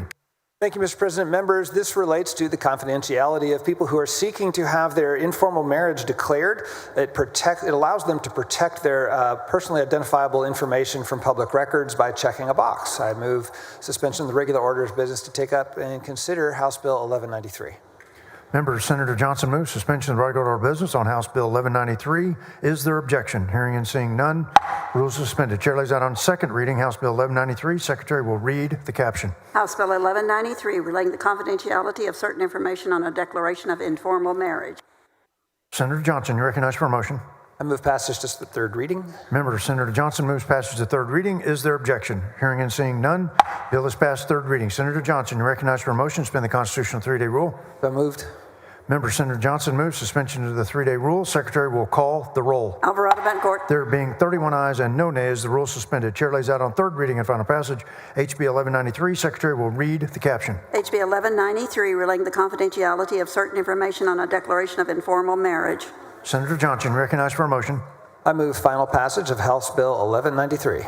Member Senator Johnson moves final passage HB 1193. Secretary will call the roll. Alvarado There Betancourt. being 31 ayes and no nays, the bill is finally passed. Congratulations, Senator Johnson. Thank you, Mr. President.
Senator Betancourt, you're recognized for a motion to suspend the regular order of business, take up and consider House Bill 677. Thank you, Mr. President. House Bill 677 simply recognizes concerns have been raised that elections administrators may be appointed to an office or position by an elected official, creating a potential conflict of interest. HB 677 addresses this issue by prohibiting county elections administrators from holding an office or position appointed by elected official. Simple enough. I move the suspension, regular order of business, take up and consider House Bill 677. Member Senator Betancourt moves suspension of the regular order of business on House Bill 677. Is there objection? Hearing and seeing none, rules suspended. Chair lays out on second reading House Bill 677. Secretary will read the caption. House Bill 677, relating to the restrictions on political activities of a county elections administrator. Senator Betancourt, you're recognized for a motion. I move passage of third reading of House Bill 677. Member Senator Betancourt moves passage of third reading. Is there objection? Hearing and seeing none, bill is passed third reading. Senator Betancourt, you're recognized for a motion to suspend the constitutional 3-day rule. So moved. Members, Senator Betancourt moves suspension of the 3-day rule. Secretary will call the roll. Alvarado Betancourt. There being 30 ayes and 1 nay, the rule is suspended. Chair lays out on third reading and final passage HB 677. Secretary will read the caption. HB 677, relating to the restrictions on political activities of a county elections administrator. Senator Betancourt, you're recognized for a motion. I move final passage of House Bill 677. Member Senator Betancourt moves final passage HB 677. Secretary will call the roll. Alvarado Betancourt. There being 30 ayes and 1 nay, the bill is finally passed. Congratulations, Senator Betancourt. Thanks, Mr. President, members.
Senator Middleton, you're recognized for a motion to suspend the regular order of business, take up and consider House Bill 1922. Thank you, Mr. President. Members, I move to suspend the Senate's regular order of business, take and consider House Bill 1922.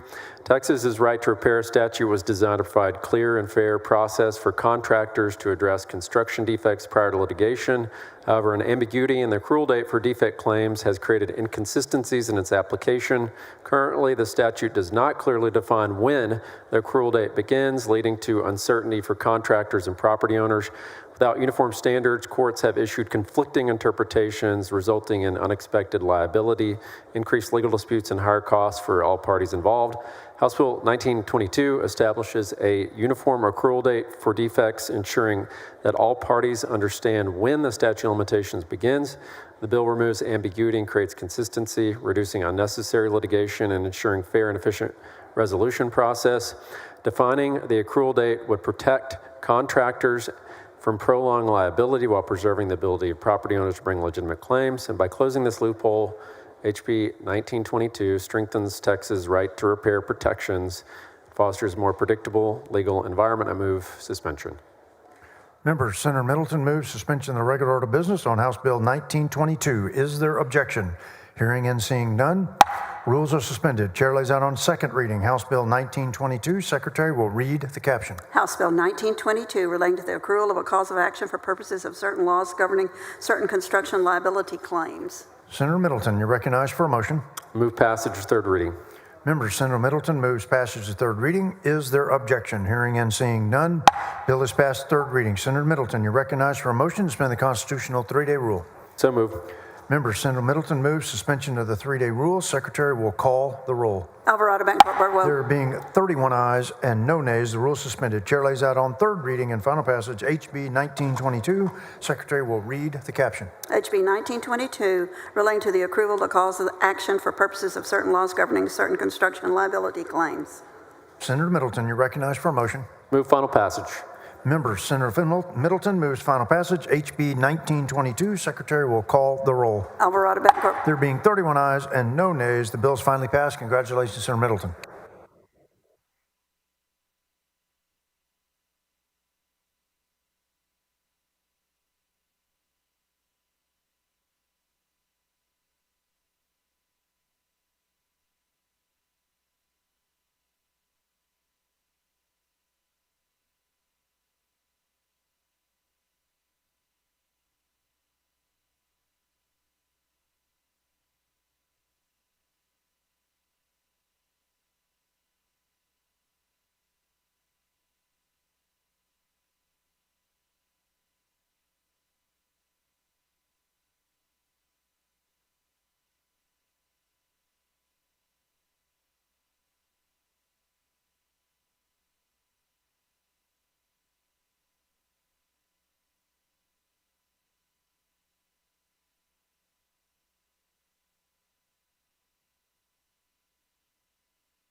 Dean Zeffirini, recognized for a motion to suspend the regular order of business, take up and consider House Bill 4885.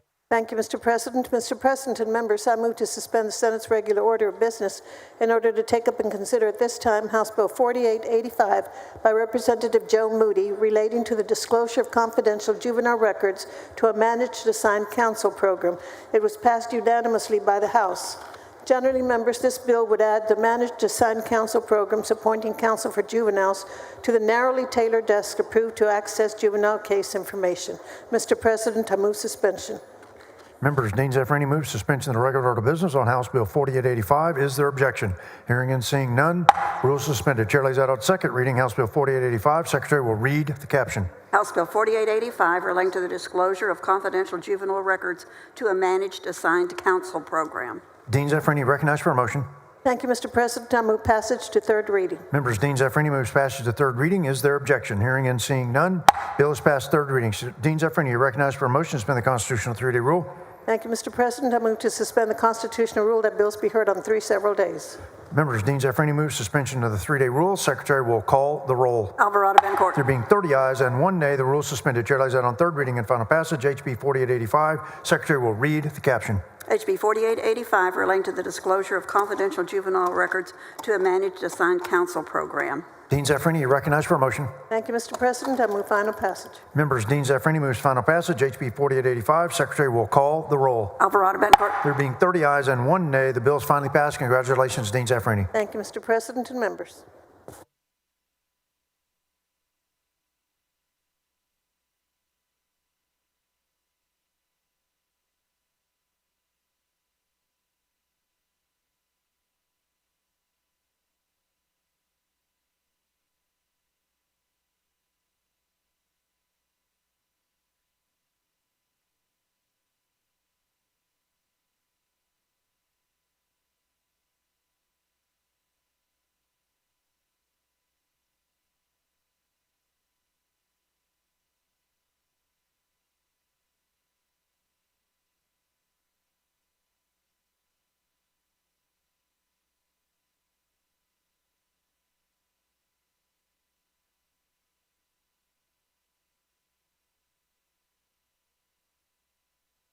Senator Hughes, you're recognized for a motion to suspend the regular order of business, take up and consider committee substitute Senate Bill 130.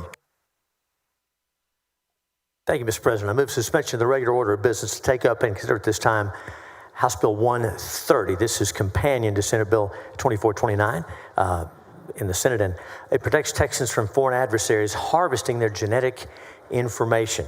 We've been warned by members of the intelligence community that foreign adversaries, such as the Communist Chinese Party, are seeking to gain advantage over us in the emerging biotechnology race. And they've been harvesting genomic sequencing data of U.S. citizens. Obviously, thinking about tailored genetic bioweapons, all kinds of mischief sourced in information like that. So this is about protecting that, and I move suspension of the regular order of business. Members, Senator Hughes moves suspension of the regular order of business on committee substitute House Bill 130. Is there objection? Hearing and seeing none, rules suspended. Chair lays out on second reading committee substitute House Bill 130. Secretary will read the caption. Committee substitute House Bill 130 relating to genetic information security for residents of this state. Senator Hughes, you're recognized for a motion. Move passage third reading.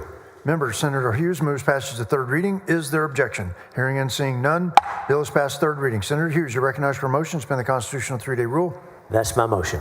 Members, Senator Hughes moves suspension of the 3-day rule. Secretary will call the roll. Alvarado Betancourt. There being 31 ayes and no nays, the rule is suspended. Chair lays out on third reading and final passage. Committee substitute House Bill 130. Secretary will read the caption. Committee substitute House Bill 130 relating to genetic information security for residents of this state. Senator Hughes, you're recognized for a motion. Move final passage. Members, Senator Hughes moves final passage. Committee substitute HB 130. Secretary will call the roll. Alvarado Betancourt. There being 31 ayes and no nays, the bill is finally passed. Congratulations, Senator Hughes. Thank you, Mr. President. Thank you, Senators.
Senator Blanco, you recognized for a motion to suspend the regular order of business, take up and consider committee substitute House Bill 4344. Thank you, Mr. President. Move to suspend the Senate's regular order of business, take up and consider committee substitute for House Bill 4344. In carrying out its mission, the PUC employees and contractors are entrusted with sensitive regulatory operational cybersecurity information. This bill authorizes the PUC to conduct background checks on current employees and contractors in addition to the job applicants that they already have authorized to check. In addition, it would allow the PUC to obtain criminal history information not only for Texas state agencies such as DPS, but also from the Federal Bureau of Investigation. This authority will help ensure that individuals with a history of misconduct or security risks do not gain access to sensitive systems or data. Mr. President, I move suspension. Members, Senator Blanco moves suspension of the regular order of business on committee substitute House Bill 4344. Is there objection? Hearing and seeing none, rules are suspended. Chair lays out on second reading committee substitute House Bill 4344. Secretary will read the caption. Committee substitute House Bill 4344, relating to access to and use of criminal history record information by the Public Utility Commission of Texas. Senator Blanco, you recognized for a motion. Thank you, Mr. President. I move passage of the committee substitute to third reading. Member Senator Blanco moves passage to third reading. Is there objection? Hearing and seeing none, bill is passed third reading. Senator Blanco, you recognized for a motion to suspend the constitutional three-day rule. So moved, Mr. President. Member Senator Blanco moves suspension of the three-day rule. Secretary will call the roll. Alvarado Betancourt. There being 31 ayes and no nays, the rule is suspended. Chair lays out on third reading and final passage committee substitute House Bill 4344. Secretary will read the caption. Committee substitute House Bill 4344, relating to access to and use of criminal history record information by the Public Utility Commission of Texas. Senator Blanco, you recognized for a motion. Thank you, Mr. President. I move final passage of committee substitute House Bill 4344. Member Senator Blanco moves final passage committee substitute House Bill 4344. Secretary will call the roll. Alvarado Betancourt. There being 31 ayes and no nays, the bill is finally passed. Congratulations, Senator Blanco. Thank you, Mr. President. Members.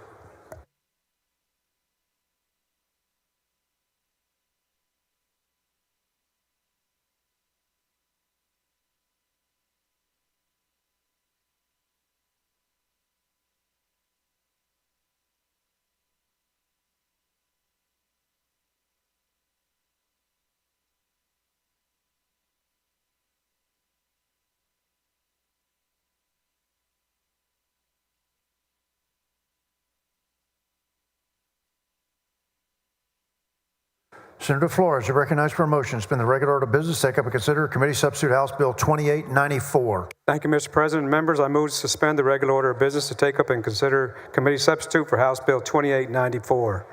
Texas is home to over 1 million veterans, and to honor their sacrifice, the 81st legislature granted a residence homestead exemption to 100% disabled veterans, which later expanded to include surviving spouses.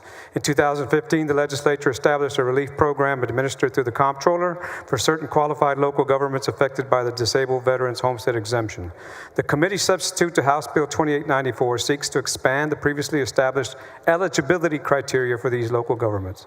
Under this bill, municipalities within Bell, Coryell, and Lampasas counties who lost ad valorem tax revenue is equal to or greater than 10% or more of the local government's general revenue fund would qualify. The county of Lampasas would also be able to qualify should it meet the 10% threshold. Local governments that currently qualify under the existing criteria would continue receiving aid under the 2% threshold. This bill will ensure that communities with high concentrations, like I have in my district around Fort Cavazos, of disabled veterans will receive the relief that they need while remaining able to provide the services that the residents rely on. With that, I move suspension.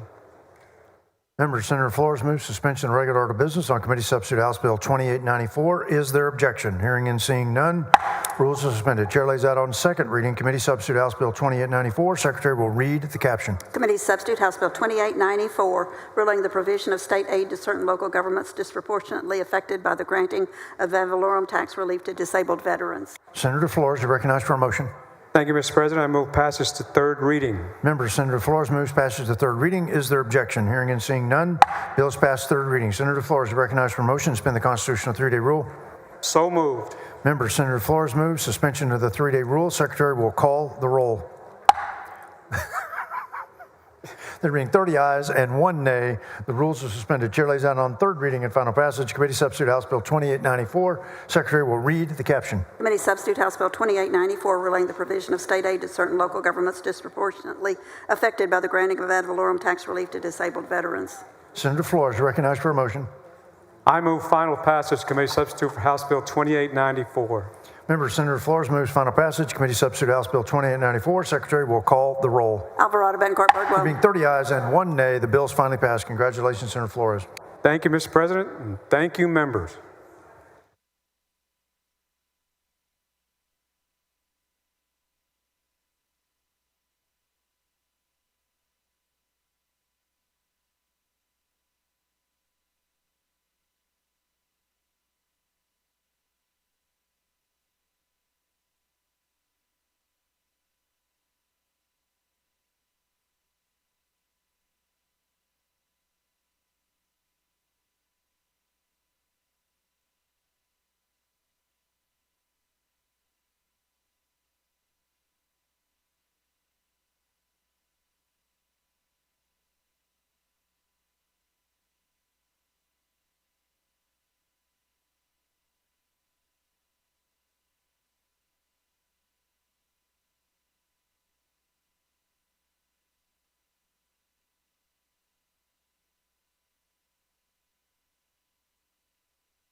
Senator King, you're recognized for a motion to suspend the regular order of business, take up and consider Committee Substitute Senate Bill 781.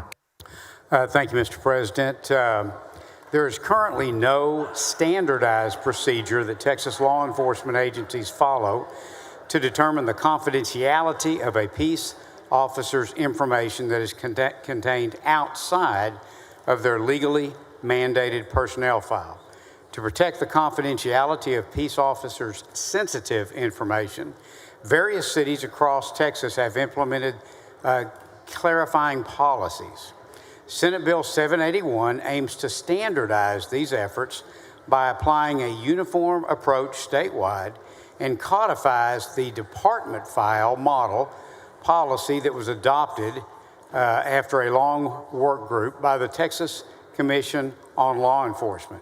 Almost 90 cities have adopted this model policy, including San Antonio, Fort Worth, Corpus Christi, Plano, Lubbock, Laredo, Irving, Grand Prairie, Brownsville, and over 80 others. I will have one clarifying amendment, but it simply makes sure that the provisions included in this bill do not prevent disclosure under the Brady Rule, Michael Morton Act, or the Sandra Bland Act. And with that, I move to suspend the regular order of business. Senator Eckhart, for what purpose? To ask questions of the author. Senator King, do you yield? I do. You recognize Senator Eckhart. Thank you so much, Senator King, and we have discussed this, and I deeply appreciate our discussion.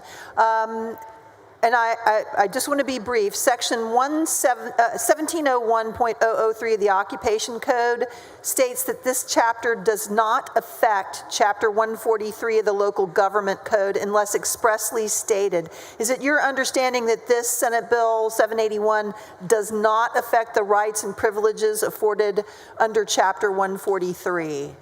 That is correct. You're referring to existing meet and confer collective bargaining agreements. Exactly so that this bill would not undermine those contractual agreements. Yeah, I think even under the Texas Constitution, the legislature cannot pass anything that impairs an existing contract, and those are existing contracts. Thank you so much. And Mr. President, I would move that the remarks between Senator King and myself be reduced to writing and printed in the Senate Journal. Members, you've heard the motion. Is there any objection to the motion by Senator Eckhart? Hearing and seeing none, motion is adopted. Thank you so much, Mr. President, and thank you, Senator King. Thank you. Senator Hinojosa of Hidalgo, for what purpose? Will the senator yield for questions? Do you yield, Senator King? I do. You're recognized, Senator Hinojosa. Thank you, Mr. President.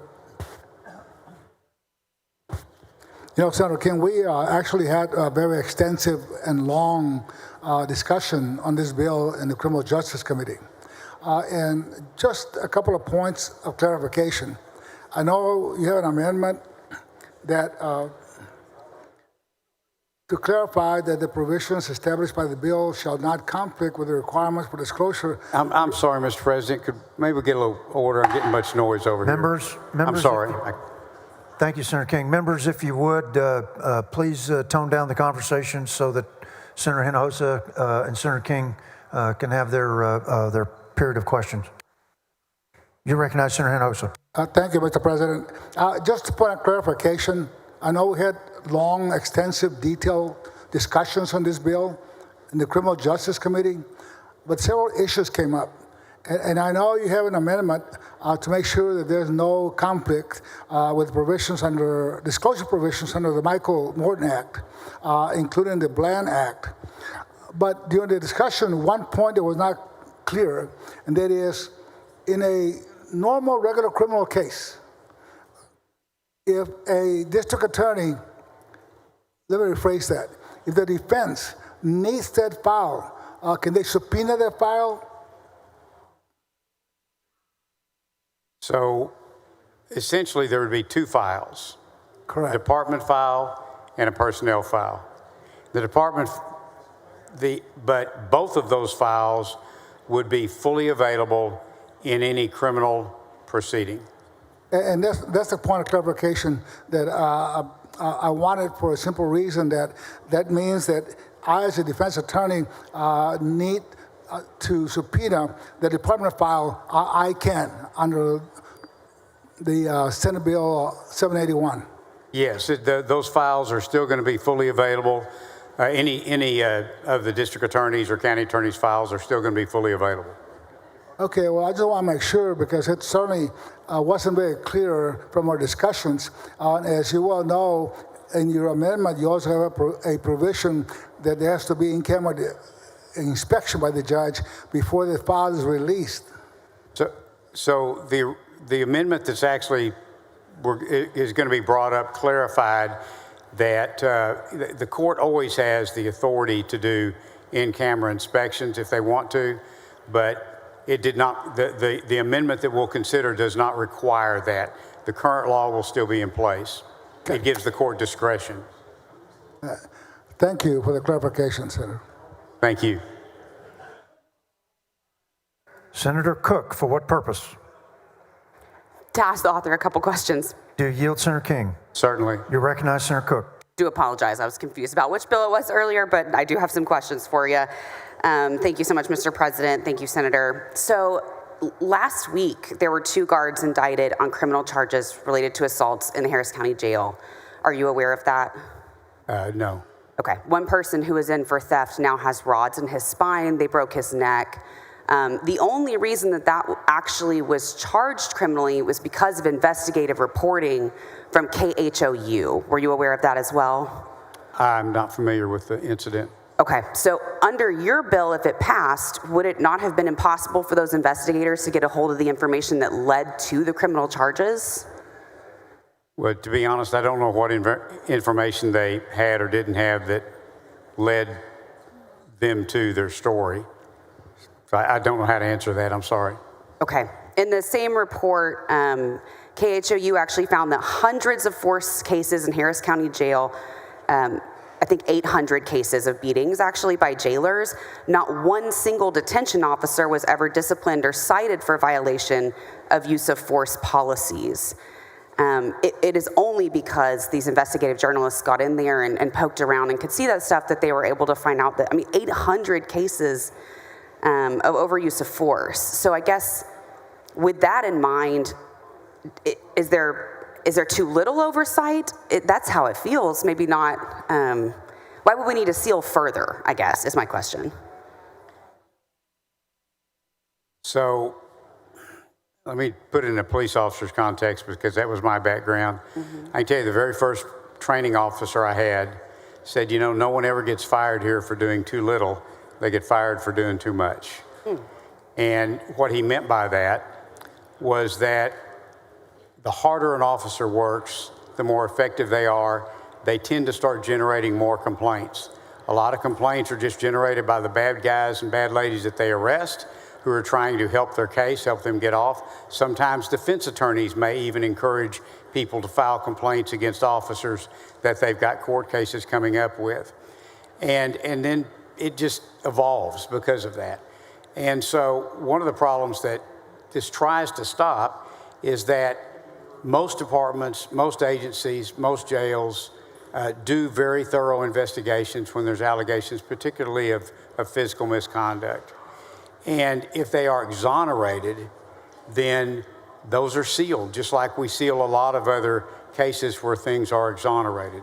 So in this case, yes, if an officer had been accused of whatever it may be, and they are disciplined on that, that disciplinary information is available to the general public.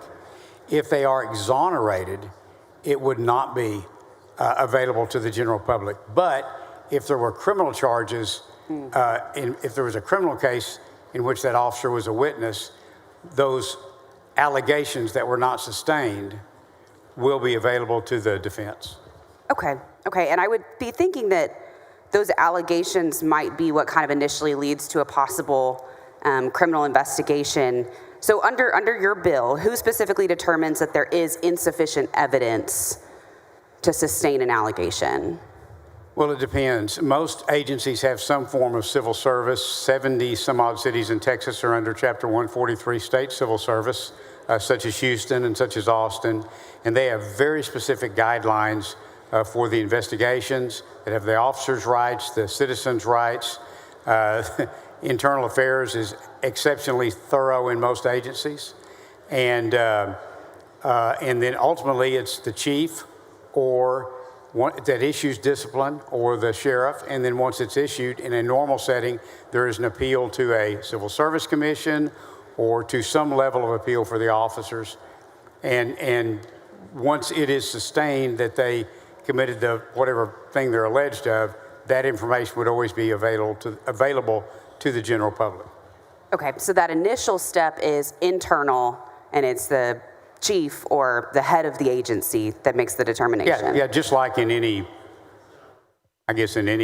business, any agency, any complaints are going to be handled internally.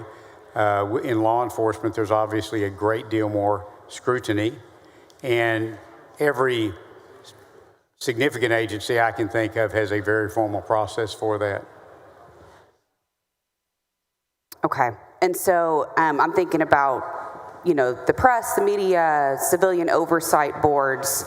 If a determination is made that those allegations are not sustained, that there's not enough, the chief of police, the head of the agency, somebody says, there's not enough, we're not going to worry about it, we're going to seal it up, then the public and the media will not have any access to that moving forward unless there is another criminal investigation that somehow gets brought forward and then all that's unearthed. Is that correct?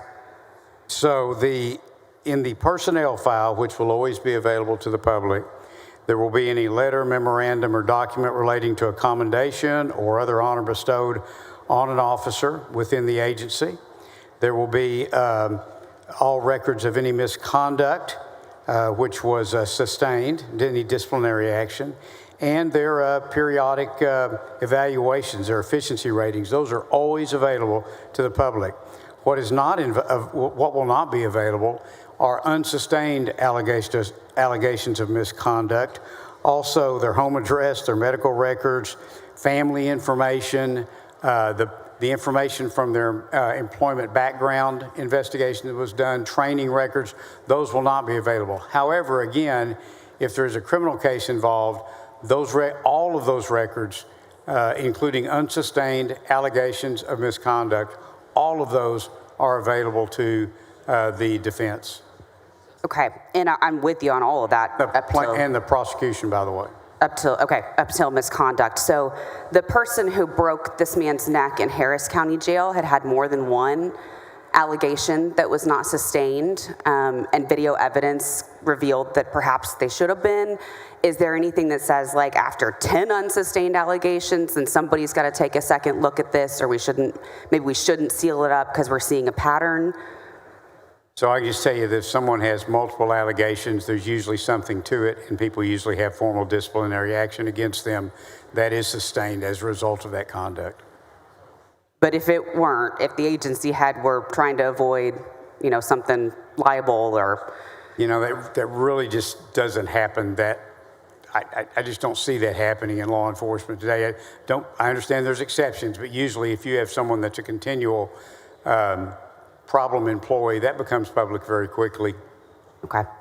And then Texas has seen over 120 deaths annually in county jails in recent years. I know Harris County surpassed Rikers a long time ago. Just really scary stuff. Do you think that this bill helps or hurts this body's ability to study and address patterns of these deaths, and then to make sure that we write laws to prevent them? Well, anything that occurs in a jail is any injury or death that occurs in the jail, the Texas Jail Standards Commission is involved in those. There are always investigations into that. If you've been reading the Tarrant County paper, one of the problems you have in jails is almost everybody that shows up there has a history of some type of substance abuse. They come there ill, they come there in poor health, they've been abusing their bodies a long time with extreme alcohol or drugs, so they come there in bad health, come with severe mental health. It does lead to a dangerous situation, because when they walk into that jail, particularly in Harris County, hundreds of people rotating in and out of that jail every week, and they don't know anything about that person's health condition when they get there. And so things do occur. When they do occur, they are investigated. That's why you know about them. That's why the paper knew about them. And the Jail Standards Commission and others are very actively involved in policing those jail facilities. I think the thing that would be more appropriate to be worried about is not what happens in a jail, but what happens out in the field where there are not witnesses and other things that could happen. And again, even in those situations, officers that are doing bad things, they may get away with it once or twice, but they are eventually caught, and when they are disciplined. Okay, and I'm just going to push back a little bit, because what happened here, the 800 cases that KHOU investigated actually led to several more disciplinary actions.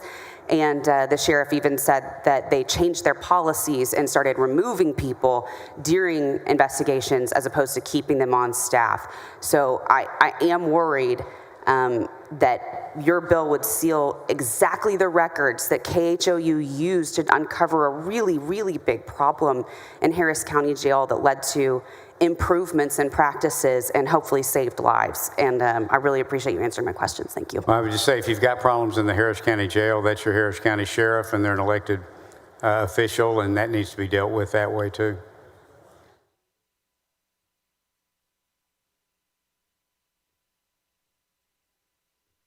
Member Senator King moves suspension of the regular order of business on committee substitute Senate Bill 781.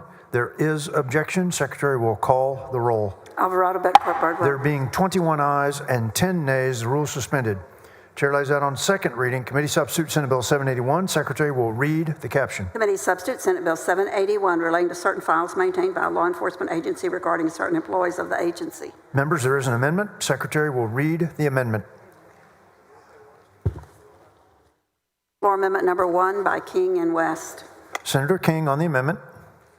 Members, this is the amendment I mentioned earlier. It simply clarifies that the legislation does not in any way limit the provisions of the Sandra Bland or Michael Morton Acts. And I would move adoption. Members, Senator King moves adoption. Floor number 1. Is there objection? Hearing and seeing none, The amendment is adopted. Members, there is an amendment. Secretary will read the amendment.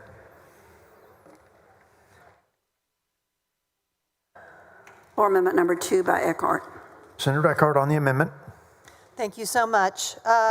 Thank you, Mr. President. Last year, the City of Austin and the Austin Police Association reached an agreement on a 5-year police contract that permits the disclosure of certain documents in an officer's department file. Again, this is a meet and confer between the Police Association and their employer, the City of Austin.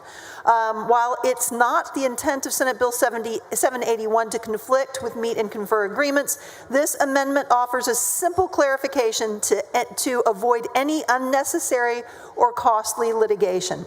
The amendment permits the disclosure of information in an officer's department file if the disclosure is permitted under an existing meet and confer agreement.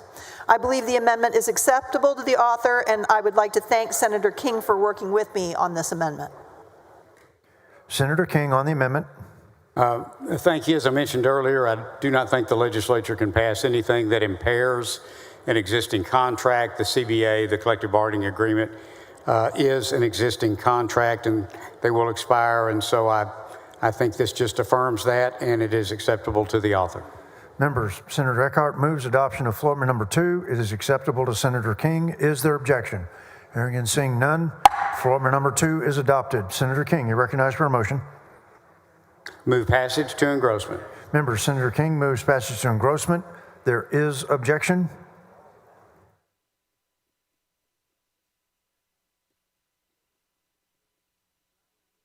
Secretary will call the roll. Alvarado, Betancourt, There Birdwell. being 21 ayes and 10 nays, the bill is passed to engrossment. Will hold there, Senator King.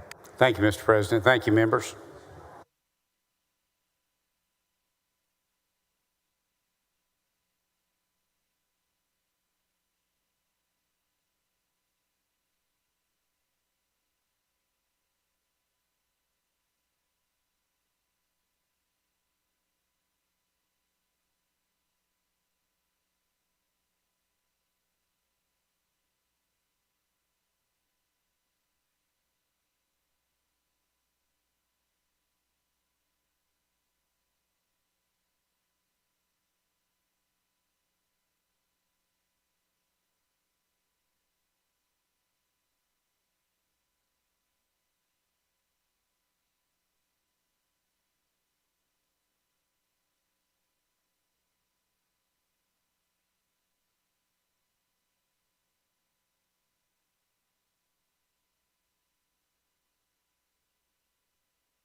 Senator Campbell, you're recognized for a motion to suspend the regular order of business, take up and consider Committee Substitute Senate Bill 524.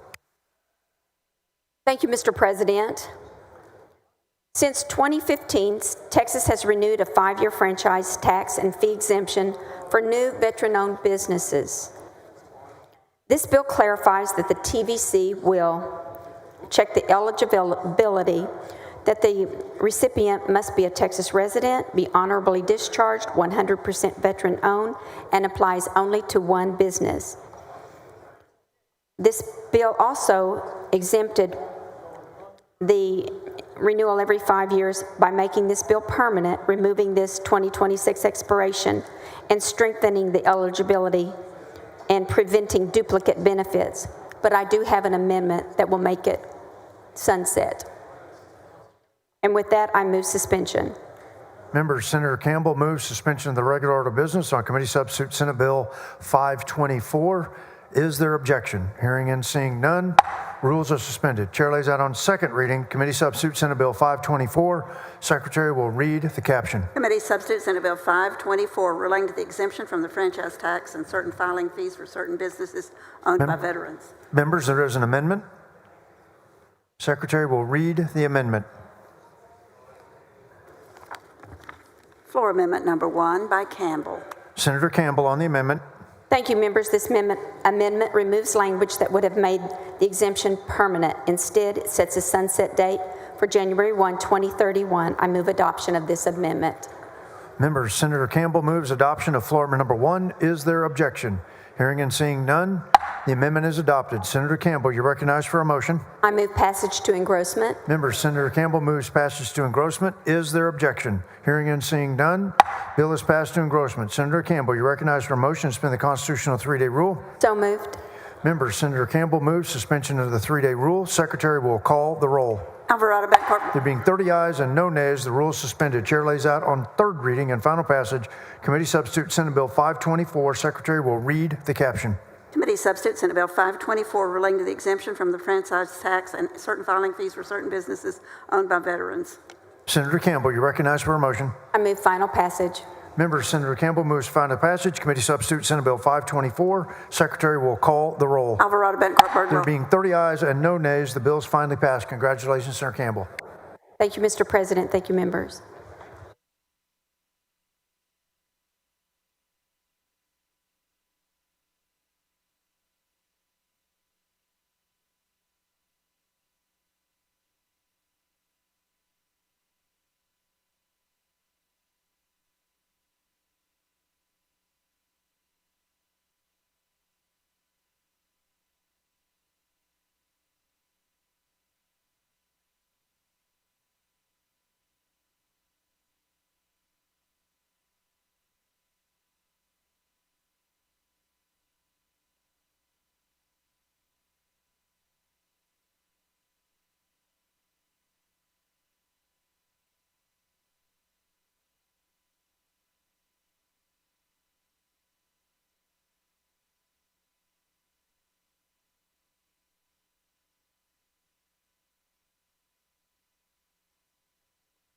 Senator King, you're recognized for a motion. Hold on a second.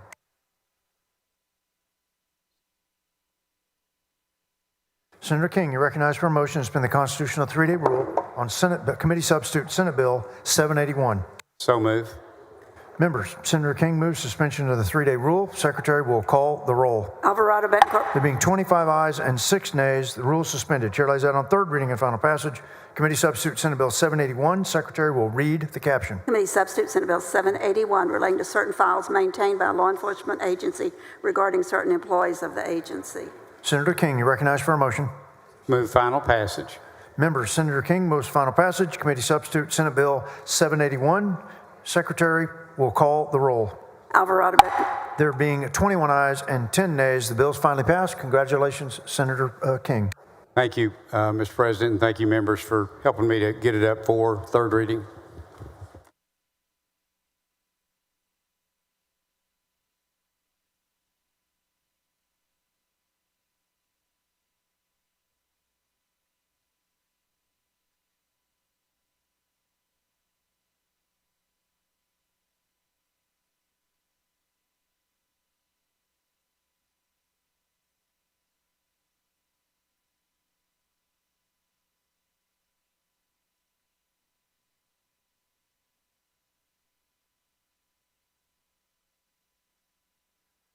Senator Sparks, you're recognized for a motion to suspend the regular order of business, take up and consider House Bill 2789. Thank you, Mr. President. Members, I move at this time to suspend the regular order of business in order to take up and consider House Bill 2789. Last session, we passed Senate Bill 593, which mandated an independent third-party audit to evaluate foster care and adoptive services regulations and provide recommendations for streamlining and simplifying those regulations. DFPS and HHSC are implementing most of those recommendations from this assessment, but some recommendations require statutory changes. HB 2789 seeks to implement those remaining audit recommendations. With that, Mr. President, I move suspend the regular order of business. Member Senator Sparks moves suspension of the regular order of business on House Bill 2789. Is there objection? Hearing and seeing none, rules are suspended. Chair lays out on second reading House Bill 2789. Secretary will read the caption. House Bill 2789, relating the regulation of child welfare. Senator Sparks, you're recognized for a motion. Mr. President, I move passage to third reading. Member Senator Sparks moves passage to third reading House Bill 2789. Is there objection? Hearing and seeing none, bill is passed third reading. Senator Sparks, you're recognized for a motion to suspend the constitutional three-day rule. So moved. Member Senator Sparks moves suspension of the three-day rule. Secretary will call the roll. Alvarado Bencourt. There being 31 ayes and no nays, the rule is suspended. Chair lays out on third reading and final passage HB 2789. Secretary will read the caption. HB 2789, relating to the regulation of child welfare. Senator Sparks, you're recognized for a motion. I move final passage of HB 2789. Member Senator Sparks moves final passage. House Bill 2789. Secretary will call the roll. Alvarado Bencourt. There being 31 ayes and no nays, the bill is finally passed. Congratulations, Senator Sparks. Thank you, Mr. President. Thank you, members.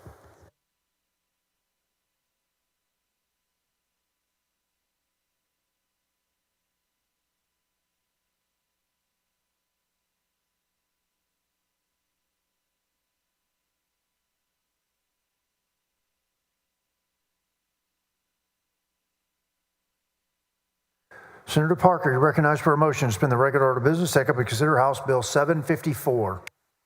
Thank you, Mr. President. I move to suspend the Senate's regular order of business to take up and consider House Bill 754. House Bill 754 addresses the critical role that medical assistants play in identifying and supporting victims of human trafficking within the healthcare system. Medical assistants are often the first port of contact for patients in clinical settings. They spend extended time with patients, they take medical histories, and they observe interactions, putting them in a key position to recognize the red flags associated with human trafficking. The Polaris Project, the national leader in human trafficking data, found that nearly 70% of trafficking survivors accessed health care during their exploitation, and over 85% were treated for injuries or illnesses related to their victimization. This bill takes meaningful action by requiring medical assistants to complete a training course approved by the Health and Human Services Commission on how to identify, assist, and report the victims of human trafficking. And finally, the bill requires health facilities to display signage with human trafficking information and provides whistleblower protections by prohibiting retaliation against employees who report suspected trafficking in good faith. Mr. President, I move suspension. Member Senator Parker moves suspension the regular order of business on House Bill 754. Is there objection? Hearing and seeing none, rules are suspended. Chair lays out on second reading House Bill 754. Secretary will read the caption. House Bill 754, relating to human trafficking prevention. Senator Parker, you're recognized for a motion. Mr. President, I move passage to third reading. Member Senator Parker moves passage to third reading. Is there objection? Hearing and seeing none, bill is passed third reading. Senator Parker, recognized for a motion to suspend the constitutional three-day rule. So moved, Mr. President. Member Senator Parker moves suspension of the three-day rule. Secretary will call the roll.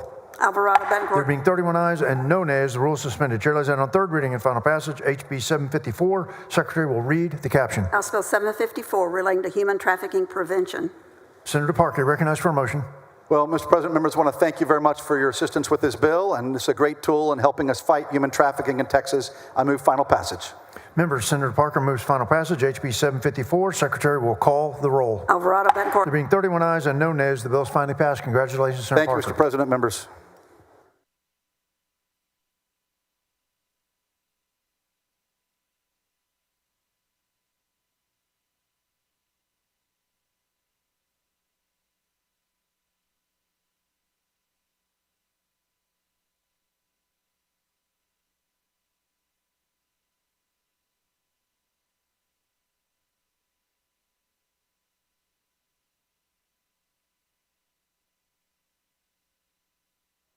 Senator Hughes, you're recognized for a motion to suspend the regular order of business, take up and consider House Bill 2960. Thank you, Mr. President. I move suspension of the regular order of business to take up and consider at this time House Bill 2960. Senators, this bill will protect Texas contractors. For decades, our laws protected them from being forced to litigate disputes out of state, making sure Texas businesses don't have to bear the cost of long-distance legal battles or be subjected to laws that do not align with industry standards for projects being built in Texas. Unfortunately, in 2023, a court ruling held that these long-standing, decades-long protections could be waived. This created a lot of uncertainty in the industry and has placed Texas contractors at a disadvantage in contract negotiations. This bill will fix that. Simple but important clarification will make sure that Texas contractors aren't forced to litigate disputes out of state in venues which can be prohibitively expensive and subject to unfamiliar legal standards. And I move suspension. Members, Senator Hughes moves suspension of the regular order of business on House Bill 2960. Is there objection? Hearing and seeing none, rules are suspended. Chair lays out on second reading House Bill 2960. Secretary will read the caption. House Bill 2960 relating to the choice of law and venue for certain construction contracts. Senator Hughes, you're recognized for a motion. Mr. President, I move passage to third reading. Members, Senator Hughes moves passage to third reading. Is there objection? Hearing and seeing none, bill is passed third reading. Senator Hughes is recognized for a motion to suspend the constitutional 3-day rule. That's my motion. Members, Senator Hughes moves suspension of the 3-day rule. Secretary will call the roll. Alvarado Betancourt. Being 31 ayes and no nays, the rule is suspended. Chair lays out on third reading and final passage HB 2960. Secretary will read the caption. HB 2960 relating to choice of law and venue for certain construction contracts. Senator Hughes, you recognized for a motion. Mr. President, I move final passage. Members, Senator Hughes moves final passage HB 2960. Secretary will call the roll. Alvarado Betancourt. There being 31 ayes and no nays, the bill is finally passed. Congratulations, Senator Hughes. Thank you, Mr. President. Thank you, Senators.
Senator Johnson, you're recognized for a motion to suspend the regular order of business, take up and consider House Bill 3805. Thank you, Mr. President. Members, this bill picks up where we left off last session with Senate Bill 895 in the 88th session. It concerns the Department of Banking. We did a lot of work last session. This picks up something that we didn't get last time. That is the Department of Banking is able to remove from office of certain regulated businesses relating to finance bad actors, people who are doing things that they shouldn't be doing, like embezzling and things like that. Strangely, the Department of Banking does not have the power to do the exact same thing when it comes to money services businesses. This bill simply extends their authority to weed out bad actors and thereby combat fraud in the money services business as it does in other financial sectors, with, however, an exception that if someone can be taken off of the bad list after 10 years if they need to get back into business, convince the commission that they're eligible. Therefore, I move suspension of the regular order of business to take up and consider House Bill 3805. Member Senator Johnson moves suspension of the regular order of business, House Bill 3805. Is there objection? Hearing and seeing none, rules are suspended. Chair lays out on second reading House Bill 3805. Secretary will read the caption. I move passage to third reading. House Bill 3805, relating to certain enforcement powers of the Banking Commissioner regarding the regulation of money services businesses. Senator Johnson, now you're recognized for a motion. Now I've moved passage to third reading. Member Senator Johnson moves passage to third reading. Is there objection? Hearing and seeing none, bill is passed third reading. Senator Johnson, you're recognized for a motion to suspend the constitutional three-day rule. I move to suspend the constitutional three-day rule. Member Senator Johnson moves suspension of the three-day rule. Secretary will call the roll. Alvarado, Betancourt. There being 31 ayes and no nays, the rule is suspended. Chair lays it on third reading and final passage. HB 3805. Secretary will read the caption. HB 3805, relating to certain enforcement powers of the Banking Commissioner regarding the regulation of money services businesses. Senator Senator Johnson, recognized for a motion. I move final passage of House Bill 3805, notwithstanding the heckling. Member Senator Johnson moves final passage. HB 3805. Secretary will call the roll. Alvarado, Betancourt, There being Birdwell. 31 ayes and no nays, the bill is finally passed. Congratulations, President, Senator Johnson.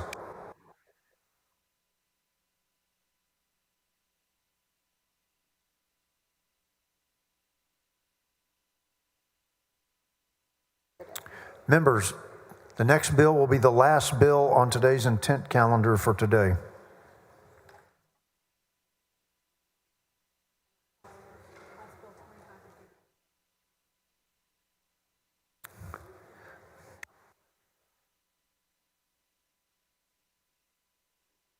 Senator Betancourt, you're recognized for a motion to suspend the regular order of business. Take up and consider House Bill 2559.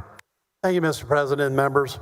A residential moratorium expires 120 days unless the municipality extends the moratorium.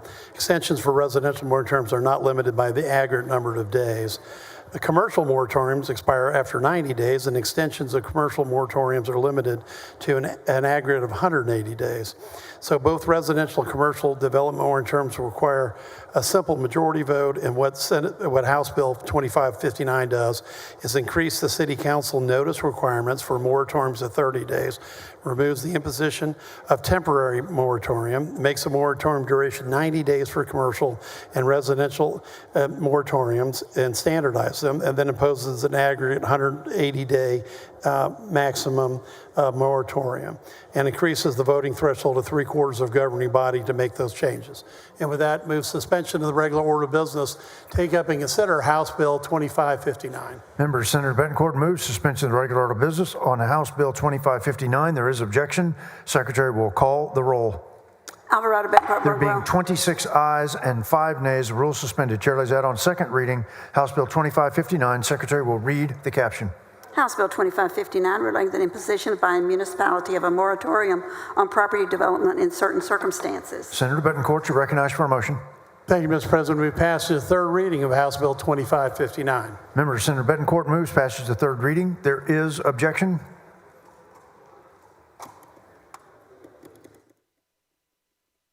Secretary will call the roll. Alvarado, Betancourt, There Birdwell. being 26 ayes and 5 nays, the bill is passed third reading. Senator Betancourt, you're recognized for a motion to suspend the constitutional three-day rule. So moved, Mr. President. Member Senator Betancourt moves suspension of the three-day rule.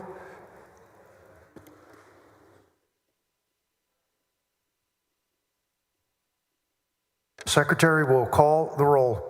Alvarado, There Betancourt, being Birdwell. 26 ayes and 5 nays, the rule is suspended. Chair lays that on third reading and final passage. HB 2559. Secretary will read the caption. HB 2559, relating to the imposition by a municipality of a moratorium on property development in certain circumstances. Senator Betancourt, you're recognized for a motion. Thank you, Mr. President. Move final passage of House Bill 2559. Members, Senator Betancourt moves final passage. HB 2559. Secretary will call the roll. Alvarado, Betancourt, There being Birdwell. 26 ayes and 5 nays, the bill is finally passed. Congratulations, Senator Betancourt. Thank you, Mr. President and members.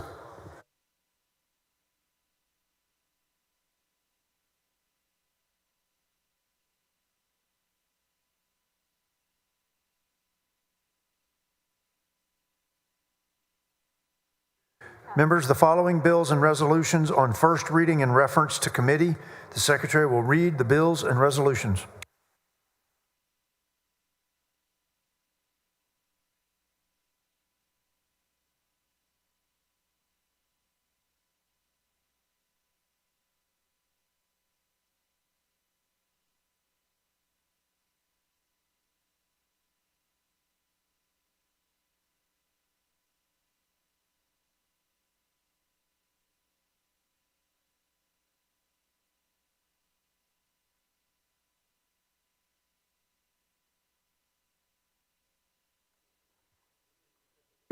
House Bill 75 to criminal justice. House Bill 108 to criminal justice. House Bill 111 to business and commerce. House Bill 521 to state affairs. House Bill 1052 to health and human services. House Bill 1249 to education K through 16. House Bill 1373 to transportation. House Bill 1403 to health and human services. House Bill 1449 to local government. House Bill 1586 to health and human services.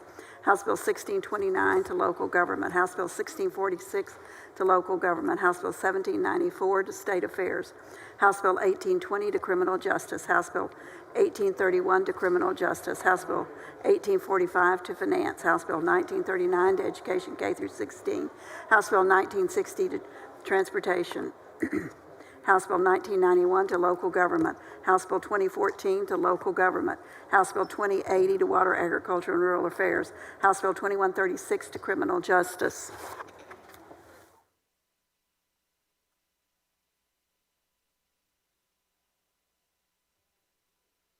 House Bill 2159 to health and human services. House Bill 2293 to local government. House Bill 2313 to economic development. House Bill 2399 to health and human services. House Bill 2512 to local government. House Bill 2581 to health and human services. House Bill 2593 to criminal justice. House Bill 2621 to criminal justice. House Bill 2638 to transportation. House Bill 2655 to health and human services. House Bill 2658 to local government. House Bill 2694 to local government. House Bill 2731 to local government. House Bill 2757 to education K through 16. House Bill 2803 to state affairs. House Bill 2807 to health and human services. House Bill 2814 to criminal justice. House Bill 2844 to health and human services. House Bill 2999 to transportation. House Bill 3053 to state affairs. House Bill 3142 to education K through 16. House Bill 3171 to local government. House Bill 3234 to local government. House Bill 3254 to finance. House Bill 3320 to business and commerce. House Bill 3349 to economic development. House Bill 3405 to business and commerce. House Bill 3420 to local government.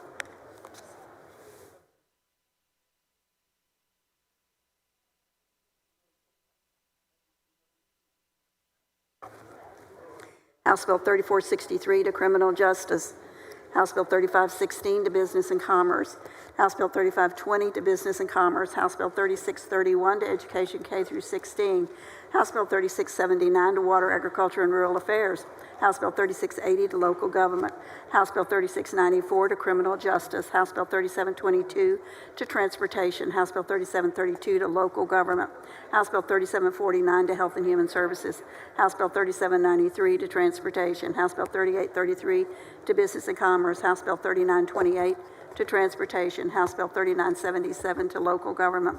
House Bill 4014 to health and human services. House Bill 4042 to natural resources. House Bill 4076 to health and human services. House Bill 4099 to health and human services. House Bill 4105 to local government. House Bill 4112 to natural resources.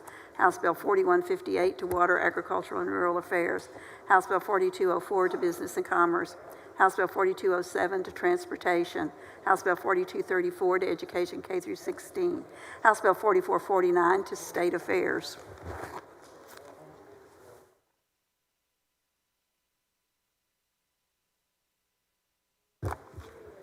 House Bill 4454 to health and human services. House Bill 4520 to transportation. House Bill 4535 to health and human services. House Bill 4559 to business and commerce. House Bill 4582 to local government. House Bill 4630 to water, agricultural, and rural affairs. House Bill 4669 to transportation. House Bill 4748 to business and commerce. House Bill 4795 to health and human services. House Bill 4847 to local government. House Bill 4848 to education K through 16. House Bill 4916 to transportation. House Bill 4924 to transportation. House Bill 5093 to business and commerce. House Bill 5302 to health and human services. House Bill 5509 to local government. House Bill 5624 to state affairs. House Bill 5627 to finance. House Bill 5629 to veteran affairs. House Bill 5632 to finance. House Bill 5639 to veteran affairs. House Bill 5664 to local government, House Bill 5693 to local government, House Bill 5698 to local government, HJR 47 to finance.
Following motion in writing.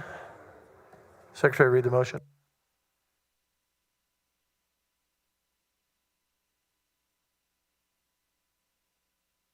Motion in writing.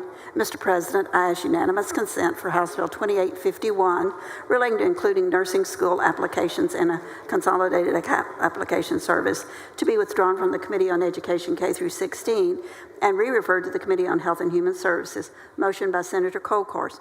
Senator Creighton, Chair of Committee from which bill is being withdrawn. Senator Colcourse, Chair of Committee to which bill is being re-referred. Any objection? Hearing none. Motion is adopted. Following motion in writing. Secretary, read the motion. Motion in writing. Mr. President, I ask unanimous consent for House Bill 5339 relating to the establishment by the Higher Education Coordinating Board of a grant program to study regenerative agriculture to be withdrawn from the Committee on Education K through 16 and re-referred to the Committee on Water, Agriculture, and Rural Affairs. Motion by Senator Colcourse. Senator Creighton, Chair of Committee from which bill is being withdrawn. Senator Perry, Chair of Committee to which bill is being re-referred. Any objection? Hearing none. Motion is adopted. Following motion in writing. Secretary, read the motion. Mr. President, motion in writing. I ask unanimous consent for House Bill 5154 relating to the Joint Admission Medical Program Council to be withdrawn from the Committee on Education K through 16 and re-referred to the Committee on Health and Human Services. Motion by Senator Colcourse. Senator Creighton, Chair of Committee from which bill is being withdrawn. Senator Colcourse, Chair of Committee to which bill is being re-referred. Any objection? Hearing none. Motion is adopted.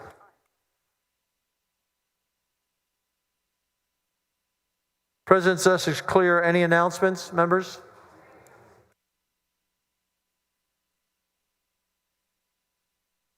No announcements?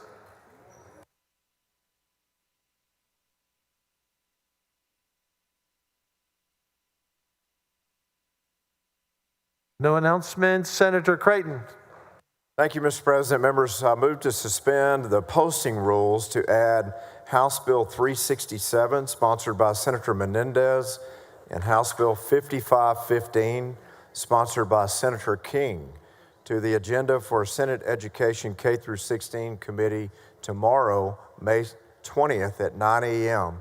in E1028.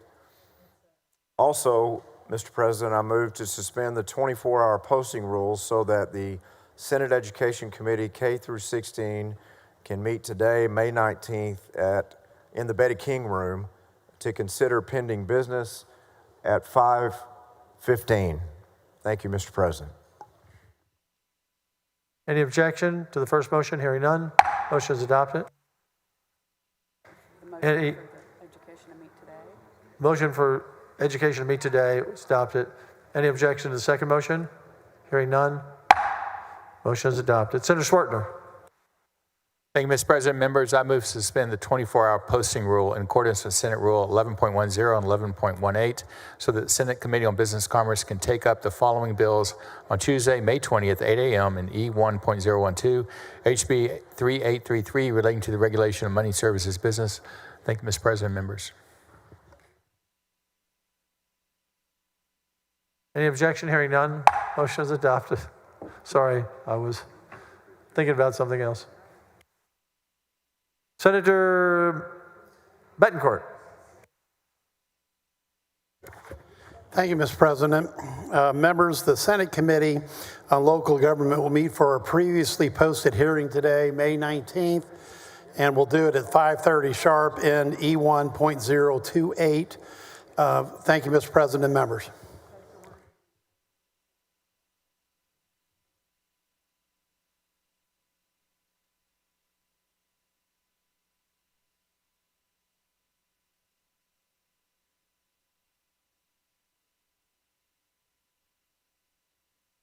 Senator Colcourse.